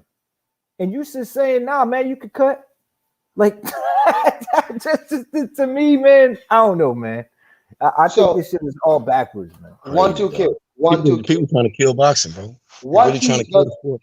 what heat does Javier Fortuna get for turning down Devin Haney twice now? Because if he does fight Ryan Gar, if he does, I'm not saying it's gonna happen, but if it does come to pass that Javier Fortuna actually does fight Devin Haney, this will be the second time he's turned on a chance to fight Devin Haney. The second time. I wouldn't be surprised if these dudes getting paid off to keep this man irrelevant. To be honest, Hey, bro, starting to look like it. It's starting to look like it. Anything to keep this man, Devin Haney, from really getting the respect at a top level, man. All the top guys avoid him. And as long as they're avoiding him, they get to talk shit and say he's an email champ. He ain't fought nobody. That shit is some sucker shit to me, dog. I'm sorry. I don't give a fuck who gets offended by that. It sounds like a bunch of sucker shit when it comes to this Devin Haney topic, man. Niggas just coming up with the stupidest excuses, getting up here sounding like an idiot to defend. Don't got no flame for the other dudes, but got all this shit to talk about Devin Haney, but nothing about the other guys that's ruining the 35 division. Amazing to me, man. Man, Amazing. this is I'm really seeing this shit in real time happen. That there are people literally just saying, you know what? Nah, I'm good. I don't want to fight for your belt. I'll fight somebody else. What? Man, look, you think Javier Fortuna versus Ryan Garcia is a big fight, or is Ryan Garcia versus Devin Haney a big fight? Which is a big fight? I mean, listen, again, this is only a rumor that Eddie Hearn said. Like, he heard that Fortuna and Ryan Garcia is working something else out. So he might try out to get Linares for Devin Haney. Right? That's all I heard. That's all he said. So I'm not here to say it's going to happen. But what if it does happen, bro? If Ryan Garcia doesn't fight Manny Pacquiao, right? Who do you expect Ryan Garcia to fight? Not Devin Haney? If Ryan Garcia fight Pacquiao, man, that's just, man. This dude might not even come out of the other end. The guy end. has the belt that's recognized by the other 3 sanctioning bodies. If you want that belt, you got to fight him. Like, regardless of what his record is, regardless of what he did in the amateurs, whatever. Right now, he's got the WBC belt that's recognized by the other 3 bodies. So if you want to fight him, if you want that belt, you got to fight him. It's pretty simple. And people doing all these acrobatics and twists and turns of, oh, well, you don't understand. He didn't do this in the amateurs. He didn't do that in the amateurs. It doesn't really matter. He has the belt right now. So fight him. Yeah. Yeah, I mean, I think it's simple shit. TBA. Shout out to everybody down here from that 214 to across the pond. Shout out to everybody who represent that UGC, because we are the underground community. Shout out to my dog, the original daughter of the UGC, the Black Horseman. Shout out to my guy, the marvelous 1, 2 kid. Shout out to Hoplo. And shout out to Iron Cone 26 in the building. What's popping, my guy? Chilling, dog. What's your thought? Hey, look, Black, look, I understand you, but look, I understand the other side too. You feel me, big dog? Yeah, we listening, bro. No, it's just that Devin Haney can't help that they gave that, he was positioned with the belt. He can't help that. A lot of people sit out here, including myself, but I had to come to an understanding that he can't help that they gave him that belt. He can't help that. Just because he ain't fought the top 15, he still can't help that they gave him that belt. So that's why I understand Black, I understand the marvelous 1, 2 kid, and I understand Iron Cone 26. But I can also understand the other side when they say, man, this guy ain't fought the top 15. Or like, this and that about him. It's just boxing is in a weird place right now, fam. And go ahead. No, go ahead, Black. And I think a lot of people are helping it stay weird, man. And just look at the facts of this shit, right? Both of his mandatories avoided him, right? Both of them. Devin Haney's mandatory. All the top fighters at 35. What you want to talk about? Tank, Lomo avoided him. When you want to talk about Teofimo Lopez, he's delaying that shit. Ryan, who is stepping up to face Devin Haney? Who was even calling him out? Who was the last guy that even said, you know what? I want Devin Haney. I want to take Devin Haney belt off him. Anybody? Mind you, he got pillow fists, so this shouldn't be no challenge. This dude can't hit. He ain't shit. Who's this This guy? is the most unproven guy at 35, right? Weakest resume. Pillow fisted. He's no problem. He should be the easiest work. But nobody want to take the easy road like Errol Spence and beat Devin Haney. I don't get it. So would you give them? I don't know. And I'm sitting here like, I'm kind of mixed. I'm mixed on this situation because I understand. Like I really understand the side when people say, "Well, why y'all won't fight him?"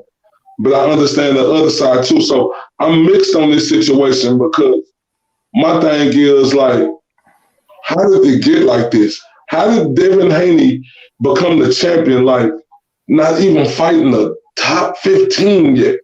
How did the WBC screw that shit up? And you know what's crazy? All this is coming towards Devin Haney, but we should be putting this pressure on the WBC for even. What you think about that, Black?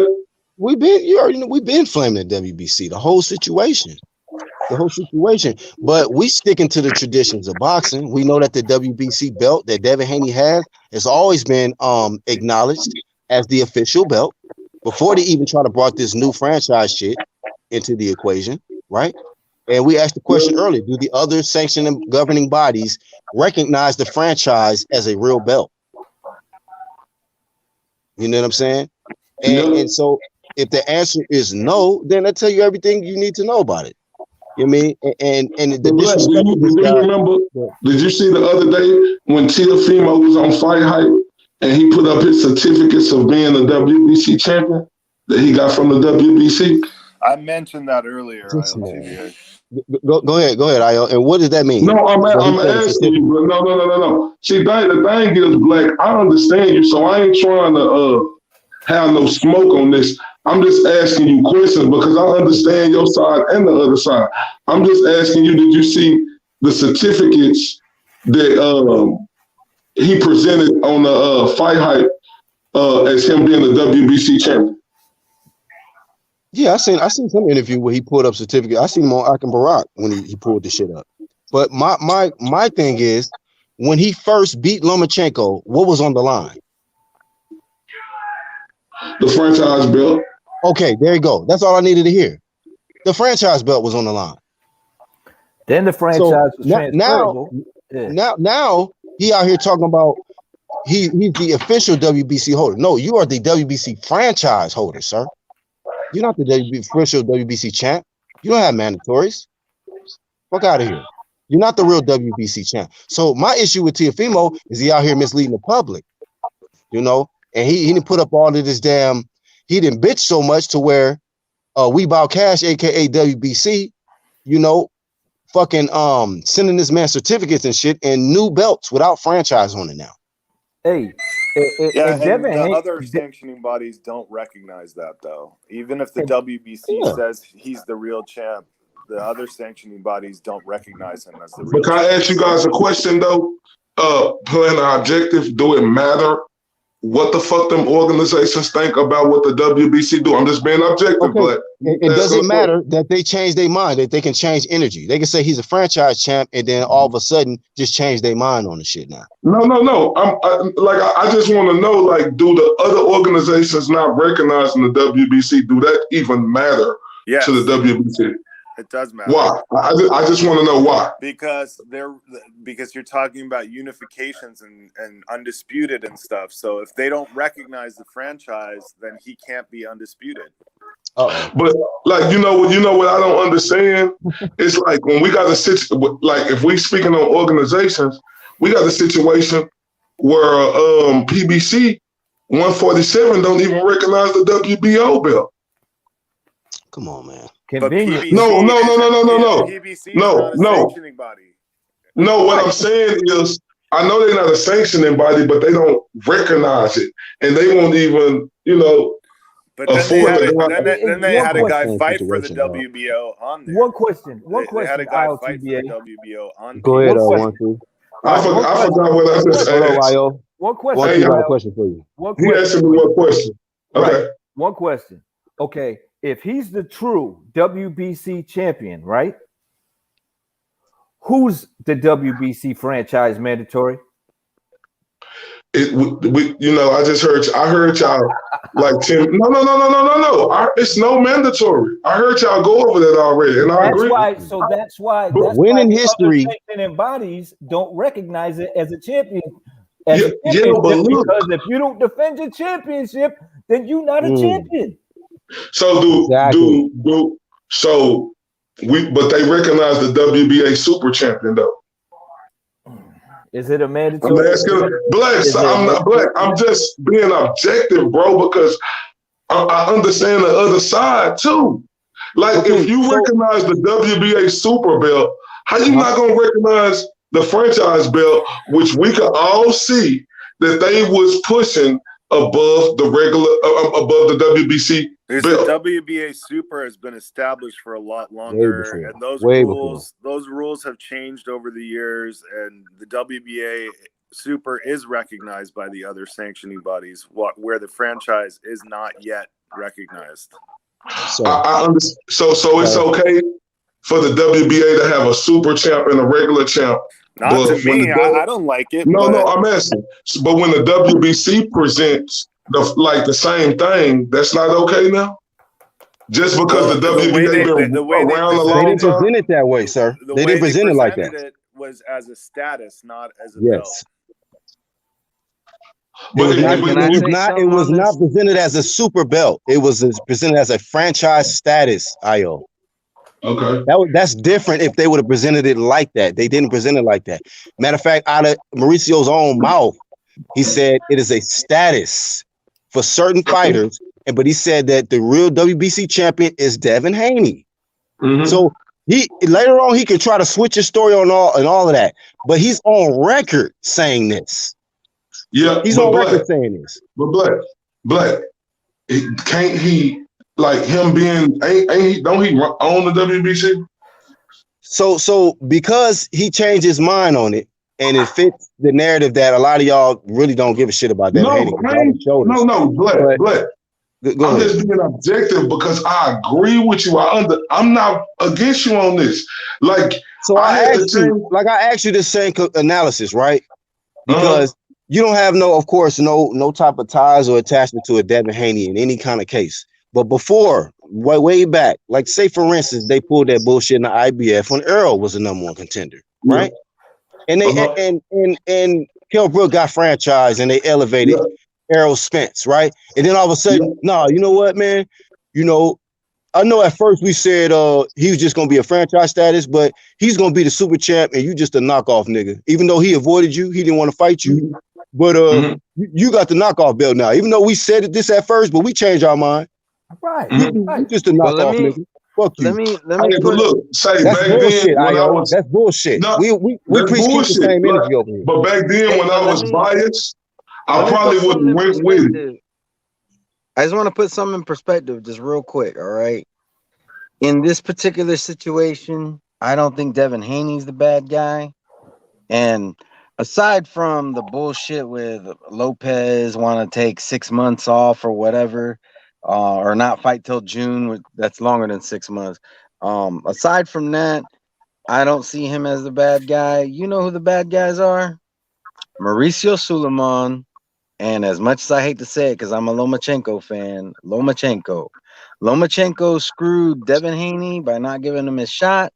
And he screwed Lopez out of a true undisputed by doing what he did and switching up to the franchise belt or status or whatever the fuck you want to call it. Those are the two guys who are the bad guys in this particular situation because they screwed two parties. Whether Devin Haney would have won or not, he should have at least been able to get his shot. And the reality is nobody beat Lomachenko for his belt. So Lopez should technically be undisputed. Yeah, so that's how I feel on it. You know what though? But you know what? Suleiman should get more heat than even Lomachenko. You know why? Because that was untransferable up until he lost. Right. Yeah, Say, but and Now I he agree lost with once the the you. Suleiman, untransferable. but 1-2, I agree with you, but you got to look at it like this. Suleiman, the boss of his organization. We Yeah, but can't tell that man, hold up, we can't tell him how to run it. Now, we could criticize him on the things he do, but if he changing it, the things the way how he want wait to a do minute. it, he the boss. Wait a So minute, But though. here's Wait a minute. Wait a come minute. on, IWBA man. I got though. this. I got this, y'all. Right. So if you walk into if I'm running a business and you walk into my business and I say, hey man, I got this chain right here, it's gold and it's copper, and I give you a certificate saying it's 14 karat gold, you going to take that shit? You going to buy Yeah, full you price for that shit? Right. It don't just One, because two, you're change the the one, game. boss, two, Look at just what because you you're the one, looking boss at. two. doesn't give you But one, the two. right to run your business. However, because I agree with that. Like Mauricio, here's how I see it. All right, Lomachenko deserves a swift kick to the ass. Mauricio Suleiman deserves a swift kick to the balls. That's how I see it. Fuck all Mauricios. Fuck all I of don't, them. I don't, I don't, I don't blame Mauricio. You What? know, I don't. No, Hold. look, What? Hold listen, on. Let me listen. exclusively. Can I speak? Can I Yeah. Hold speak? Can I on. Let tell me. you? This is it's breaking news, y'all. Go ahead. I don't blame him for trying to do what if the WBC guy. I don't blame him for trying to switch to that like super champ type shit. I don't blame him for that. Now, I do blame him for getting everybody confused, but I can't To say blame the him as least. a business owner. So Io, If they Uh, were gonna switch it up, they have to do They everything. should have announced it before the Lomachenko fight. If they were gonna make that the real title, they should have announced it before the fight. They're doing it after the fact, which is what makes it confusing and fuckery for everybody that's trying to follow the sport. Totally So agree. and That's then why I not say to I mention, blame him hold for the on, way Io. they handle. Oh, Io, sorry. before you go, man. And then too, you saying you don't have an issue with them switching, but don't they have to do that for every division then? If that's what every division wants to do, because like think about it. If the WBA got a super champ and a regular champ, why can't the Because listen, WBC? you only saying one weight class, and the other governing bodies have to acknowledge the franchise in just one weight class. Then No, 35. no, no, no, no, no, no. I'm not saying that, Black. I'm saying the reason why I blame Suleiman is because the way he handled it. He could have made it clearer. But you Like y'all said you don't saying have an that he issue could with have him did. changing his. It's like He could, we talk about keep the same energy, but I guess the sanctioning bodies don't. They get a pass. no, Fuck no, it. no passes, but I Mauricio can't Suleiman, blame. hold on. Mauricio Suleiman in one interview said Devin Haney is the real champion and Teofimo Lopez is the designated franchise dude. And then a couple months, weeks later, he can say, okay, Teofimo Lopez is officially undisputed. He's the WBC champion now. Like I say, Suleiman, like you say, he gets flamed But for. you okay with that? Whatever Mauricio No, decides, you no, approve of no, because no, he no, runs no, the no. I'm not WBC okay and we with should it. just accept that. Hey, I'm not okay with. Of course, he deserves criticism, but at the end of the day, he the boss. He run his organization, and at the end of the day, let's be honest. We speak so highly of Devin Haney of we think what he should be, but like we talk about guys getting gifted. This guy was gifted the title without even fighting the top 15. Can't believe this dude Right, is from Mauricio. right. We get that. We get that. But No, but that's what pissed me off because it's like Devin Haney was gifted a title without fighting the top 15. Now we Listen, arguing, and y'all make sense, but think about it. We arguing for a dude who got a title without fighting the top 15. listen, so he got a title. He ain't fought nobody in the top 15. Do we make excuses for the guys that don't want to fight him though and take his belt and become a world champion? Also, Do we give the mandatories Javier Fortuna and Ryan Garcia passes to not fight this guy because you know what? He champ, but he ain't fought nobody in the top 15. So we ain't got to fight him, take his belt. Black, it was also the WBC who gave him that title. right, So why ain't that getting flamed? Can I ask y'all something? Why was Devin Haney so afforded to get the WBC than a guy like Javier Fortuna? I'm just saying, who done put in more work than Devin Haney? because your boy Suleiman decided to give it to Haney. No, that's what I'm saying. I'm asking. Like, so Suleiman pulled tricks for Devin Haney, but then he can't pull tricks for nobody else. It's a problem. Because Devin Haney more marketable, and that's what Suleiman's How about. is he more marketable? Because he keeps attaching his fucking belt to anybody who's marketable. That's why fucking Ryan Garcia got one. The interim. I'm asking you one, two kids. He pulled some tricks for Devin Haney. He pulling tricks for everybody.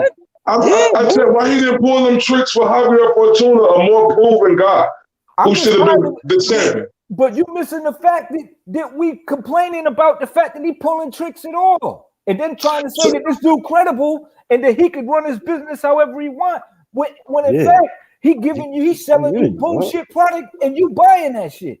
I'm not buying it. I'm just telling you. You said I don't fault Mauricio. I don't fault him for running his business how he wants to run his business, but I can't criticize him about his business is affecting the sport of boxing. We've been watching so was y'all criticizing him when he gave Devin Haney that belt? Did y'all have that same energy when he gave Devin Haney that belt without fighting the top 15? I'm just asking. I'm not sure. Email champ. We all flame that shit. All of us, man. We've been keeping the same energy all the way through. I'm just asking. So the thing is, he pulling tricks for everybody. Right. That's what we flaming. And then you can't. This man can't get a motherfucking a shot. How is champions not getting shots?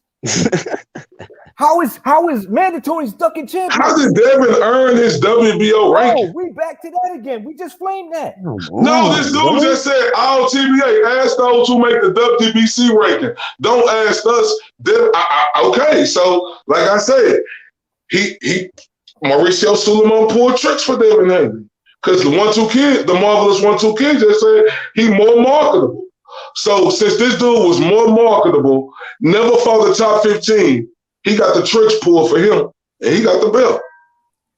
Right. And now look, now he can't get a fight because he's pulling tricks for everybody else. Is he ever more marketable at the time? This dude just capping all over the place. And everybody get a certificate. Everybody get a belt. He the Oprah of boxing. Yeah, everybody get a belt. You want to watch it? Have Ryan Garcia fought tougher competition than Devin Haney thus far in their career? Yes. He just fought tougher competition. Yes, I'm not blaming that should be easy work for Ryan to just take that belt off Devin in, right? Yeah, but you know now that he's in position to get that belt, now the belts don't matter. Now the belts don't matter. And Ayo, are you seriously okay with Ryan avoiding the title shot and Javier Fortuna? Like, just because you saying Devin Haney ain't fought nobody in the top 15? No, it ain't bro. I'm asking you, do you? Because you haven't given them guys no flame. So are you okay with them niggas? I understand both sides, the Black Horseman.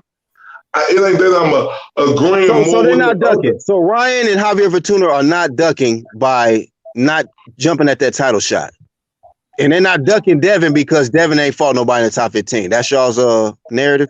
No. What I'm saying is you can't say a mandatory can't duck a champ because he don't want to fight him right now. All right, bro. This is Black. This how I look like Errol becoming number one contender to Kell Brook and say, nah, I ain't ready. I ain't ready right now. I gotta take a little time. I gotta work on my farm. This how and I feel. Like, bro, get the belt, get the strap season. Nah, he ain't work for now. He got to fight top 15. Wait a minute. How ain't he ready if he beat a supposed more credible opponent? No, I ain't say he wasn't ready. I ain't say he wasn't ready. He wasn't ready. Mandatory, just because when you champ, you got to fight your mandatory. Your mandatory don't got to fight you right now. Y'all know the rules. Oh man. Damn. And look, so all these guys hold on, let me finish. This is how I look at fighting right here. Once you become champ, there's no more holding your hands. You can lead your fighter in the right direction, how you want to lead them to, but until you want them to, you can hold their hands till they become champ. This is how I look at it. But after you become champ, then you gotta let them hands go. Hey, man. You know what my problem is?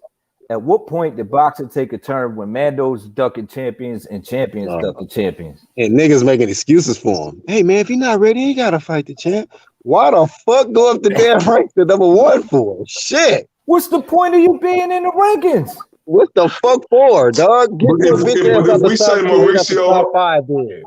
but Yeah. if we say Mauricio Suleiman pull all these tricks for all these WBC fighters, how credible is that ranking? Is it just because he liked them guys or he see them more popular, he put them right there? So how credible are them WBC rankings Yeah, but and the now way they it's bring not. them Now up? he's not credible, but he can run his business however he want. I'm all. I don't But know. I don't, man. I don't LTBA, know. here's the problem though. Mauricio Suleiman, he's already invalidated his rankings long ago. I mean, when you're doing shit like I'll give you an example. What's his name? Brazil, when he beat Eric Molina, okay, after the fight. This was after the fight already ended. You know, Brazil beat Eric Molina. Mauricio Suleiman said, "Oh, by the way, that was for the mandatory position for the WBC title." You can't respect when he does shit like that. So I don't even, when it comes to WBC rankings, I don't even take them seriously no more, to be honest. But he needs to be doing. Here's the real problem. He needs to be doing what he's supposed to reestablish that yes, our rankings matter. But he doesn't do that. What does he do? He continues on with the fuckery. That's why we can't respect.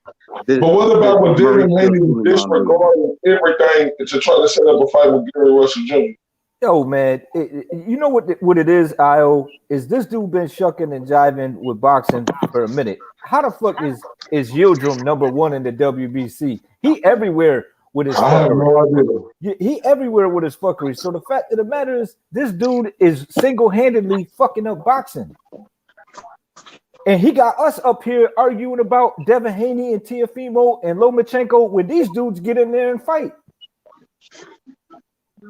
You know what I'm saying? So, this dude getting paid in the process. He gets the fees from all the fighters.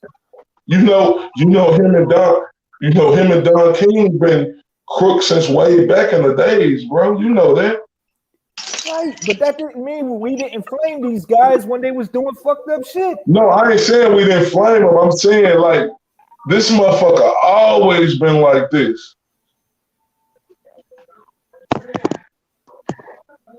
I agree. He's just put more of the stupid shit into motion now. You know, I don't think his dad was anywhere near as bad as he is. Like, just keeping it real. Like, I think he kept it a lot more conceivable. If that's the case, if niggas stand up with the WBC, nigga drop them belts and nigga go chase the other what the fuck WBA, IBF, and WBO. Go that route. Fuck the WBC route. If I'm Devin Haney need to drop his belt. Then what you saying? If I'm him and the way shit happening right now, fuck that belt. It don't mean nothing right now because I got it. Only thing it means is I'm paying sanctioning fees and I ain't getting the price I want, and I'm checking. So basically, at 135 pounds, we can just basically throw the WBC belt in the trash. Is what we're trying to say. There's no WBC real champ at 35. It's just the 3 belts. Everybody else is safe in the other divisions. They're the WBC champ, but No, just at I 35. think it's 2 champs. I think it's Teofimo and Devin. It's Teofimo and Devin, is what you're saying. Yeah. I think what they do, they transitioned it into like the WBA, bro. I know shit, it's a bummer. So and if they never fight each other, right? Teofimo and Devin, you still think that you just consider Teofimo Lopez a higher ranked WBC champ or something like that? Is that what you mean? Even though he ain't got no mandatories, even though he might not fight Devin, you know, and that's just crazy, man. Niggas is telling Devin, man, hey man, drop the belt, man. Start from scratch. Go to IBF, go to WBA, WBO, work your way up, my nigga. What would you do, Black? Go up and wait. But what would you do, Black? I think that's the way to go, though. I mean, I'm just saying, like, I just look at it if it was different circumstances with somebody like, damn, man, like, fuck. You know how got many done unfairly, but fuck it, nigga. Just you know how many nobody champions the WBC had. you know how many the WBC has like 5 champions at 135. Not even exaggerated. They have like 5 champions. They got more champions at 135 than there is sanctioning bodies. Period. WBC is it really? I think if there was a way for us to efficiently boycott the WBC without making the sport suffer as a whole, I would say do it, but I don't see how that could be done, to be honest. I told y'all they're gonna have a WBC undisputed champion. Yep. It's like, I just think shit, it ain't gonna be. We ain't gonna never get no answers. It's gonna be this same old shit because Mauricio Suleiman and his hierarchies at the WBC gonna do what they want to do. Like Red Glove said, they gonna have 5 champions. If I'm like Ayo said, you ain't got no problem with it. You don't got no problem with the way. No, look, I got a problem. It's criticism for it, but I understand this dude can run his own business how he want to run it too. I could criticize him. I criticize him for even giving Devin Haney that belt without him even fighting a top 10, top 5 opponent. He put Devin Haney in this position because Devin Haney was this young glamour. You know, everybody was looking at him, the second coming of Mayweather, and Mauricio Suleiman wanted to hurry up and jump on it before, you know, another organization got it. I blame him. Yeah, I blame him too. Like, because here's the thing, all right. It's on paper, it sounds good when you make it easy for people to become a champion. But here's the thing: when you make it so easy when you got 5 champions at one division, guess what? You also made it easy for other people to discredit people. Look at Teofimo. He can't be undisputed because he don't have the real belt. Look at Devin Haney. He ain't fought nobody because of, you know, right. He ain't the real WBC champion because he ain't fought Loma. Yeah, go ahead. Exactly. You know, the problem isn't the fighters per se. I mean, in some instances it is, but the bigger problem, the bigger fish to fry, is the sanctioning bodies, and it's not even all the sanctioning bodies' fault. Sometimes it's just like the IBF, that because they're so strict about their mandatories, and these other sanctioning bodies, they do stupid shit like what the WBC does. Guess what? These the bigger name boxers tend to just bypass them and say, all right, fuck the IBF, I'm gonna go after the WBC because Mauricio Suleiman's over there ready to suck my dick. That's basically what they do. Hey, AOBZ says so Devin should drop his belt, but IOTBA want Tio to keep the fake belt. Yeah. No, because at the end of the day, we see where Tio's staying, bro. He in the look. The reason why it come off like that, but y'all got to understand why I'm saying that. We see where Tio at. Tio in a bigger position than Devin.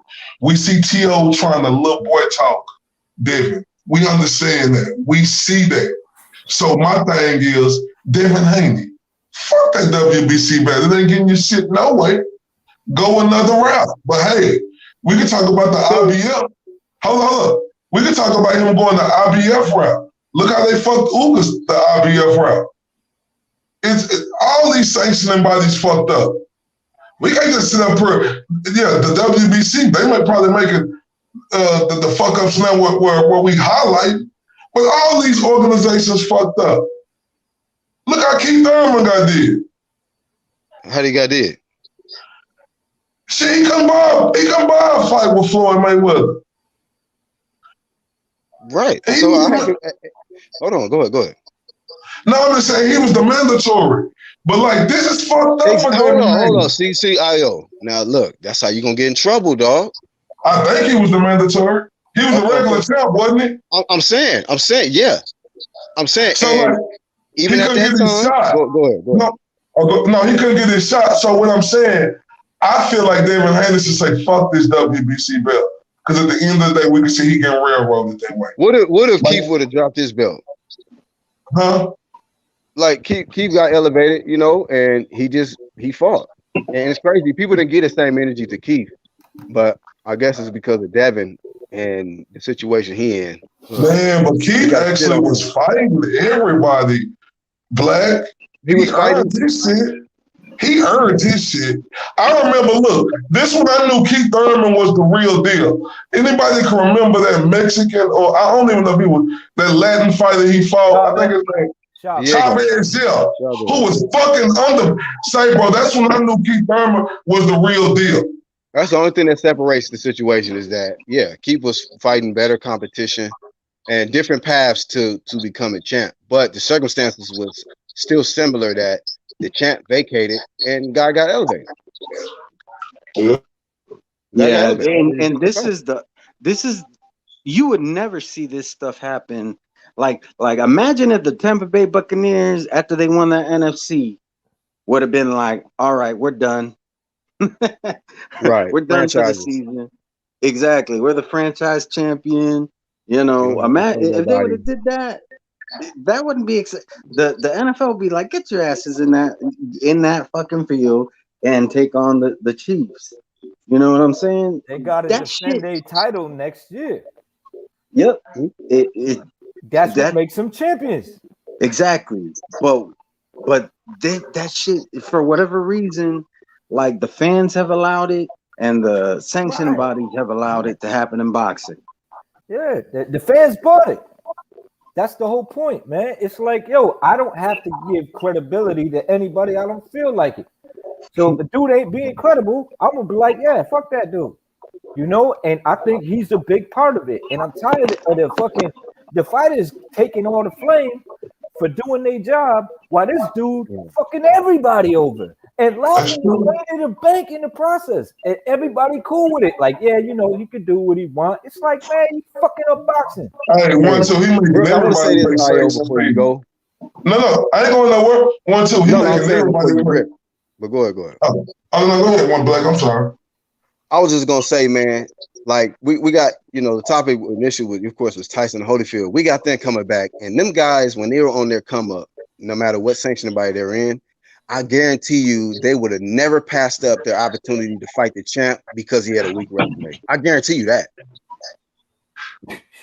Why? I agree. Easy. Okay, hold on. Right? I'm saying when only in this era will somebody not take the opportunity. Real quick. Only in this era where motherfuckers not take an opportunity to fight the champ and say, "Oh, he ain't fought nobody." Right. Only in this era. I agree. And listen, and only in this era will niggas defend this shit. Give them niggas a pass for that. I agree with that too. In the pre-fight promotions, they be like, "Look, this dude ain't fought nobody. I'm gonna whip his ass." That's what they be talking about. Nah, but one, two, let's go back to what you were saying. One, two, because he wants all these champions to pay sanctioning fees. Right. Yeah. You know what I mean? That's all it is, man. Hey, what did you know what I'm saying? I say, guys like nigga, fuck these sanctioning fees. You can't give me no fight with TFE, Mo. What the fuck am I paying you for? Suleiman. You got 5 more of these niggas with me. You know what? You know what it is? Everybody want to attach all the other sanctioning bodies to the shit. Instead of saying fuck the belts, say fuck your belt. Mm-hmm. Right. Exactly. You know what I mean? You make it specific because everyone wants to say, well, the WBA doing the same, the IBF did this, the WBO just came and they on some fuckery shit. It's like, you know what? Make an example of the worst one. And then everybody gonna straighten up. Yeah. Hey, let me tell you something. Why is Javier Martinez and Richard Comey fighting? Like, you telling me Devin Haney couldn't get down one of them fights? Hold on, real quick. I'm just asking a question. Right, cool. So you said Jackson Marinez and who? Richard Comey. Comey, right? So that fight is made, but the 2 guys that was supposed to happen, that should have been on the list, was Javier Fortuna and Ryan. That's the only heat that's where the heat should go. Is them 2. They should be getting the most flame at 35 right now. Ryan, are they gonna fight each other? That's according to Iron Kong, the report is I seen that too. I seen that article too. I mean, and motherfuckers got all the tea for Devin, but don't want to flame the niggas that's ducking Devin, bro. Like, that shit is crazy. That's what I said, man. So Black, you feel like TFE ducking Devin? I'm talking about Ryan and Javier Fortuna. If I said TFP, Yeah, well now them, yeah, they supposed to okay, but like be I said, doing y'all that don't have thing. the same energy for them niggas. Y'all just got energy for the No, niggas but it's who ain't like they fucking the hard. mandatories, bro. Can we get mad at mandatories for not like they look? This is black. Listen, Just bro. they Yes, is they saying IO. they See, not look, ready? we have to flame that shit, bro. I know, Because but if they motherfuckers just are telling us they not devaluing. ready, black. And that go back to what Red was saying. That's like a team making the playoffs and saying, "Nah, we good." Yeah, man. Come on, bro. What's No, going but that's a on, bro? team Y'all sport. niggas. It's a one-on-one sport. Right, which makes it even worse. It makes it worse. Here's what I say, right? Okay, once somebody becomes a mandatory, I don't mind them taking one fight at home, like saying, I'm going after this dude. We're gonna, I'm bringing the belt back to, Texas or wherever it is. Okay, do like a nice little homecoming fight. That's fine. But these guys get into the position with no intent on challenging the champion. Like, look at what Garcia did with Crawford. He became the mandatory of the WBO, wanted no parts of Crawford. Like, this shit needs to stop. Like, come on, what is the point of becoming ranked if you're never gonna challenge the champion? Right. And look, is that the Troy King dude? Is that the Troy King dude? What? Yeah. Why He you need said, some help? I can put him back remember on. He just wouldn't let nobody talk. That's why I dropped him off. I remember him. He said Devin was supposed to fight Fortuna, and Devin turned that down. I remember that, Black. Hold on. All right, go ahead. Let the nigga come in, and then he can talk. I I ain't gonna be able to remember get a that. word in. Good luck, Io. You got some help. I ain't got no help. I understand. Man, I know who IO is, bro. We used to go back and forth on the joint. So I mean, I'm not tripping. It ain't no thing. Yeah, nigga, I'm Troy King, but I'm not my name Hamza now. But yeah, like Shout out to Hamza. I'm just saying, like, far as the business of boxing, it's either one of these two things. Cause I'm just going off what y'all saying. Either you get paid the most to fight Devin, so you gonna step up in fighting, or you don't get paid that much, so it don't matter if he got the belt. You're not gonna get paid that much to fight cousin because he hasn't fought anyone. Like, I really want y'all to understand this with boxing. If you beating top level guys, that lets me know you deserve more money. If you're not beating top level guys, nobody's paying you. They can put whatever they want on the internet. The fact still remains. Floyd Mayweather showed it to me. Canelo showing it to me. When you fight the guys that's at the top of the list, they're gonna pay you the most money, dog. Hey, Hamza, do you understand why Devin Haney gets his criticism and because he ain't fought nobody in the top 15? I understand that side too. I said that before I came on here. That was my whole argument. They gave him a belt when he hadn't fought anybody. He should have said, no, I don't want that.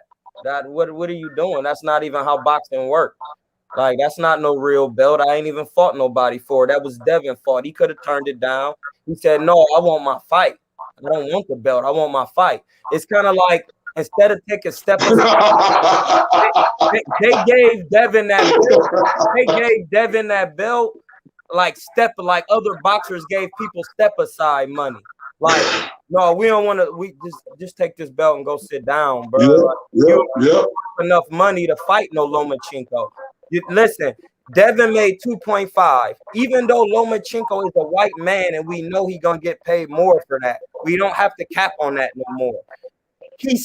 Devin Haney still hasn't fought nobody in the top 15. So having a belt is irrelevant. Like Io said, listen, this belt is not giving me no collateral with no guys and no other sanctioning. I can't get none of these fights with this WBC. You know what, Suleiman? You got 15 champions, bro. Do your thing. The IBF, the WBA, and the WBO. And when I get them, they gotta fight me then. Devin don't want to do that because that's a hard road, bro. These cats is, listen, if they was really about boxing, they would have stayed in the amateurs and tried to get gold. They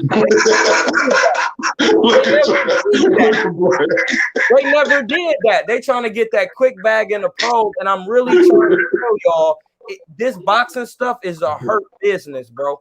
Like, you think you trying to get the bag. Some of these guys is the commission not going to approve the fight. They're not trying to do none of that because you're not worth the money. You haven't fought anybody to make us want to give you this money. Can I say something? Yes, sir. So Troy, if the money is there, there's a belt there, and they don't accept it, is that a duck? I'm trying to tell you the money ain't there. Devin is not. Hold on, bro. That's your opinion. That's your opinion that the money's not there because the money is there. I'm gonna tell y'all one more time. The money's there when people are viewing your fights. When people are sitting down. We don't have no more sitting down for fights no more. You forgot Devin fought on the undercard of a Jake Paul show. Hold up, Troy. That's another thing. Hey, that say perfect sense. Like, if Devin Haney is that guy, why the fuck was he fighting on the undercard of a fucking YouTuber? Wait a minute. If that's the case, if y'all going to bring that up, didn't Billy Joe Saunders fight on the undercard under one of these dudes? And Billy Joe Sanders ain't claiming to be that guy. He ain't claiming to be the second coming of Floyd Mayweather. Come on, God. Yeah, you doing too much, Ayo. What are you talking about? Billy Joe Saunders is the WBO champion. What I'm doing, blood? Now Devin Haney claiming to be the second coming of Jesus and shit. No, I said the second coming of Floyd Mayweather. He put that on Instagram. What's wrong with that? He said he the second coming. He didn't say he here. He said he arrived yet. He the second coming. No, he said that like, bro, like he acting like he is, and I ain't mad at them dudes act like they the shit. All of them, majority of them. Yeah, I ain't mad at Devin Haney for doing that, but like he putting on there, he is the Floyd Mayweather. He is the new Floyd Mayweather. Nigga, you ain't fought nobody in the top 15 to be making. Well, you look at it. Look at it. He's hardly ever get landed on. He's his own promoter. He making more money than them dudes in this division. What the fuck? Why y'all niggas hating? He a champ. Excuse me. Oh, he making more money than who? Everybody at 35? Is he? He's not. Dog, y'all gotta do y'all research. Y'all can't come up here with this casual shit.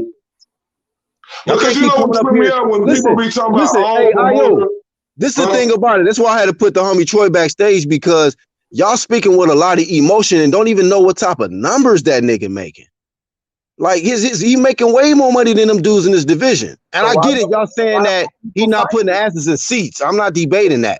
But I'm saying, if the payday is there and the belt is there, why these contenders won't just step up? Get the payday, get the belt, get the scrap. The payday is not there. I keep telling you that. You think it's there, but I just said, I'm gonna say it one more time. You know why Earl get paid? The money ain't there for who? You know why Earl get paid? Because he actually fought some people in the welterweight division. He did. Like, when he got his chance to fight, he stepped up. He won the fights. That's it. He was whooping ass. He whooped all Keith leftovers. Got you. Anyway. Hey, that's fine. They shouldn't have got anyway. That ain't nothing spectacular about Earl's resume. Keith ain't fighting no more. Keith is chilling now. So we talking about people who are actually active. Devin Haney is active. There's plenty of listen. I'm on the internet right now. Hold on. I'm gonna just go on here. Just so and you know, I'm not trying to argue. I'm just trying to get y'all to see something, dog. I'm really not. I'm just trying to get y'all to see something. Like, because my point is not to demonize no fighter. I'm not hating. I'm not saying he's scared. I'm not saying it. I'm saying due to Devin Haney's technical skills and him not having power, they're very detrimental of putting him in there with certain guys. Listen, this is the top Teofimo, Vasily Lomachenko, Gervonta Ryan, Devin Haney, Luke Campbell, Jorge Linares, Javier Fortuna, Richard Comey, George Kambosos Jr. But now I heard about him and Linares finna be setting up a fight. Right, but yo, this is the Troy. No one's trying to argue that the man, you know, that Spence didn't earn his shot and earn his place and where he's at. But what we trying to say is to say that the money ain't there. That's not true. I mean, Devin Haney worth like $6-7 million. So why he can't pay these guys for a fight? Who said he can't? What are you talking Right, about, that- bro? I'm saying Well, who the said money he is there. can't? Oh, how come they didn't have that money for Gary then when he wanted that 1.5? What is fucking Gary worth, my nigga? Gary Worth is 1.5, blood. That's what he always said. Hold on. He said he'd take that. Gary said he'd take the 1.5, bro. He didn't take the fucking fight. No, that's because they didn't have the money to give to him, bro. Man, Gary stop. Russell didn't have no promoter, it, bro. They dog. didn't have the zone. Let's talk about some real smoke, bro, at 35. The bro. niggas that's ducking. Not Gary Russell, my dude. Bro, hold on. We was all on here talking about Gary Russell and Devin Haney, and they was fighting when they had their chance to fight, sir. And Devin Haney said he would take the money. Devin Haney opened his mouth and said that. And then when they were like, all right, we'll take it. I'm worth 1.5. I'll take that. They didn't have the money to get him. That was the whole point. They didn't have the money, bro. It's not there like that. Oh my gosh. There was some fuckery in that contract, bro. Yeah, because they didn't have the money to get. Listen, if Gary Russell works directly with Al Heyman, he has no promoter. So once he pay Al and pay his 30%, he get his guap. He said, I'll take the 1.5. That's worth it for Devin Haney. I was a gold medalist. I'm not really tripping off Devin. Like, that's okay. I'll take it. Then when it came down to it, the money was not there, bro. Because Gary Russell was willing to take it, and he's still saying, I'm willing to take it. Devin Haney, the money isn't there, dog. Gary just turned down a damn unification in his own weight class. I ain't worried about no goddamn Gary Russell. All right, He ain't trying to fight he could fight nobody. He could fight anybody in the top 10 in any other sanctioning. There's a WBA, there's an IBF, and there's a WBO. There's Black, what you say, Black? all of those. He ain't trying to fight them The guys. nigga Gary Russell just turned down the unification, man. I'm not worried about that fucking nigga. Bro, He he's ain't man, no look, big country. I can't defend Gary Russell on turning down $1 million, that's like I can't defend Sean Porter turning down $1 million during this fucking pandemic. Yeah, They make themselves look like silly. Sean, you my They man. make themselves look like silly fools because there's still 13 million Americans who are jobless around the world. You niggas talking about $1 million lowball when fans can't even come out to y'all fights or nothing. What's popping? What's All right, Red. I saw your comment, Red. Sean Porter worth $1 million. We all know that. Now, we're not saying he don't put up tough fights. We're not saying he don't do anything. That's my man. I'm from Ohio with the man. But you're only. Oh, so that's a duck, Troy? That's it. I love Sean, but you only. Sean should have took the fight? Huh? Sean should have took that meal that they offered him, Crawford and them offered him? That's all he worth, dog. I get a PBC paying more money, but that's with his own company that he built with. But when you trying to get a fight on somebody else's card and they the champion and it's top rank, they're gonna give you exactly what you worth because you're not with them. Do you understand what I'm saying? You don't work for our company, so we can't give you the extra for bringing the telecast and bringing all. Troy, look, Troy. Yes, Sean Porter ain't the champion. When you're champion, you get extra compensated. Nigga, you a challenger trying to be champion. I'll be complaining about no fucking $1 million. So what about the Keith offer? Is that a low ball, Troy? The Keith offer. Keith is what did they pay Keith? I think what did they offer him? What did they say Bob offered Keith? If you can't offer him no more than 2.5 because that's what he got from Manny Pacquiao. Look. I think it was $1 million. Look, with the champion, you will get like 75 to 25%. So Sean Porter and Keith Thurman was gonna probably get 1.3.75. Real talk. Because I know some of these people who write these contracts. They live in Texas. I know these people personally. And that's why I keep trying to tell y'all, I know these numbers, man. I know these people who look over these contracts and I talk to them, and I ain't putting nobody business out, and I don't do that. But I'm just trying to help y'all. I'm just really trying to help you. If the money is there, you're there for the work. That's it. You can't even fight without getting paid. And Ben Bautista taught me that it's two things. It's business, then it's boxing.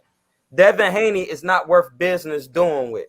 Yes, he is skilled. He does have potential. He is flashy. He's a nice looking gentleman. He talks well. He has a good smile. But all that don't matter because Terrence Crawford is the darkest of the dark. He got the nappiest of the froze. Like at the end of the day, You got to fight somebody. You have to fight. You got to fight gold medalist after gold medalist. Hey, keep bringing me him too. Hey, but hold up, Troy. Hold up. The difference between him and Terrence Crawford is proven. Yeah, that's what I'm saying. Terrence Crawford beat at least 5 gold medalists. Mm-hmm. How many gold medalists have Devin Haney beat? He beat Gamboa, right? That's 1. And Gamboa was injured. That's 1. No, Gamboa was washed. He was washed. Yeah, hey, stop. Hold up, nigga. He just said how many gold medals. He didn't say if he was washed or not. And I said 1. Terrence Crawford beat 6 gold medalists, bro. He beat the dirty.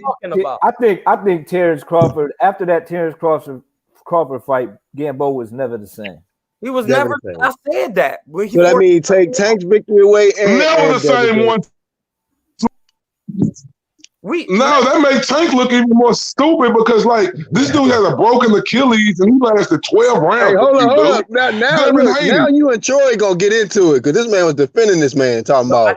I never. I don't care. And look. Hold up. And Devin Haney, you went 12 rounds. Look, this is the reason why I got a problem with Devin Haney.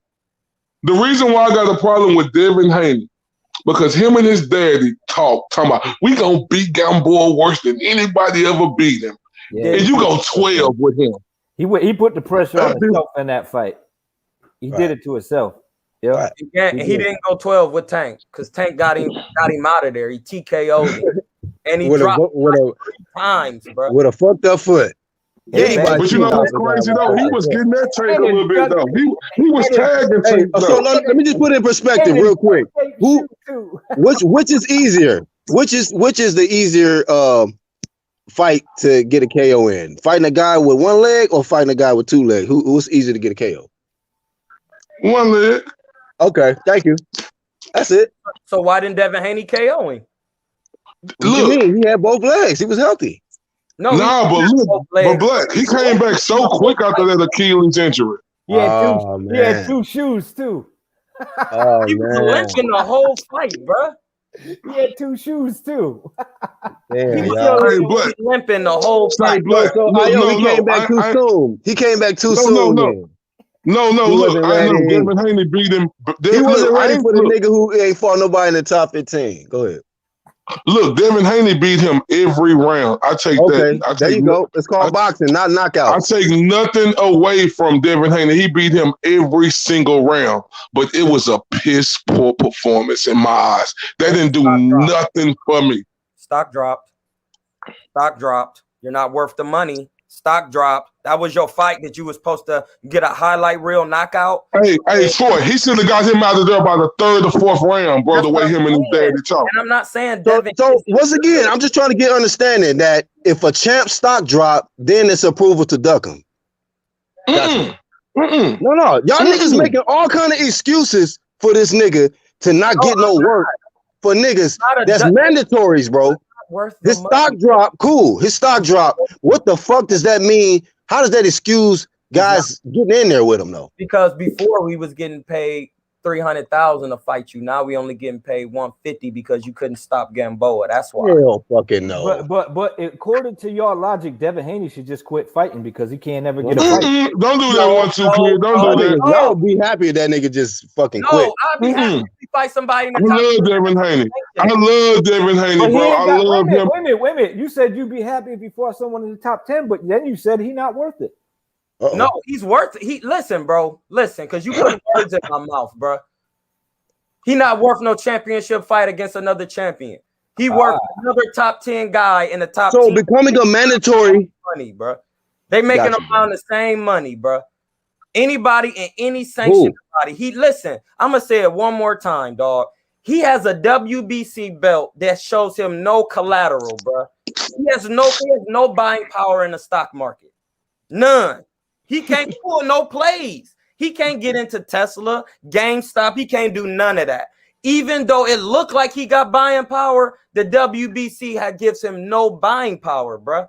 He needs to go get buying power. Go to the top 10 of the WBC. Hey, Troy, it's his fault. Like, look, it's Devin Haney's fault. You know, he started off his career fighting all them fights in Mexico like that. I want to know how long y'all gonna make excuses for the other niggas not wanting to mix He it ain't up. making no excuses. Because I'm real just quick, saying. man, like I hear y'all, and I respect what y'all saying. Yeah, y'all say shit like, yeah, man, you know, he need to put some Hey, did Devin Haney whatever. fight Mason Menard? Did Devin Haney fight Mason Menard? Hey, bro, Yeah. that's when I He interviewed did. Devin I think he Haney. did, right? He did. I, He went 12 rounds with Mason Menard. The He went next with fight, almost everybody. the next fight, Teofimo fought Mason Menard and knocked him out in 1 round, bro. Do you Leftover. Shout out understand to him. how that they're gonna give Teofimo more money than they give Devin? Hey, come on, Troy. You know them two different styles, man. You got a guy who's a power puncher Listen, versus a guy who's a pure I'm boxer. a boxer, bro. Let me tell you how it works. I'm a boxer. When you Come got on, man. every style, bro, you don't need one style. Don't make a difference. That's why styles make fights, bro. We talking about technicalities now. Now it's my turn again because now we're talking about technical boxing. So Floyd and Frazier was a good matchup because Ali and Frazier was a good match because Ali is a pure boxer and Frazier is a pure come forward fighter. The moment you put Devin versus Teofimo, that sounds good. The moment you put Frazier in there with Foreman got more styles than him. He got more styles than Frazier. He can box, he can punch. See, that's the difference. It don't matter Teofimo's style. Teofimo and Devin Haney both boxers, and they both don't be on the inside. They both get out of the way of punches. They both man, box. Teofimo could punch though, bro. Teofimo can punch. They both fought the same opponent. You had two. See, when y'all don't understand in boxing and these little when they doing that, these promoters is testing these young guys. Also, you know better than all of us, Troy. It's the game. Name of the game is hit and don't get hit. I think Devin does that better than everybody at 35, right? Right? I think Devin do that better than almost anybody at 35. But when you that's the name of the game, but I'm trying to tell him what they doing. The promoters is say, listen, I'm gonna have you fight Mason Menard. Hold on real quick, Troy Black. That's the name of the game, hit and don't get hit. But when you put on a piss poor performance like that against Gamboa, bro, that does nothing to build hold on. Out of your own mouth, he won every fucking round, right? Easy. He did. Okay. All right. But I'm saying, y'all talked about also the Tank shit. It was some moments that Gamboa had more success versus Tank than he did versus Gamboa did have all I'm more saying success. is two different styles. You got a dude who is more like, you know, hit, don't get hit, and you got other guys that go in there willing to give up some real estate to land some shit. Hey, that has nothing to do with stopping the man. If Devin was not getting hit, he should have got hit and broke him down and stopped him. He didn't do it. He didn't do it. No matter what you say, his boxing style should have still proved that he could stop him, bro. I box. That's what I'm telling you. I used to hit and not get hit. I still don't see how that excuses Ryan and Javier though. Stop you, bro. And other niggas don't especially excuse when a them. nigga can't even punch, right? It just still amazes me don't how excuse niggas them, but they not champions though. You can't make mandatories fight champions. Damn, Ayo. You can't. That doesn't make sense. What the fuck are you? Hold on, Troy. Troy, stop. If you become mandatory, you gonna duck a nigga because he got a weak ass resume, or you gonna fucking dog him and take his belt? It depends on how much I get paid, blood. You can't even get paid. You can't. I know. Okay, I'm saying, if the payday is there, right? The payday is not there. Y'all just and hold on. The payday, real quick. The payday we know is getting the belt. Then you can fucking take no, bro. You get hold on. When niggas become champions, they paydays don't go up. We talking about mandatories. We talking about I'm asking you. I'm trying to make my point. This is the reason why mandatory is important. That's one fight away from you making more money in life, you know, changing your life up. Why fucking stay a contender and get less when you can become champ and get more? Listen, bro, when you the mandatory, it's your choice. If you want to take it, you can feel that you're not ready. See, this is what I'm telling you as a boxer, bro. All right, so they're not ready for Devin. They're not ready for Devin. Listen, got you. Caleb Plant said he wasn't. That's why I brought up Caleb. What's up with my nigga IT? This is why Caleb Plant turned down the fight twice, bro. Listen. With Canelo, that's unification. Hold on. Can I finish? My bad. Damn, my bad, Troy. Go ahead, Troy. My bad. I gotta exclusively do this shit. My bad. Yeah, my bad, blood. But I'm just saying, like, this is why Caleb Plant is turning down the fight for Cousin, because he's saying he not ready right now. And that money, listen, if y'all gonna pay me this here and I feel like I'm not ready, that fight will happen in a couple months and y'all gonna pay me more money. because now he gonna need that one belt I got, so he gonna have to pay me a whole bunch more. That's how it works, bro. Like, but if I'm the mandatory, I don't have to take that. I can say no, because if I lose that, that's gonna take me all the way back down to 15. I could still hold my number one position and go skip over into another sanctioning body and build up and still get paydays. See, I can stay, instead of being in the WBC, keep fighting for this belt, or let me go beat the top 10 in the WBA because I know I'm better than him. I'm going to get a payday, and then they going to shoot me up to number 5 in the WBA. Then I'm going to do that in the IBF too. I'm going to do that in every sanctioning body until I'm top 3 in every sanctioning. Then Go ahead. I got my paydays. I didn't lose stepping up when I wasn't ready for some fans that ain't paying none of my bills during the quarantine. And now I'm back down to 15, and now I got to work my way back up. Like, it don't work like that, bro. I'm really trying to tell y'all why these guys don't want to take these fights, because Devin Haney, if he is good as everybody say he is, then the money that they offering him is not worth it as fighting a champion. Like, I don't want to fight you, Blood. You worth way more money. Why you think niggas was saying, hold on, Blood, I'm not trying to fight Earl. I don't care. But Troy, to be objective, you think it's more money there for Ryan to fight Fortuna than to fight Devin Haney? I think it's more money. No, it's not. Like, now, if we're gonna bring up that argument, it's not more money there for Ryan Garcia and Fortuna to fight than it is for Ryan Garcia and Devin Haney. That'll be a way bigger. No. I think it's more money for Ryan Garcia to fight Devin Haney, but Ryan Garcia feel like he don't want to get that fight because he got backlash off the amateurs of losing. So he like, man, I could fight Fortuna. But he didn't lose though. It was like 3-3. Hold on, real quick. So now he's concerned about the matchup versus Devin? I ain't say that. I'm talking about Troy. I'm just saying, like, that's why I gave it a 50-50 fight. I told you, bro, that's an even fight, bro. Okay. So even, that's why I made up that point. I brought it up earlier. So even though he ain't fought nobody in the top 15, you still confident that it's a 50-50 fight between him and Ryan? Yeah, because his performance against Luke Campbell didn't prove nothing to me as a professional boxer. What? I disagree, bro. Ryan didn't prove shit to you. Troy, look. I understand what you're saying, because see, I understand what Troy's saying, because when I talk to boxers, they tell me it's hard for them to watch a fight because it's a lot of little things that they see. I'm trying to tell y'all, like. Hold on, Troy. I agree with you on that, but what I'm saying is, you got to put yourself out from being a fighter and being so objective of a guy and look at Ryan Garcia for what he did. Like, people talk about Ryan Garcia getting knocked down.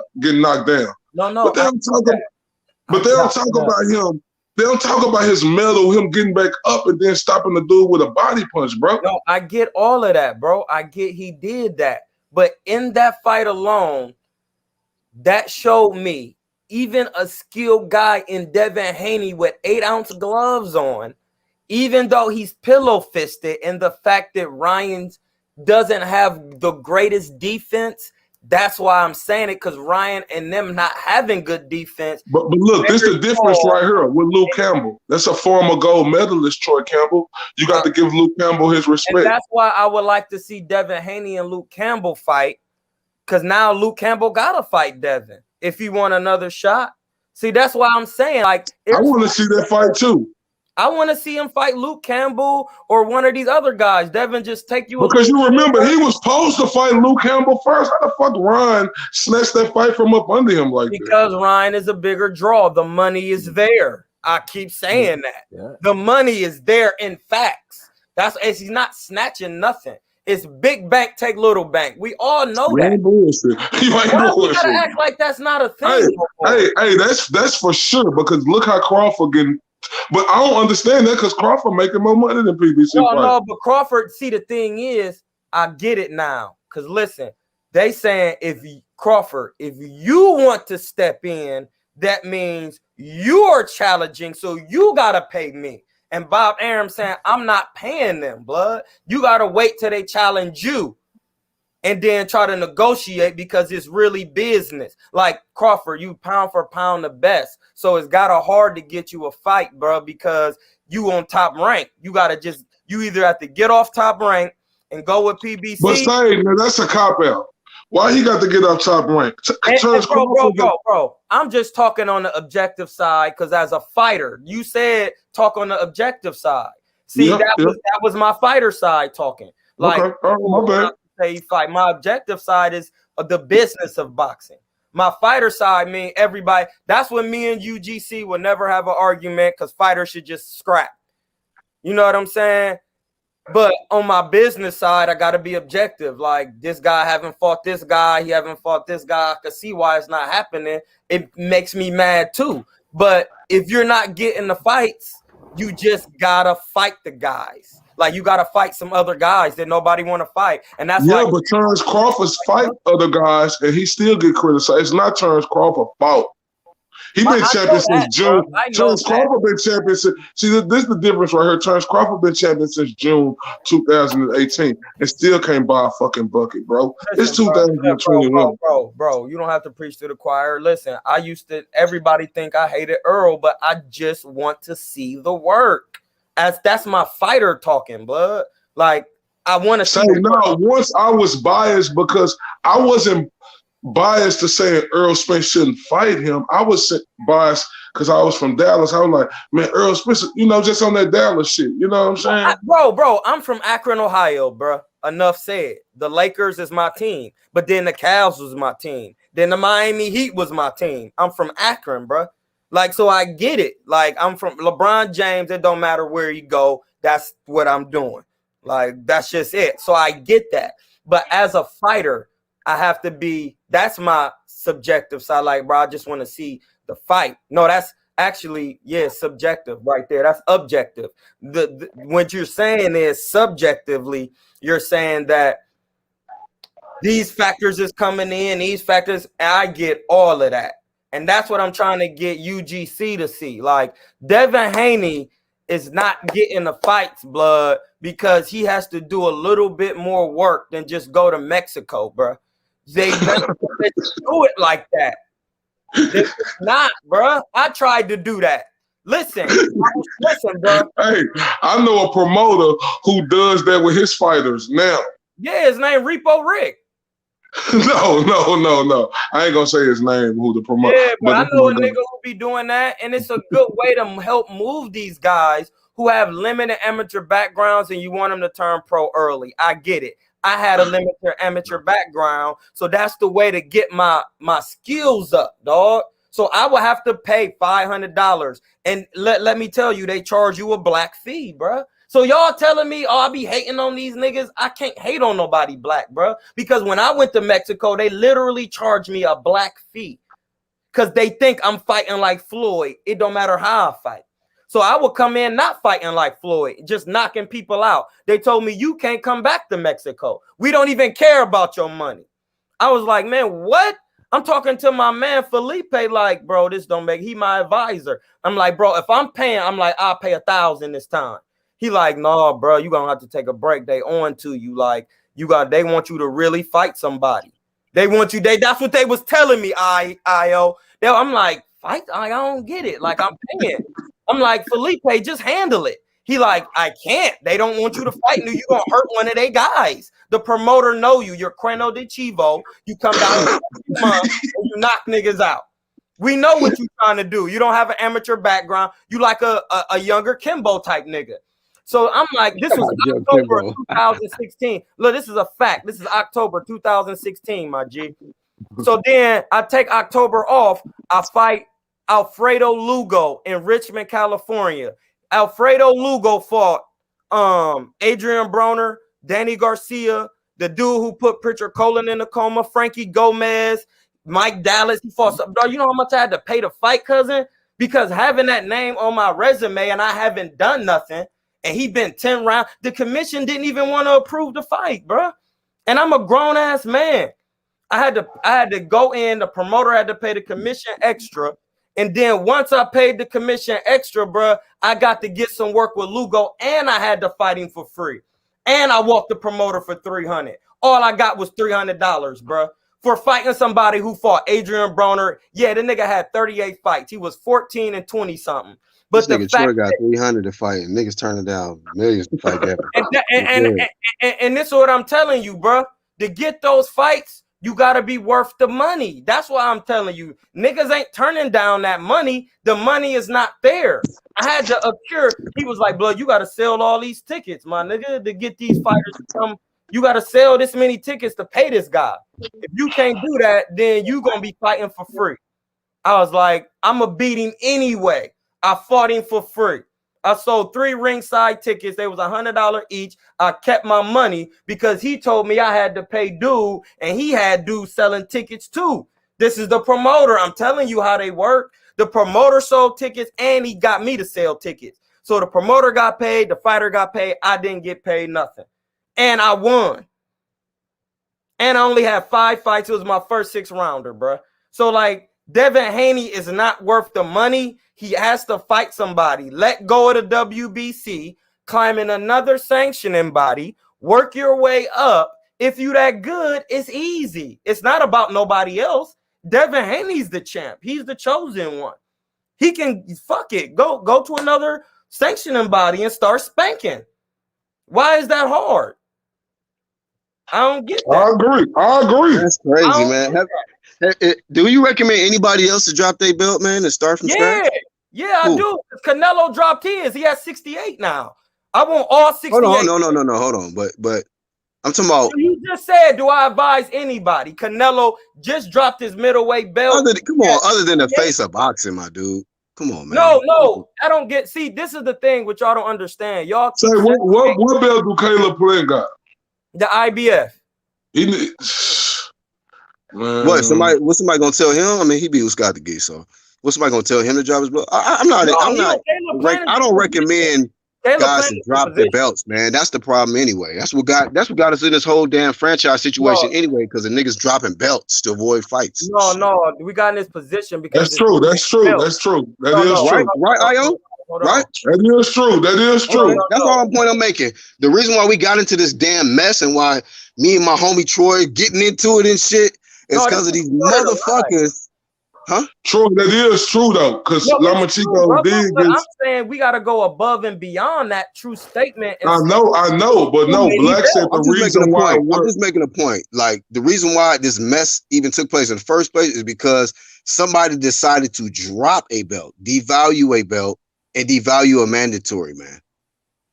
And then now we're in a situation where Devin got elevated when he shouldn't have, but because Loma made that decision, here we are. That's why I've been from jump flaming that whole franchise bullshit. Troy, guess what? I understand Loma doing what he did, because who was Devin Haney? You ain't done nothing yet. That's what I'm saying. Like, I get Come on, dog. Like, come on, real quick. Can I counter that real quick to what Io just said? Do your thing. Like, okay, so now we got these contenders ducking champs because champs ain't proved nothing, and then you got champs ducking challengers because the challengers ain't proved nothing, but they were frankly ranked number 1. Like, what's going on, man? How are you ranked number 1 and you hadn't beat anybody in the top 15? But right, and I'm not debating that, Troy, but I'm saying, was he ranked number 1? Was he though? No, yeah, he was. He was, right? Wasn't Devin Haney ranked number 1 before he got elevated? Is anyone going to argue if Devin Haney loses that WBC belt to a Ryan Garcia, that Ryan Garcia ain't the WBC champion? Oh, good one. 1-2. See? Good one. I'm not going to say that. It just depends. See, it depends on who holding the belt. I'm going to stand on what I'm saying. WBC. Like I said everything IT said. Like, Suleiman is going. It's a business, bro. I said that when I first came in the chat. This is a business, whether you know it or not. So he gonna run his business how he want to run it. Do we like it? No. That's why the IBF got 1 belt. I can't. We keep saying that. WBO 1 belt. 1 belt. Now the WBA. The WBA has. No, that's what I'm saying. If it's okay for the WBA to have a super champ and a regular champ, why can't the WBC do it? My counter to that was, they got to do it for every weight class, my dude. You can't just have special exemptions for 35 just because one nigga decided not to fight a guy because they said he unproven. What the fuck? I know. Did Wilder turn down the franchise belt? But the whole argument is the fact that the sanctioning it's an option he gave them. Right, but the whole point that I think we are trying to make is there's no consistency in these sanctioning bodies in different weight classes and what have you.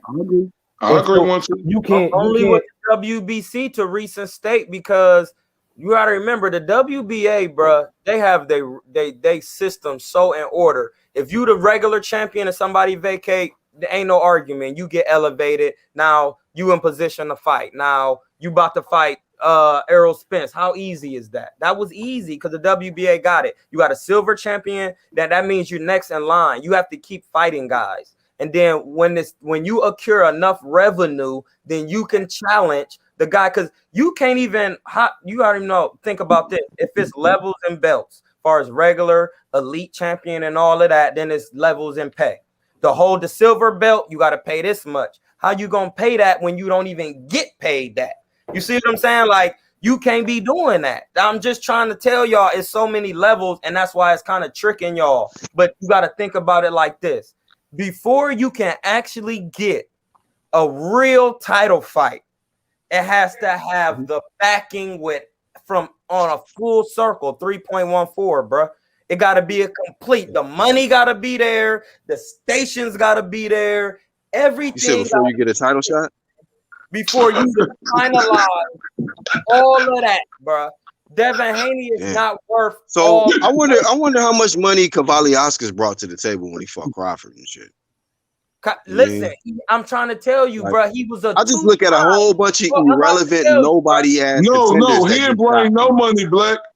He didn't bring no money. That's no just money, who but Crawford had to fight. But I mean, it's like Troy is saying, like, I mean, it's almost like everything got to be aligned. You got to be worth a lot to even get a title shot and shit like that. Terrence Crawford is only worth around in that certain area where he can get a Kavaliauskas fight. He can afford to pay Kavaliauskas to stay busy because Kavaliauskas been getting step aside money. I've been talking about Mean Machine since 2018. Come on, y'all. Like, why y'all acting like I don't be telling y'all this? I'm the one brought. Hey, bro, hold up. The difference, just because you've been talking about it, that don't mean all of us heard. No. I'm just saying.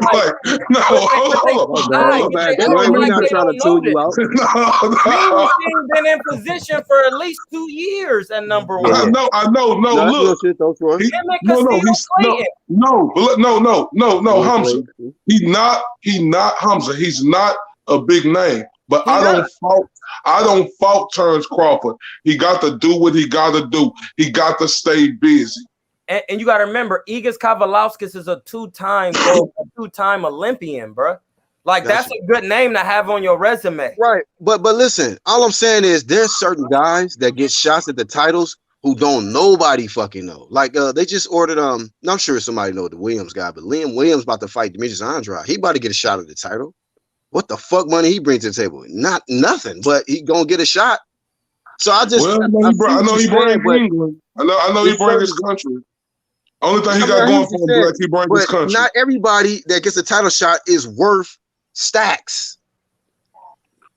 Yeah, but when you say Liam Smith more popular because he bring his country with him, like his country gonna tune in to hope that who you say he gonna fight Demetrius? They gonna hope he beat Demetrius Andrade and become that champion again, bro. It's gonna like his country behind him. He has a whole country, bro. He has the okay, cool. So all right, Liam's gets a pass. Liam's got a whole country behind him. It's another fucking fighter that has gotten a shot. Like no, it don't work. It ain't no. It's hard with that one because boxing. Uga's got a shot. Uga's got a shot at fucking Porter.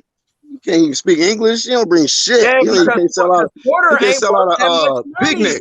Listen, Porter is only worth $1 million, so him and Ugas is in the same boat. That's why I said that. All right, man, I'm gonna get you on one of these fucking shits, though, Troy. I'm gonna get you on one of these fucking. But that's what I'm telling you. Bro. Ugas and John Porter is worth the same amount of money. They hard. I agree with that. Fights. I'm not saying they're not talented. What about nobody Yildirim? Wants to really see them. Oh, good one. There you go, Yildirim. Yildirim been in position. His last loss was a champion, bro. Oh my God! His last stoppage. You said his last loss. But then we give David Benavidez credit for beating Andre. Wait a minute, hold up, though, hold up. That man last loss was a champ, but that brought his stock up. No, I don't even think Yildirim fought since then. Matter of fact, since then he popped for PEDs, bro, and he got a fucking title shot. And he chilled. He chilling. Stop. He chilling. He was in. Listen, it don't matter. None of that matters. What you talking about? He got a country behind him, though, huh? Yeah, exactly. He got popped. Oh, this nigga. He didn't do nothing. And that This did he nigga. lose a fight? Did he So lose a fight? hey, Black, where's Yildirim from? Nigga, your guess is good as mine. Shit. That Europe. musty ass nigga I about know, to get stopped. because see, now look, Black, you make a good point on that one because Yildirim really don't got Liam Smith got a name. I remember covering Liam Smith down here in 2016 when he fought Canelo Alvarez at Cowboy Stadium. So Liam Smith has a way bigger name than Yildirim. So Black make a good point on that with Yildirim, but you know, I would have to say, Black, I have to give Canelo credit because he just fought like what, 3 or 4 weeks ago? I'm not talking about Canelo. We talking about mandatories being valuable enough to get that shot. I'm talking about Troy. I'm staying on Troy with that point. I'm not talking about Canelo. I'm going to say it one more time because every time you say something, I say the same thing. I haven't changed nothing. I say it. It's business and boxing. Sometimes people who haven't fought nobody, the business allows them to get the shot. Sometimes people who fought everybody, they don't have the money, but the position of them fighting these guys, they've earned the shot. They've taken so much step-aside money. They say, man, I don't want no more step-aside money. I want to exercise my right for a title. It's business, bro. It's boxing. I just explained it. A guy cannot fight nobody. And look, Troy, Hamza, to coincide with your point, Hamza, to coincide with your point, Caleb Plant was off of Canelo Alvarez on 5 or 6 weeks. He didn't take it. That ain't no real fighter. He should have took that. He should have took it. Yildirim got turkey back in him. Turkey. Thanksgiving. Turkey. Hey, hold on. Calm down for a second before we start laughing. Blood. Turkey is an Islamic country in Europe, bro, and they got dumb. No disrespect to Islam. No disrespect to Islam. Hamza, look, Hamza, I ain't laughing. I ain't laughing at the country is from. It's just no, we ain't laughing at that. It's just Turkey ain't no known country for boxing, bro, where it's gonna generate. But I'm trying to tell you, Yildirim doesn't have to be in a known country because on the boxing side of things, he's been. Oh, that makes sense because he's a Muslim, huh? No, on the boxing side of things, he's been in position. See that Muslim promo? I'm gonna say it again. Is he a Muslim? I don't know. I can't speak that on him. His last loss was against a champion. He popped dirty, but he still didn't lose his position because he didn't actually fight. But Keith can get dropped to number 17 after losing to Manny Pacquiao, after dominating. He got dropped to number 17? Hey, but he lost, though. His boxing Yildirim just been sitting there. Hold up. Black, he got dropped to number. He got dropped, I think, out the top 10 for losing. So that's what I'm saying, bro. Like, huh? For what? I don't know, but I'm just trying to figure out how a nigga can go undefeated, lose one time, defend his belt multiple times, and then the nigga who popped dirty and lost in his last fight and been inactive for 2 years can get a title shot. He didn't fight, bro. I just keep saying it. Well, how many times do you want me to say it?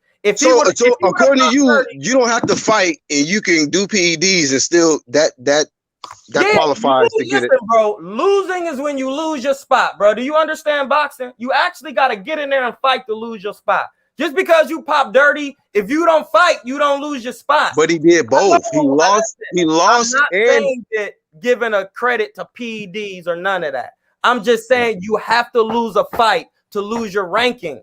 He didn't do nothing. He just sat there. He lost to Darrell and then took a year off, and now he's #1 contender. Yeah, he know how to play his position. It's just like the stock market. How? What? Right, bro. I'm telling you how it works. This man lost. He said, okay. Damn, hold up, Hamza. Boxing done turned into the stock market? Come on, talk your shit. Bro, it's everything. This nigga said, you know what? I just lost. Let me sit for a little while till my stock raise up. Bro, listen. Everything is the market. That shit crazy. Do they bet on boxing? Hey, but look, because that don't make no sense to me because I remember Gervonta Davis, his first fight at 135, he fought the dude who lost to Abner Morris. I mean, at 130s. I mean, y'all remember that dude he fought for the belt, and the dude had fought Abner Morris before that and was off a whole year. So, like, this boxing shit just fucked up. I don't know what to say. Gervonta Davis needed a guy like, I know you talking about the dark-skinned Mexican family, and he stopped to the guts. Yeah, I know exactly what you're talking about. He was I think a multi-time world champion or world champion, and that's a good name to have on your resume. That's what I'm saying. Gervonta Davis, when you're coming up in the rankings, even though you get a title, one little title, it's 4 titles, bro. You still got mad more stuff to do. Gervonta Davis still need those names on his resume. Hey, do you look at Teofimo as the real undisputed? I do. I do. I mean, I do too. I tried to tell y'all Devin didn't have no belt because he didn't fight for it. They paid for him to hold the title. They paid for him to hold the title. You got to fight for a title, dog. Yeah, I think I'm done with the damn 35. Yeah, just be done with it, blood. Fuck 135 division, dog. The moment we just wait till Devin gets some work, we can know what's going on. Y'all be so quick to jump on these cats, blood. Just listen, Devin got like 24 fights. What is he in his early 20s? He ain't even. He's 21. Devin just 21. Listen, everybody was saying, listen, Adrian Broner is still one of the youngest 4-time world champions ever, bro. He don't have no work, bro. Like, so, hey, Hamza, that's another thing right there, bro. Adrian Broner don't get enough respect like he deserves, that's bro. all I'm saying. Like, so until somebody do all of that, then start losing, then we can kind of know where they gonna be at. Hey, Black, I ain't gonna gotta lie figure to out you, what bro. topic is not to talk about, so I don't get into it. Sure, I can't talk about. I'm talking about boxing in its totality, bro. That's the difference. I'm talking There's about certain niggas you can't talk about around Troy though. Deontay Wilder and AB, don't do it. Man, listen, bro. Hold up, what about Deontay Wilder? We can't talk to him about. Ayo, don't do it. Don't do it. What you mean don't do it? Hold up, what about Deontay Wilder, Troy? Come on, man. I'm trying to tell you. Is he gonna get some work or not? Hold up, Black. Hold up real quick, Hamza. Black, lace it out of what Troy believe about Deontay Wilder, and I'll speak my opinion on it. And I'll let him He lay the shit out for you. He right here. Shit, I ain't getting involved. I'm out. Troy, what's your thoughts? You don't think Deontay Wilder? What's your thoughts on about him and his sore loser mentality? I think Deontay Wilder is gonna start turning into the sore loser mentality because now you're not getting what you want. So now it's time to just get back on the horse. If you all healed up, okay, dude, you saw dude cheated, he got it off. Nobody's talking about it. That's fine. Now it's time to move on and start getting work. Because at the end of the day, I'm a fair guy. I keep trying to tell y'all this. I love Deontay Wilder. You only got a couple more months. I need to know if you healed up. If you all the way healed up, or if you got something. What you mean he got a couple of more months? Hey, what you mean Troy healed up? How? Hold on, Troy, what you mean he got a couple of more months? This dude ain't fought since he lost and tried to torn his. When was the last? Hold on, Troy. Let me holler at you, big dog. Big dog, listen to me, fam. This dude ain't fought. I'm just asking. Since in February. This month, Black History. Yes. Oh, you are absolutely right. It's been 1 year. Okay, get some work. Listen, all I'm saying is, if you're not getting no work, let us know everything that's going on so we can know. Okay, he got some legal. But Hamza, don't you look at this? What you mean? This guy right here, hold on, Hamza. But this guy you speak of in Deontay Wilder, we always knew what he was doing. As soon as he lost to Tyson Fury, he went like a thief in the night. I gotta wait to see if he gonna fight somebody or not. Yeah, he gotta fight.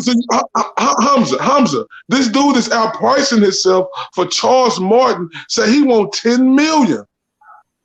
Hey, blood, Is he that's working? evidently he don't want to fight. I don't know, blood. He don't want to fight. I don't listen, blood. I'm done paying attention to Deontay Wilder. I only pay attention to niggas that's active. That's what I'm trying to tell you. I'm not sweating Deontay Wilder to the point where I can't. Hey, the nigga ain't active, bro. I don't care nothing about him. Shut up, He's Justin. not trying to get no work. That's what I'm trying to keep saying that. Like, you think I'm Fuck you, Justin. fact chase Deontay Wilder? You got the wrong nigga. Like, if you're not getting no work, bro, you need to tell us what's going on or just be done, bro. Keith Thurman. Man, Troy, Hey, real quick, you know Io. what's going on, Troy. You know what's going on. He don't need to tell us shit. We can see it.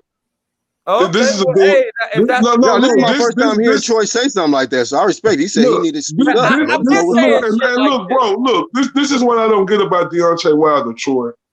Right? This is a guy who was the WBC champion for 5 years, big dog. 5 years. That's an extraordinary accomplishment as itself.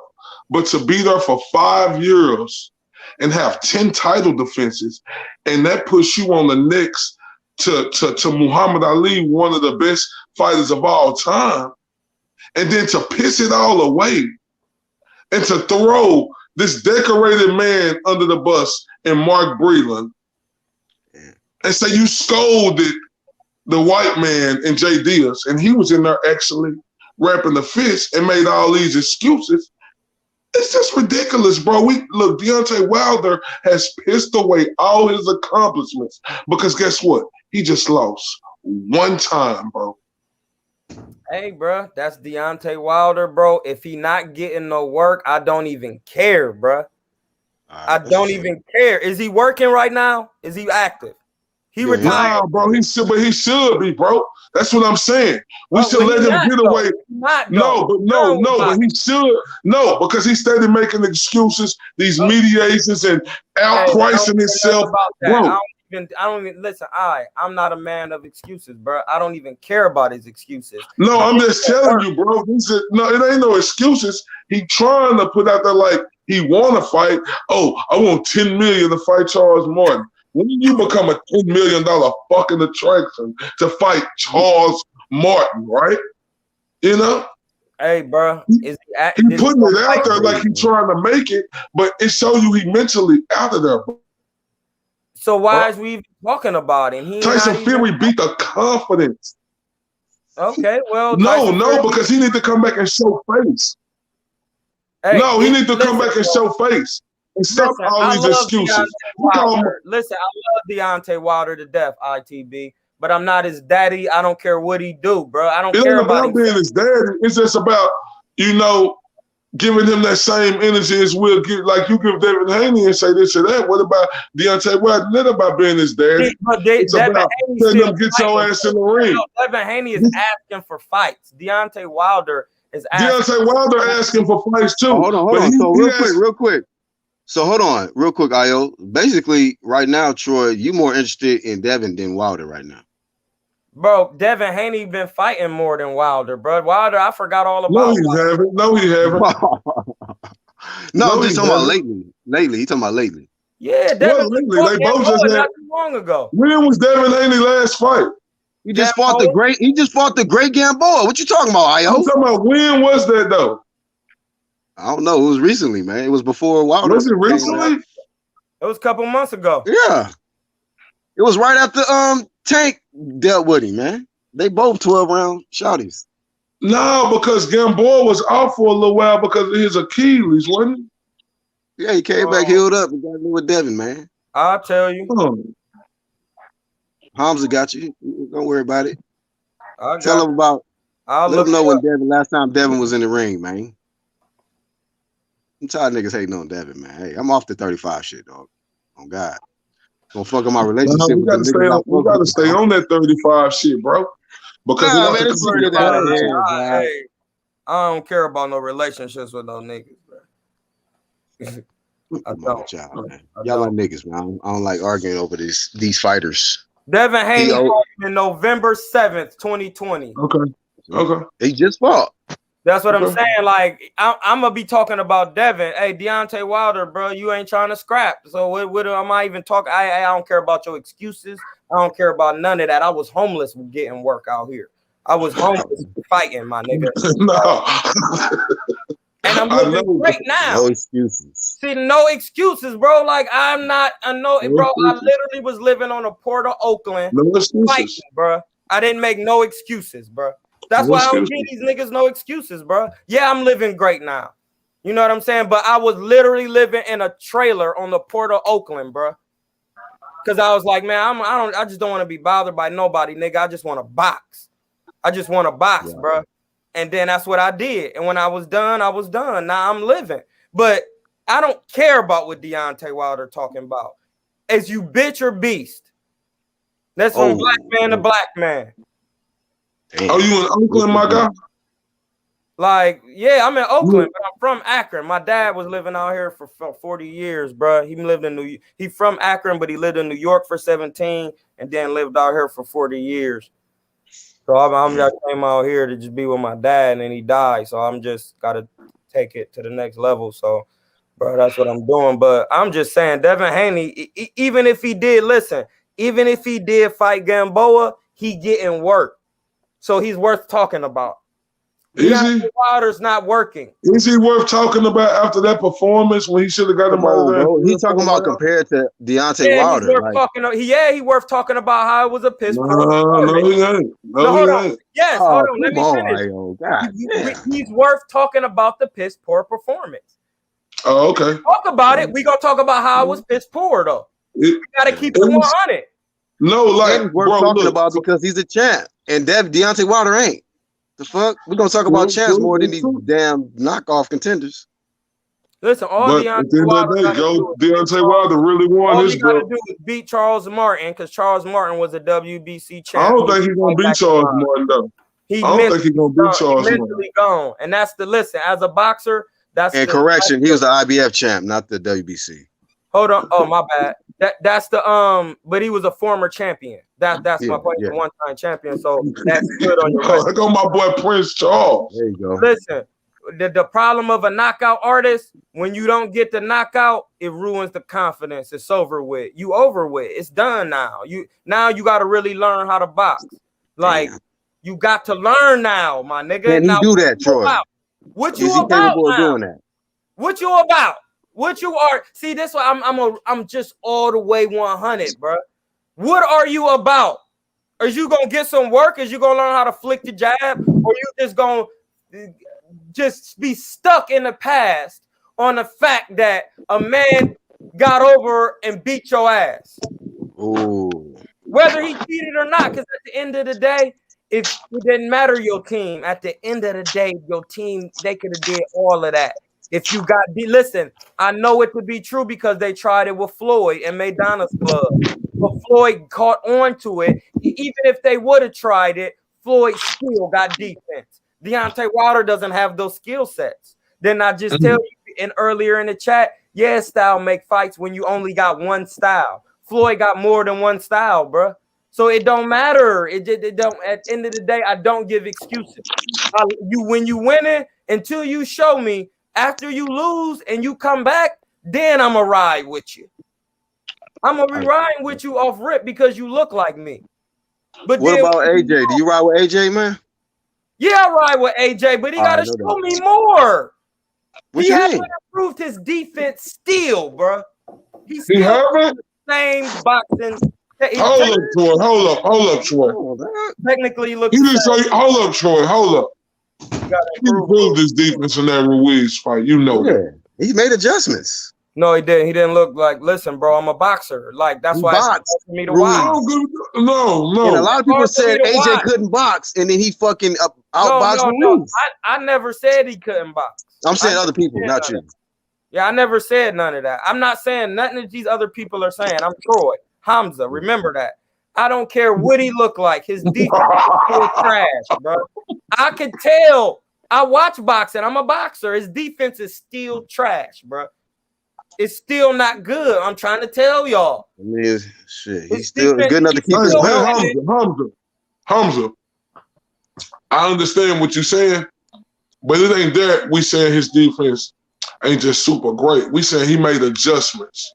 He showed better He's defense. improved. I think He he's showed improved. better defense. He did. Listen, he showed greater defense in that fight, but it wasn't enough for me.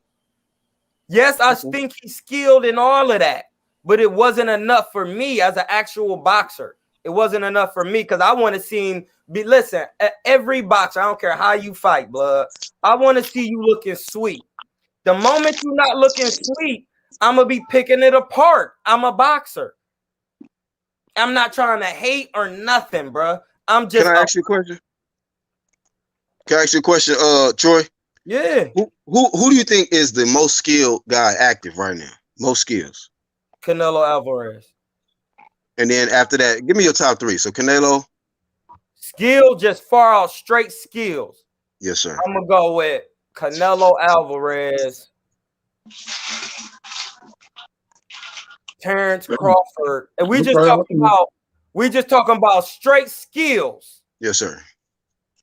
Damn, bro. I see. Listen, I'm gonna just tell you how real I am, bro. We talking about straight skills, boxing, craftsmanship. I gotta go with Canelo, Terrence Crawford, and Tyson Fury, bro. Because that nigga can do like everything, bro. Like he could catch punches with his hands, his shoulders, both of them. He could slip. He could hold the rope and do the Ali. Listen, his great granddaddy. It's like Jesus. He was in the lineage of David. So it's like you automatically in line to be something. He inherited that shit, huh?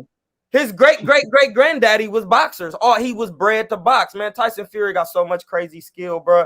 And he into the art of bare knuckle boxing, a pure form of it. So then he know how to do other things. The niggas like, listen, bro, we talking about, I know y'all think boxing is one way, but the actual art of boxing is so grimy, bro. I be saying y'all need to learn it and y'all best learn it from me because I'm going to show you without hurting you, bro. It's so much dirty stuff. Thumbs and eyes, grabbing behind the neck, hitting behind the head a certain way, going to the kidneys, blood, going to the hips. When you in trouble. Is that the reason why when you was trying to get that work down there with Earl to show him some of that? That's all I wanted to do is show you, hey, blood, if you just do these little bit of things on what you already got, nigga, what? Come on, bro. Earl Spence with crazy Purnell type moves, and it could be learned because Canelo didn't move like that. Canelo was in a high guard when he was fighting Shane Mosley. Now Canelo is turning basic slip head movements into slips. That's all I wanted to say. Like, listen, bro, I'm not saying your style is not good. I'm saying that once you get up there in ranks, all of them can punch. All of them can take punches. It's going to be very hard. You got to start adding stuff. You got to start adding on, Errol. That's all I'm saying, blood. You got to start adding on. And once we would have boxed and he would have been like, do you see, bro? Like, and back then I was walking around at 170 and I was 36 back then. I'm 40 years old. I ain't gonna lie, I was throwing some shit. Bro, I know that, bro. That's your man. Not starting no shit, but just like saying, you know. Yeah, hey, but I'm telling you the facts every time. That's all I wanted to do is be like, hey, listen, bro, it's more than one way to skin a cat if you really want to get paid, bro. And now when I get to sparring, I got more game because I really want to talk to him about being a vegan and just tapping into the diet, bro, because it really elevates. He gonna kick you out talking shit like that, bro. He gonna kick you out after that. Right. Hey, let me tell you something. Earl ain't trying to her number what Earl wanted. Dude that got as arrogant as, you know. Blood, okay, blood is that's the right of a king. Good luck, Hamza. Earned his way, bro. But it's up to a nigga No, I'm talking about boxing. I don't care about what he do in his life. He could be his king in his own life. I'm talking about boxing. I ain't getting basically into that. Io saying he ain't humble enough to take in whatever you're trying to give him, bro. All right, listen to me real quick. If you ain't right in spirit first, boxing. Bro, it's cool. We understand spirit. Yeah, if you understand that, but then we talking boxing though. We talking boxing. We criticize this dude in boxing for what he's not trying to do. The obstacles. Tell me what fighter you done seen in the last 10 years that sent one fighter over more fucking obstacles than Earl Spence done sent Terrence Crawford, bro. Blood, you not preaching to the choir. You got to remember. Man, I ain't saying I'm preaching to the choir. I'm asking you a question. I understand how you feel. You stated that, but I'm asking you. The criticism we give Earl Spence is in boxing. I'm not trying to mix the spiritual. I know we all spiritual in our own type of way. We talking about boxing. The criticism he gets. Hey, bro. I said what I said, bro. I can't explain it. Hold on. I can't explain it no other way right now because I know. As a boxer, Marvin Hagler did what he did to stay on top, bro. So that's why he's arrogant in boxing, bro. He hasn't humbled himself outside of boxing, bro. It don't matter what you doing, but that's why he's sending the man over all them humps. To be a champion, bro, you got to be a teacher and a student at the same time. You can't be acting like that. I know that, but he has done that on the out. Do he train every day? Yeah, you talking about what he doing his outside life. Once you a boxer, that is your life, my nigga. Like boxing is a lifestyle. That's what I'm trying to say. Boxing is a lifestyle, my nigga. It don't. You can't separate the two, my nigga. The moment you separate the two, you acting like Earl. What you mean separate the two? No, I don't do that. Don't do that to me, Hamza. I ain't trying to separate the two. I blatantly said we all spiritual in all type of way. I said, but don't try to bring him talking about he's a king. I understand you're a king and whatever you preaching, but we talking about boxing, fam. That's what we talking about, boxing and his actions in boxing that he doing. I understand we spiritual. You keep that with you in and outside the ring.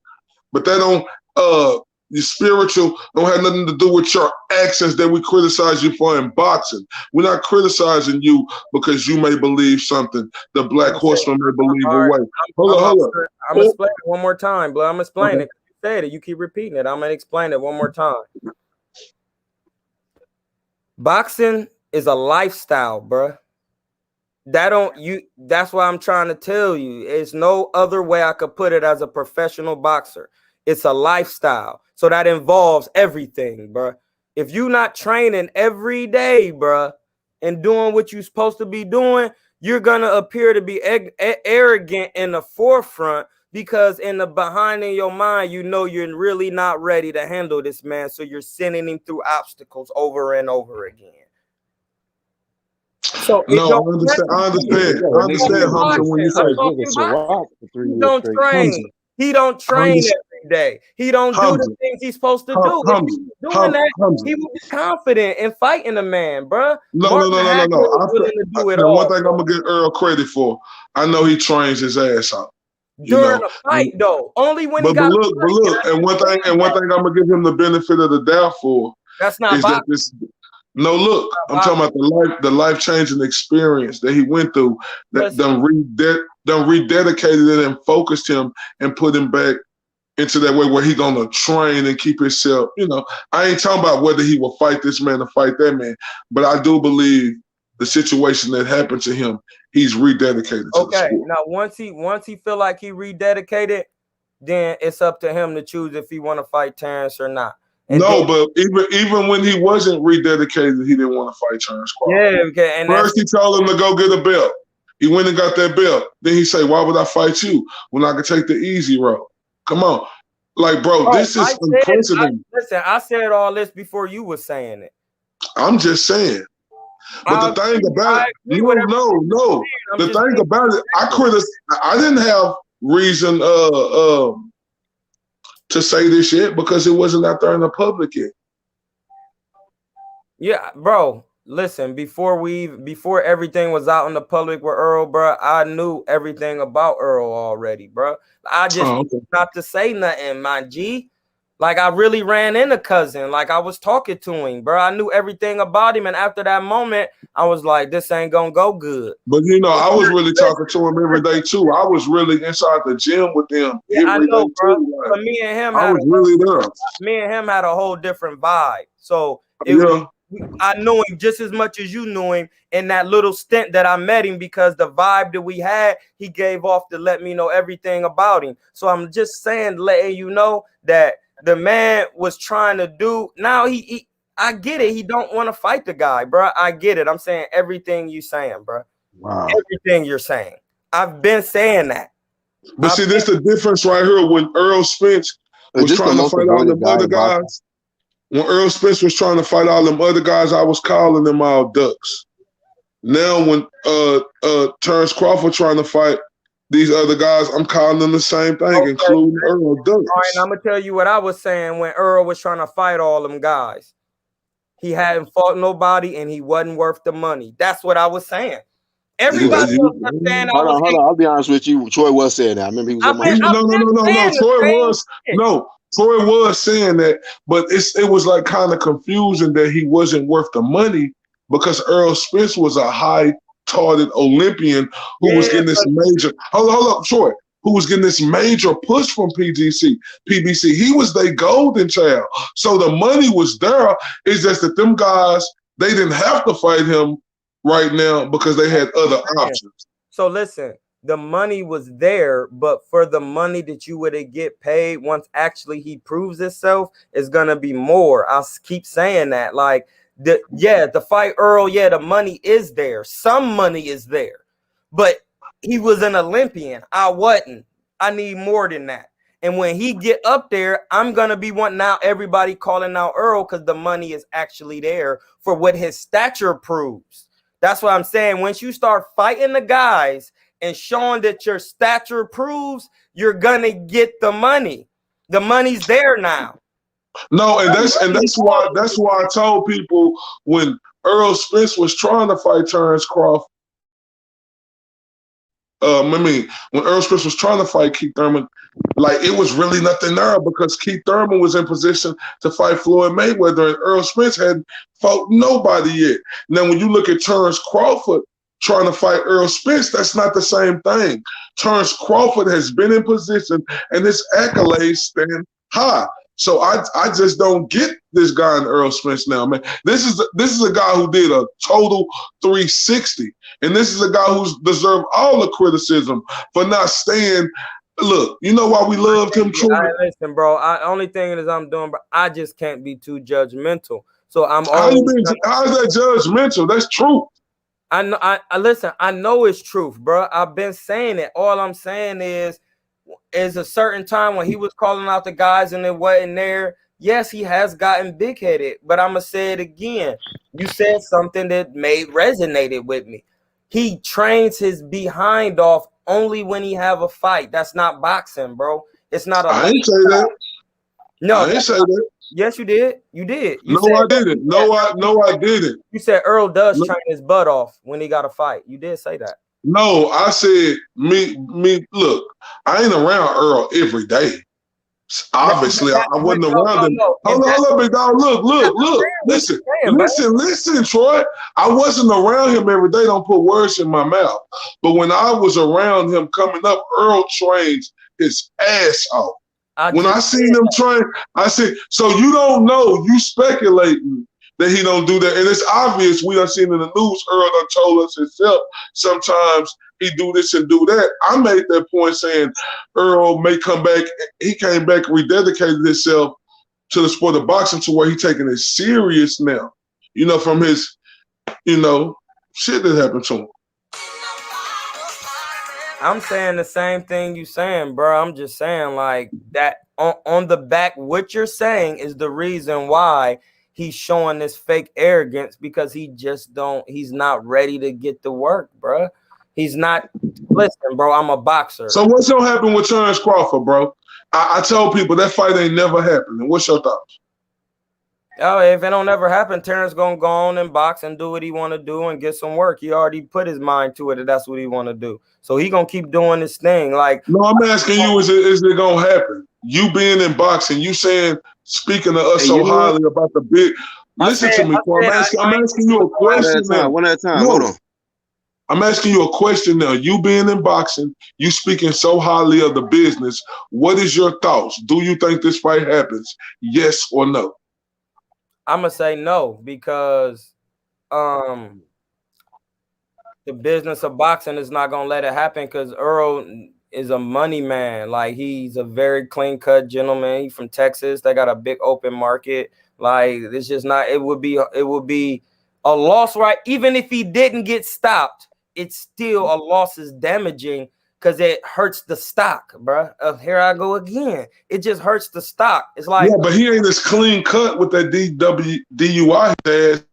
It's a little misleading to the Damn, public. dog. Just a low blow. no. I mean, I get all of that, bro. I get all of that. I'm just saying, but now we know that. Now we gotta just still recoup the money though. So we gotta keep him on this path to keep him on his way to getting the money. Cause we had him on the way to doing this, but then it kind of derailed. So now as the people over him, as the advisors, we're gonna traject him to stay away from Terrence Crawford right now. Cause that's a listen, bro. They both great fighters, and that's a fight of some punishment. And somebody How great is it? How great is Earl Spence? We don't know how great he is. Terrence Crawford has proved to us that he is a great fighter by coming up in divisions. He's been in this division since June and been a champion since June 2018. I said great. It's more levels, bro. Terrence Crawford ain't elite. So let me ask you this: if him and Terrence Crawford never fight, what does history? If him and Terrence Crawford never fight, what does history do for Earl Spence? The same thing it did for Sugar Ray. How can a non-elite dude be your top 3 of best skill guys? I'm gonna tell you what it do in history. What'd you say, Blood? I'm gonna tell you what it do in history. The same thing it did when Sugar Ray Leonard, my favorite fighter. He ducked Mike McCallum. He ducked Aaron Pryor. He's still known as the greatest, but we still know he ducked them. Bernard Hopkins fought so many years and so many decades, but why he ain't never? Did Aaron Pryor turn down $500,000 though? That ain't no money. Aaron Pryor was. See, him, look, no. Look, but then he got. But look, he turned down that $500,000, but then he got $1 million for like a mandatory fight that never happened. So he turned down money, even though he was gonna get bigger money, but that other fight never happened. So we can't really say that Sugar Ray Leonard ducked Aaron Pryor. No, I'm just saying like the media perceives that he ducked him because of those factors. So that's why I'm just saying like the legacy of these guys just go on what they go on to be, bro. Because some fights never happen, and I get that in boxing. Like I get it, because like you said, sometimes some of these fighter styles do make fights. And hey, won't that be a shit stain on Spence's legacy though for not taking the Bud Crawford fight? Like a nigga that on Easter Sunday wearing a white suit with a shit stain that he don't know about? I'ma just keep it totally 100, bro. The reason why it can and can't hurt him.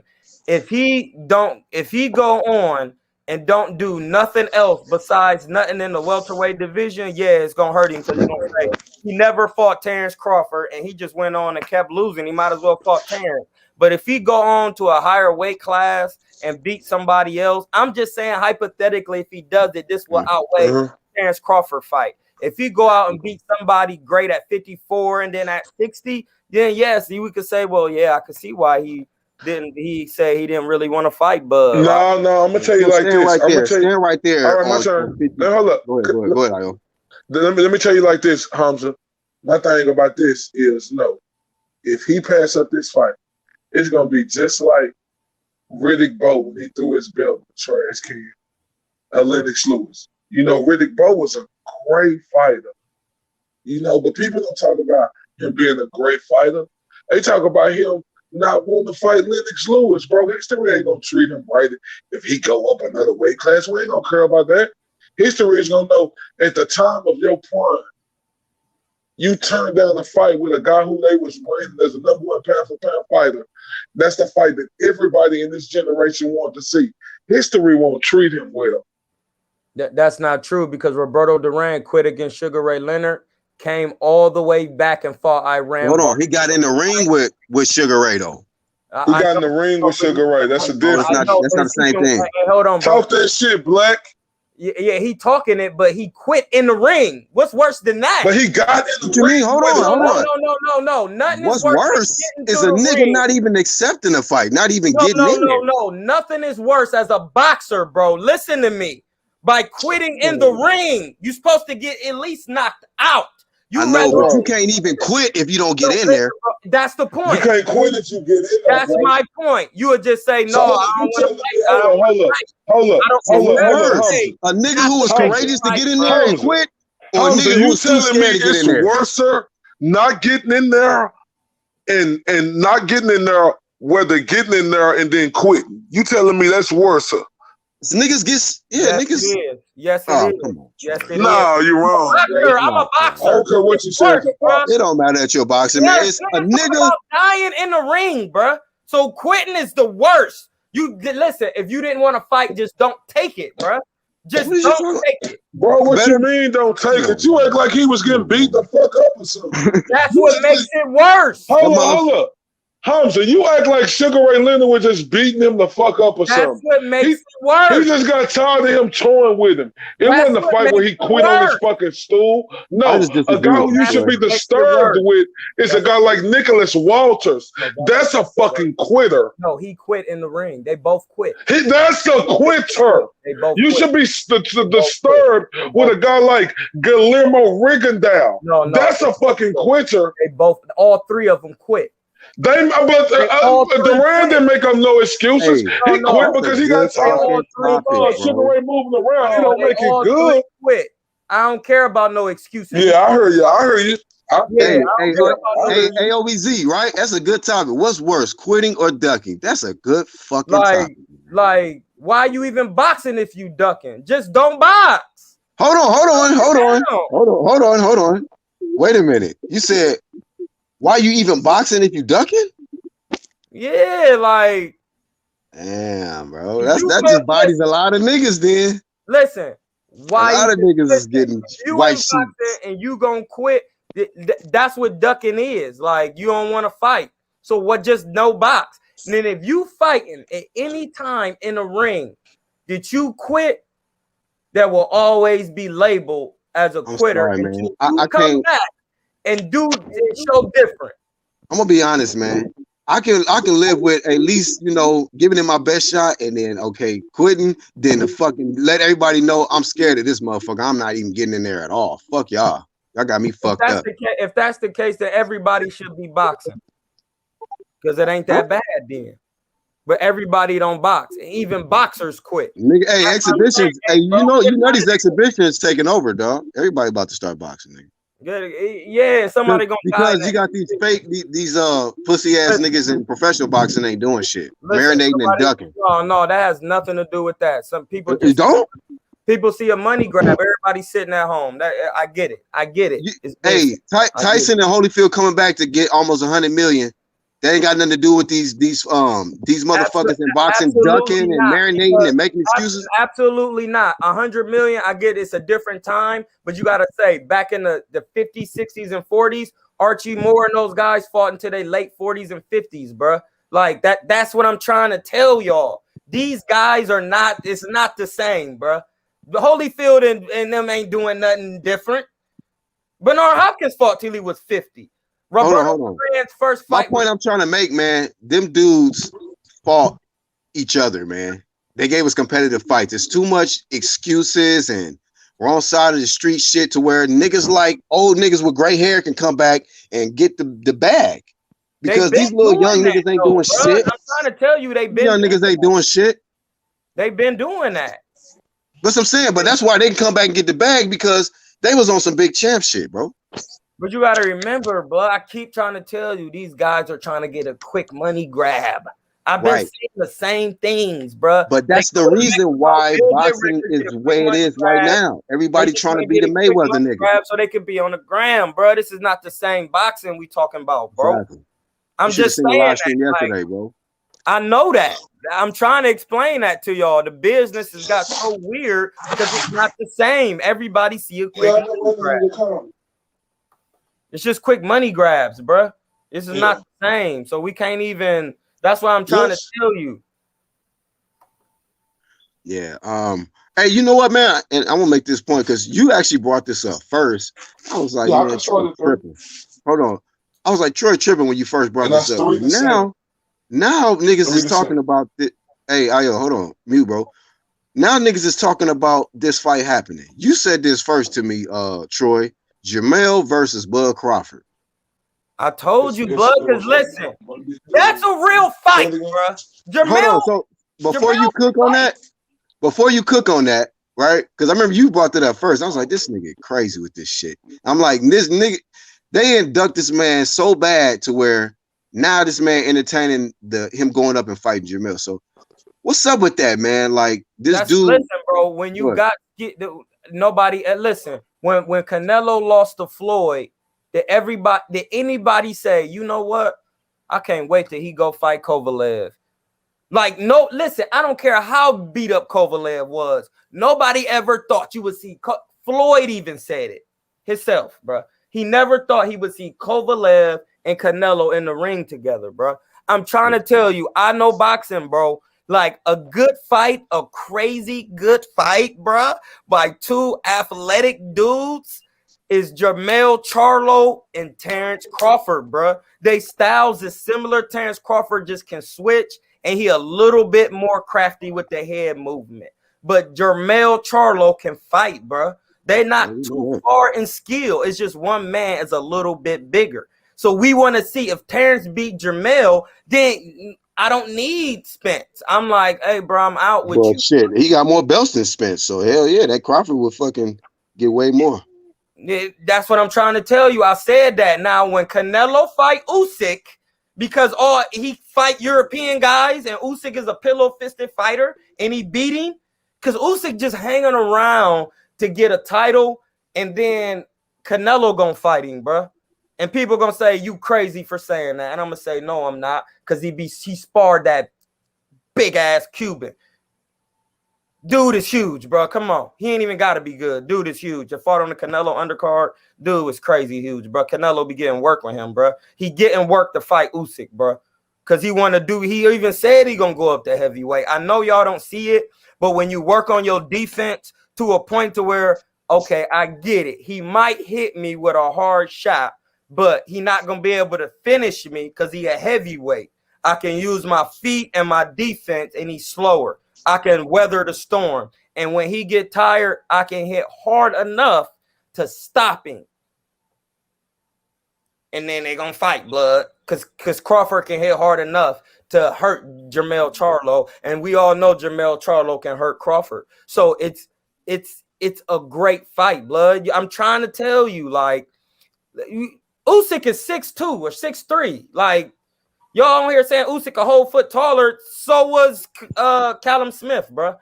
He was 6'3". Come on, I looked at crazy in there. Usyk is the same height. He's 6'4". It don't make no difference in boxing, bro.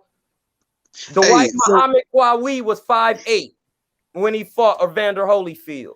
Now, Troy, I think you qualify to answer this question because you're a fan of Canelo Alvarez and Floyd Mayweather.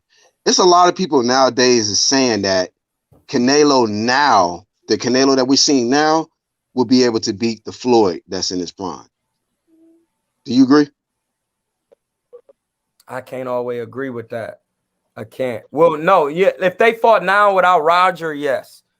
No, I'm talking about like Floyd at his best versus Canelo at his best, like prime for prime. With all Floyd's everything. If Roger, bless the dead, was still here, they said they were same age and shit. You know what I mean? No, blood. Because listen, Canelo is very good. He has almost everything that Floyd has, but speed of foot movement. It's just that these guys don't have what Floyd got. Floyd got speed of foot movement, and he also could stay in the pocket and catch your punches and come back. No, Floyd don't hit harder than Callum Smith, but Floyd hits hard enough to where you get hit directly on your chin. You like, hold on, like, damn, that's kind of hard. Like, damn, I didn't even see that. So you don't feel what these fighters is feeling when they get hit on their chin. So you can say what you want, but when Floyd, you throw your best shot and Floyd catch it on his shoulder, in your mind, you saying, oh my God, this is I could see it in Canelo's face when he backing up, going against the ropes, trying to bait Floyd in, and Floyd still keeping his distance, pawn with the jab. Then he run the uppie, a land clean. Canelo still can't get off because he's not good going forward. You know what I'm saying? Like, you got to have a Canelo learn from Floyd, but if Canelo can just get his feet a little bit quicker, then he will be like Floyd. Hey, is it safe to say that if Canelo didn't get his ass whooped that bad, like how Floyd whooped him, he wouldn't be who he is today? He wouldn't be Canelo that he is today. Yeah, I said that already earlier in the thing. To be a champion, you got to be a student and a teacher at the same time. That never ends, bro. That never ends. That's why I keep saying, he's saying about the spirit. It's just like my point is, a lot of people brag about the Canelo now, and I'm like, he got that shit from Floyd. Like when Floyd beat his ass. No, listen, hold on. I want to explain something real quick. Like, even though he learned, like, it's kind of hard to explain, but I just want y'all to try to get it. Like, Canelo was already on the path of slickness because he fought Austin Trout before that. And when he fought Austin Trout had a very hard time hitting him. And he knew that Canelo, once Austin Trout realized, because I used to thought Austin Trout gave him problems until I watched it again and I heard Canelo break the fight down from what he knew. And I was like, oh, snap, that is true. Because Austin Trout throws a flicking jab. And when he got in there with Canelo from jump, he didn't want to engage. And Canelo knew that because he already seen that had good upper waist movement. And any black fighter know that, like, oh man, I don't want to, damn, like I thought and that's why Trout was saying we thought he was somebody different. We didn't know he can do that. And he was like, I'll take that. He different. But then when he got in there with Floyd, he seen, even though I'm a slick, I still need to add these extra things. The same thing I just wanted to show Earl, as far as even in a high guard, if you just move your head and squat and go side to side, you will make yourself even more unhittable. And then with the power that you got to the body, you will make your job much easier. Then once he's seen that, but who knows, because he was already slick. But this is why Adrian Broner want to spar Floyd or fighting, because he don't want to sit down long enough to learn and let Floyd train him, but he'll rather fight him and learn it that way. Because once you fight a man, you gonna know exactly what he doing. You can be like, no, bro, he ain't even doing that. When I throw the right hand, bro, his body is already at an angle to where all he do is turn his shoulder, and you can't never hit nothing, bro. And I couldn't even do nothing. I thought I was doing that, but now I see that I wasn't really. Now you understand how I'm like building on how these guys, like, some guys want to listen, some guys want to learn on the job. Adrian Broner, there's only 3 ways you can learn: hearing, seeing, doing. Adrian Broner want to learn. He's a kinetic learner. He wants to learn doing it. He's from Ohio. He like me. His birthday the same day as mine. Yeah. So, like, I understand everything, bro, like, about him. So that helps me understand boxing even more. Like, Canelo learned the extra steps by being in front of Floyd, because he was never going to sit and let Floyd train him. And to get Canelo, see, you got to understand, Oscar know what he doing, because we all know Oscar, they don't even want these fighters fighting black fighters for real, because Top Rank and Barbershop Conversations told you that when dude was on there saying that you can go to any neighborhood in a black neighborhood, you ask a black man to throw a jab, he going to throw it, and it's going to take very little tutelage. You ask any other demographic, it's got a lot of work. Like, they know this. Come on, man. Like, if we keeping it real, we keeping it all the way real. Like, but some guys don't have power. Some guys don't have this. Like, but Floyd can, if you go and sit and humble yourself, if Canelo just drove up to Vegas and sat down with Floyd and said, hey, blood, like, I ain't gonna never fight you because you just teach me what you be doing so I could learn it. He never wanted to do that because he's too prideful to do that. So to learn, he got to learn the hard way. Mm-hmm. You get what I'm saying? Like, you get, that's what your parents used to say to you, bro. Like, if you don't want to listen, I'm going to give you a whooping. You got to learn the hard way.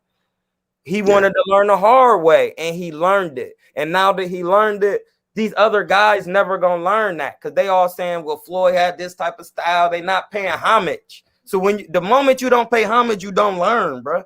You can't learn because you think that don't work. That's why Canelo learned the hard way. And even if they fought now, he just couldn't beat Floyd because Floyd taught Canelo everything he know, not everything I know. If I'm with Floyd and I'm talking to Canelo, he say, yeah, you could never beat me because I taught you everything you know. Right. I didn't teach you everything I know.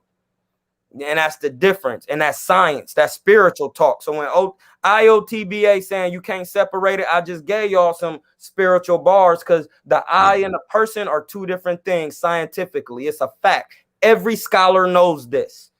When you say I, you're saying something completely different. Because if you go in any book, when they ask God who your name was, he said, I am that I am.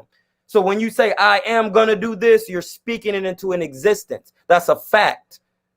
Damn, don't go too deep on the Troy. Yeah, that's why I even disagree with you when you said about the spiritual shit. I'm like, nah, I go together, I think. No, I get what he's saying, because at some point you gonna understand how I don't get it. And I'm just saying, like, those things, you can't have everything comes out of the ether, bro. Everything comes out of the air. Like, you know how I know? Switch the subject real quick. Just real quick. Okay, let's talk about shit. Damn, you see what happens when niggas say. Hey, where do y'all rank a Canelo at 168, like all-time greats like James Toney? He will have to be undisputed at 168 for me to even ranking. Like, even though James Toney wasn't undisputed, James Toney went up to heavyweight. They almost got 100 piece of scraps. Like that, and that's the part, like, I would never compare Canelo to Andre Ward. Andre Ward is done. James Toney are done. I need to see Canelo in his full trajectory of his career. And when he's done boxing, then those guys are to be compared. What's the mega fight for Canelo? Because you said the mega fight for Crawford is Jermell. What will be the mega fight for Canelo at this point? Anthony Joshua. What? Yeah, bro. I'm trying to tell you, bro. Like, okay. How about this? A realistic mega fight. Anthony Joshua, bro. Come on, dog. You telling me Canelo going to heavyweight? He gonna go to heavyweight? Listen, bro. You asked me, bro. You asked me. I'm telling you a question. Who at cruiserweight got? I wasn't ready. Hold on. Who at cruiserweight got a name? I don't know, dog. Exactly. So that's out the question. At light heavyweight, he already beat Kovalev and he already beat Callum Smith. We just waiting for Canelo to fight Beterbiev. Now, so Beterbiev is hold on. That's still not a mega fight because Robert Garcia is the trainer in Oxnard. He's already stating that Canelo can beat Beterbiev for real. He's just too slow. And Robert Garcia knows. Why did he vacate? Why did he didn't come on the speed at 75? He could have just went from Kovalev right to Beterbiev. Listen, Canelo know what he's doing. He's gonna be undisputed at 68 first because that's realistic now. He skipped it at 60. He turned down more money. Hold on. At 68, it's nothing wrong with Demetrius and them other guys coming up to 68. And I'm just saying, like, they can put both of their titles on the line. That's even more money. I don't think it's the Beterbiev at all. I think it's the Bivol. No, that's the mega fight. I'm trying to tell y'all right I think now. he just I'm not saying it's not. I'm not saying that it's the biggest fight, but I think Bivol is a good fighter. No, it's not a good fight. Hey, I don't think nobody agree with you with that shit, Troy. Canelo, I know, because AJ? y'all don't box. This is where we got to start realizing with the technicalities. But how about a realistic fight though? Canelo and AJ will never fucking happen, my dude. Listen, bro. Listen to me. Just listen to me, bro. Listen. I am. Listen. Bivol is not that good, bro. He got an in and out fighting style. He still fight like an amateur. Ambush stuff. Once you put pressure on an in and out amateur boxer, it's over with. Bivol will get stopped by Canelo. He don't move his head. He don't move his head? He don't move his head, bro. And he got the European style. That's not head movement. Did you see Callum Smith? Did you see Kovalev? Did you see Bivol? Did you see the European style, bro? It's about styles. He don't move his head. It's not a good fight for him. So if it's not Bivol, if it's not AJ, who else, man? There is no other mega fight then? Listen, you said mega fight. A good fight is better. Well, this is what I mean. I'm not talking. Okay, I'm not talking about money wise. I'm just talking about an explosive. Huh? You talk. Well, hold on. When you say mega, Floyd did a mega. That's 300. No, bro. Like you gotta understand this about your boy Black. I'm not talking about money wise. I'm just talking about, maybe I shouldn't have said mega, but what is the best fight for Canelo? Like a fight that somebody who's gonna really test Canelo. You know what I mean? Not somebody who's gonna be just there to get a paycheck. Like somebody who's gonna really bring a fight to him and is a possible risk. I'm not talking about AJ, man. Let's leave AJ out of this shit. I mean, bro, it's hard, bro, because when I think about the style matchups and Canelo, bro, as a boxer, it's these guys really don't have it, bro. They don't have you. Now, you asked me why Canelo got better because he learned from Floyd by fighting him. These guys ain't never learned from Floyd. They ain't never fought Floyd, so they don't even move their head. Like they don't have the things that Canelo have. Technically, bro. So maybe there is no. That's why I'm trying to tell you, a mega fight, a great fight is the better be a fight. That's just a fight waiting to happen. That's just a fight waiting to happen. He will eventually. And that's fight realistic. That's a realistic fight. That's a realistic fight. After that, bro, ain't no realistic fights for Canelo, bro. He gonna have to go to heavyweight, bro, and do something that's never been done. Damn, bro. Nice, you gonna do it.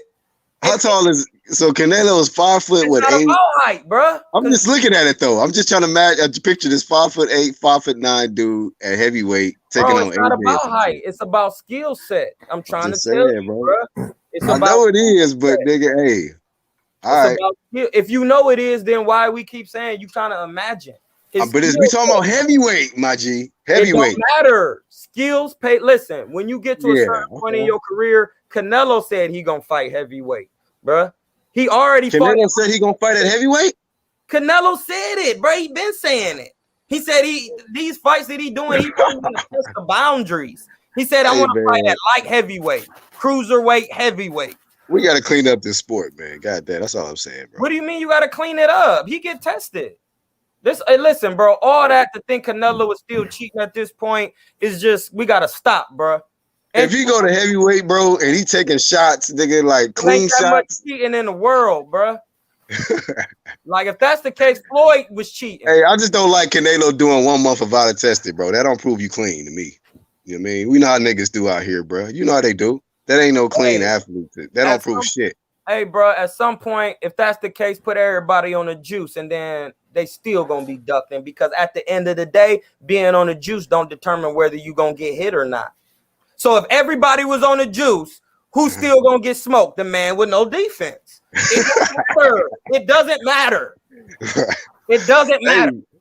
Hey man, but somebody might land one punch. Listen, it do matter though. If somebody fucking jab, start feeling like a hook or some shit. I'm trying to tell you, as a professional boxer, it don't work like that when you on that level. If that's the case, you might never be on that level if you're getting dropped with jabs. I have to disagree with Troy though. I think Bibble is a better style matchup than Beterbiev because I feel like he got to cut the ring off on Bibble, and I don't see that happening. Hey, and, as for no head movement, neither did Triple G. Hold on, let him finish, Troy. Let him finish. Yeah. Like Triple G didn't have any head movement. You know what I mean? That's why he got his ass whooped. Did he? Yeah. I don't know. It's up for debate, bro. The first fight they said Triple G won, bro. Man, listen, bro. How did you win a fight going 3 body shots? Come on, bro. Like, why do we gotta keep debating technical boxing with a boxer? He didn't win a fight. But the point is, it was a close fight with a dude with no head movement. It was a close because Canelo didn't choose to fight the right fight. No head movement. Listen, bro. Listen. And against the European style, if you go backwards, you get a good point though. 1-2. Bibble got speed and he got movement. Like, you know what I'm saying? Yeah, Canelo got speed, movement, head movement. If he would have just stayed in position the first fight, he would have the same. But why do you feel Beterbiev stylistically is a better matchup for Canelo than Bibble? Because I see 1-2 point though with that. Yeah, but Beterbiev is a better style because he got was gonna get some respect from Canelo, and that's power, bro. Real power. You talking about he can take punches at heavyweight, so power don't mean shit if he's fighting a nigga at 135. You not listening to what I'm saying, bro. Canelo is not ready for heavyweight right now today. Right now today is Beterbiev. You said a mega fight. Canelo only 30 years old, bro. A mega fight is down the line. He already fighting at light heavyweight. One fight. He only 30 in 5 years, bro. He gonna be at cruiserweight and heavyweight. How can he stay down at 68, bro? It don't matter how tall you is. He started at 16 at 135. How many weight classes would that be then? Let me see. He already won in what, 4 weight classes? Yeah, he started at 16 at 135, bro. He's a short style. He's like, let's put it like this. Mike Tyson in the amateurs was a heavyweight. He didn't come from no low weight. He was already gonna grow into that thing. He was 16 and already fighting in the Canelo was already 135 at 16 fighting and how short he is right now. Just think about how short he is when he was a child, bro. He's just a short, stocky kid. He was a 135 at 16. It's 15 years later, bro. He's still supposed to be at 147. Man, that man 5 more years, he's gonna be 35, bro. He's still gonna be, but he's still gonna be 5'7" though. It don't matter. That don't matter the height, bro. Dwight Muhammad Kwawi fought Evander Holyfield at light heavyweight, bro. He was 5'7".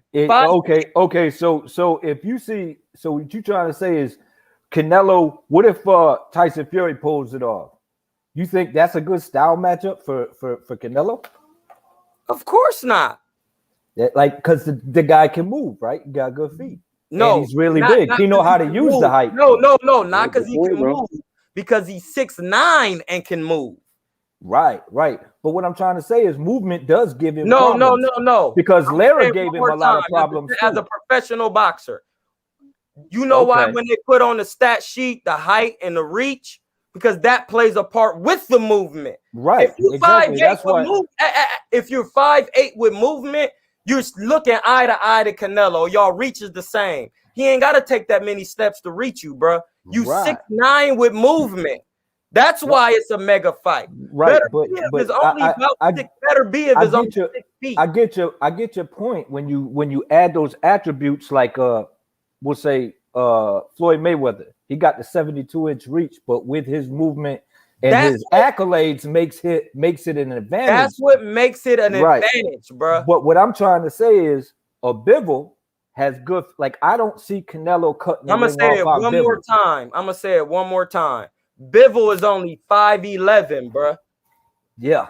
His movement is not going to be a factor because 5'11" is not tall enough to keep Canelo off of you. Okay, so what was a 6'3" guy who had a longer jab and can move, and he couldn't. And he can't move like Bivol. Moving ain't that good. All right.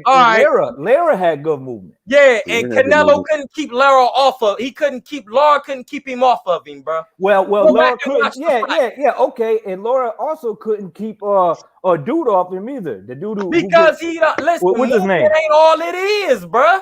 You gotta have more attributes when you fighting guys your height. You gotta be more than a mover, bro. When you get in there with Jarrett Hurd, Jarrett Hurd, he's taller than you. The moment you try to go backwards and he using the jab, you can't get away. Lara don't move his head. He move his feet. That's what I'm trying to tell you. Technically, B-Ball does not move his head. He get in there with Canelo, he gonna get hurt, bro. You can't just move your feet. Lara don't move his head at all. He not slick, bro. He move his feet. That's the Cuban style. I just don't see. I don't see. I know you don't see it because you didn't been in a ring, bro. I'm trying to tell you technically. He has, but you know, he jump in and out like this, bro. That's all he do. Jump in and out and throw punches. That shit worked for Manny. Yeah, that man. No, it didn't. He got knocked out by Marquez. Canelo ain't never been knocked out. Oh shit! What are you talking about? That's one KO, bro. That's one KO for Marquez. It don't matter if it's one KO. He didn't. Hey, but Troy, that nigga was drinking his urine. That don't count, bro. Bro, I don't care. He got knocked out. And then when you go back in time and watch what they worked on that exact move in training. Yeah, I saw that. Okay, then when you don't move your head, blood, you get knocked out. It don't matter if you jumping in or out. I'm trying to prove it to you with every style. I know y'all think Canelo, this boxing shit is gonna beat him. That shit is dead with, bruh. He know the trick. All he gonna do is not let you hit him. That's the trick. That's why his defense is so good. He just not gonna let you get nothing clean. It's about clean, accurate punching, defense, effective aggression, ring generalship. If you don't, how you gonna land a clean punch on Canelo? He got the best defense in boxing. So B-Ball not gonna be able to beat him. He just not, because technically he can't land a clean punch because his defense is too good. So him jumping in and out, that doesn't change the fact that he's not gonna be able to land a jab, a cross, a hook, nothing. And then Canelo still gonna be walking towards him. He don't move his head. That's yet to be seen. That's yet to be seen. I'm not knocking Canelo, and I'm not saying that he ain't a master of defense and in the pocket and a damn good counter puncher, because he got all that shit down. I'm not knocking him. I'm just saying, what good is that shit if you stationary? He can't. I don't see him finding Canelo. Time, blood. I mean, I don't see Canelo. He's not finding stationary. Bibble. He comes forward. When you come forward and you already a boxer, bruh, and somebody can't hit you and they're coming forward towards you, he's not stationary. He's just not standing in the middle of the ring saying, fight me. He's walking towards these guys. He's walking them down with Floyd defense, bruh. And you can throw all the punches you want, bruh. You can move around the ring. If you don't land nothing clean, bruh, you're not going to beat Canelo. Fighting, you're not going to beat him. You can do all the tricks. You can bounce. You can Ali it. You got to land clean punches. We ain't seen nobody land a clean punch since Golovkin land that clean punch in the second fight in the ninth. Well, if that's the case, then Bibble is probably one of the most accurate punchers at 175. Yeah, but he's not a power punch. Listen, bro. He got stoppages, man. Bro, bro. When the last time you seen Bibble knock somebody out cold? It's been a while. Then he ain't got more power than Canelo, and that's what I'm trying to tell you, bro. Hey, Canelo didn't knock nobody. He didn't knock out Smith, but I mean, he got a good he decision. Knocked out Kovalev, bro. He knocked out Kovalev. Yeah. He had what you call it, reeling though. He had him, especially at the end of the fight. He had Joe Smith on the ropes, buzzing. You know what I mean? So I mean. And that motherfucker could take a shot. He been in there. He got quite a resume. So I mean, I'm just saying. I think you selling Bivol a little short. You know what I mean? I think that dude's goods. AOBZ says Bivol is bigger than anyone Canelo fought with better feet. So basically saying he the biggest guy Canelo would have fought with the best feet.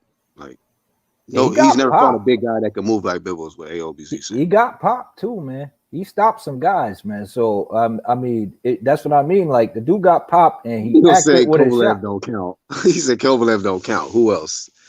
Mir Khan. So before Kovalev, say if we not including Kovalev, who else did he get stopped? Yeah, you know what? That's another thing.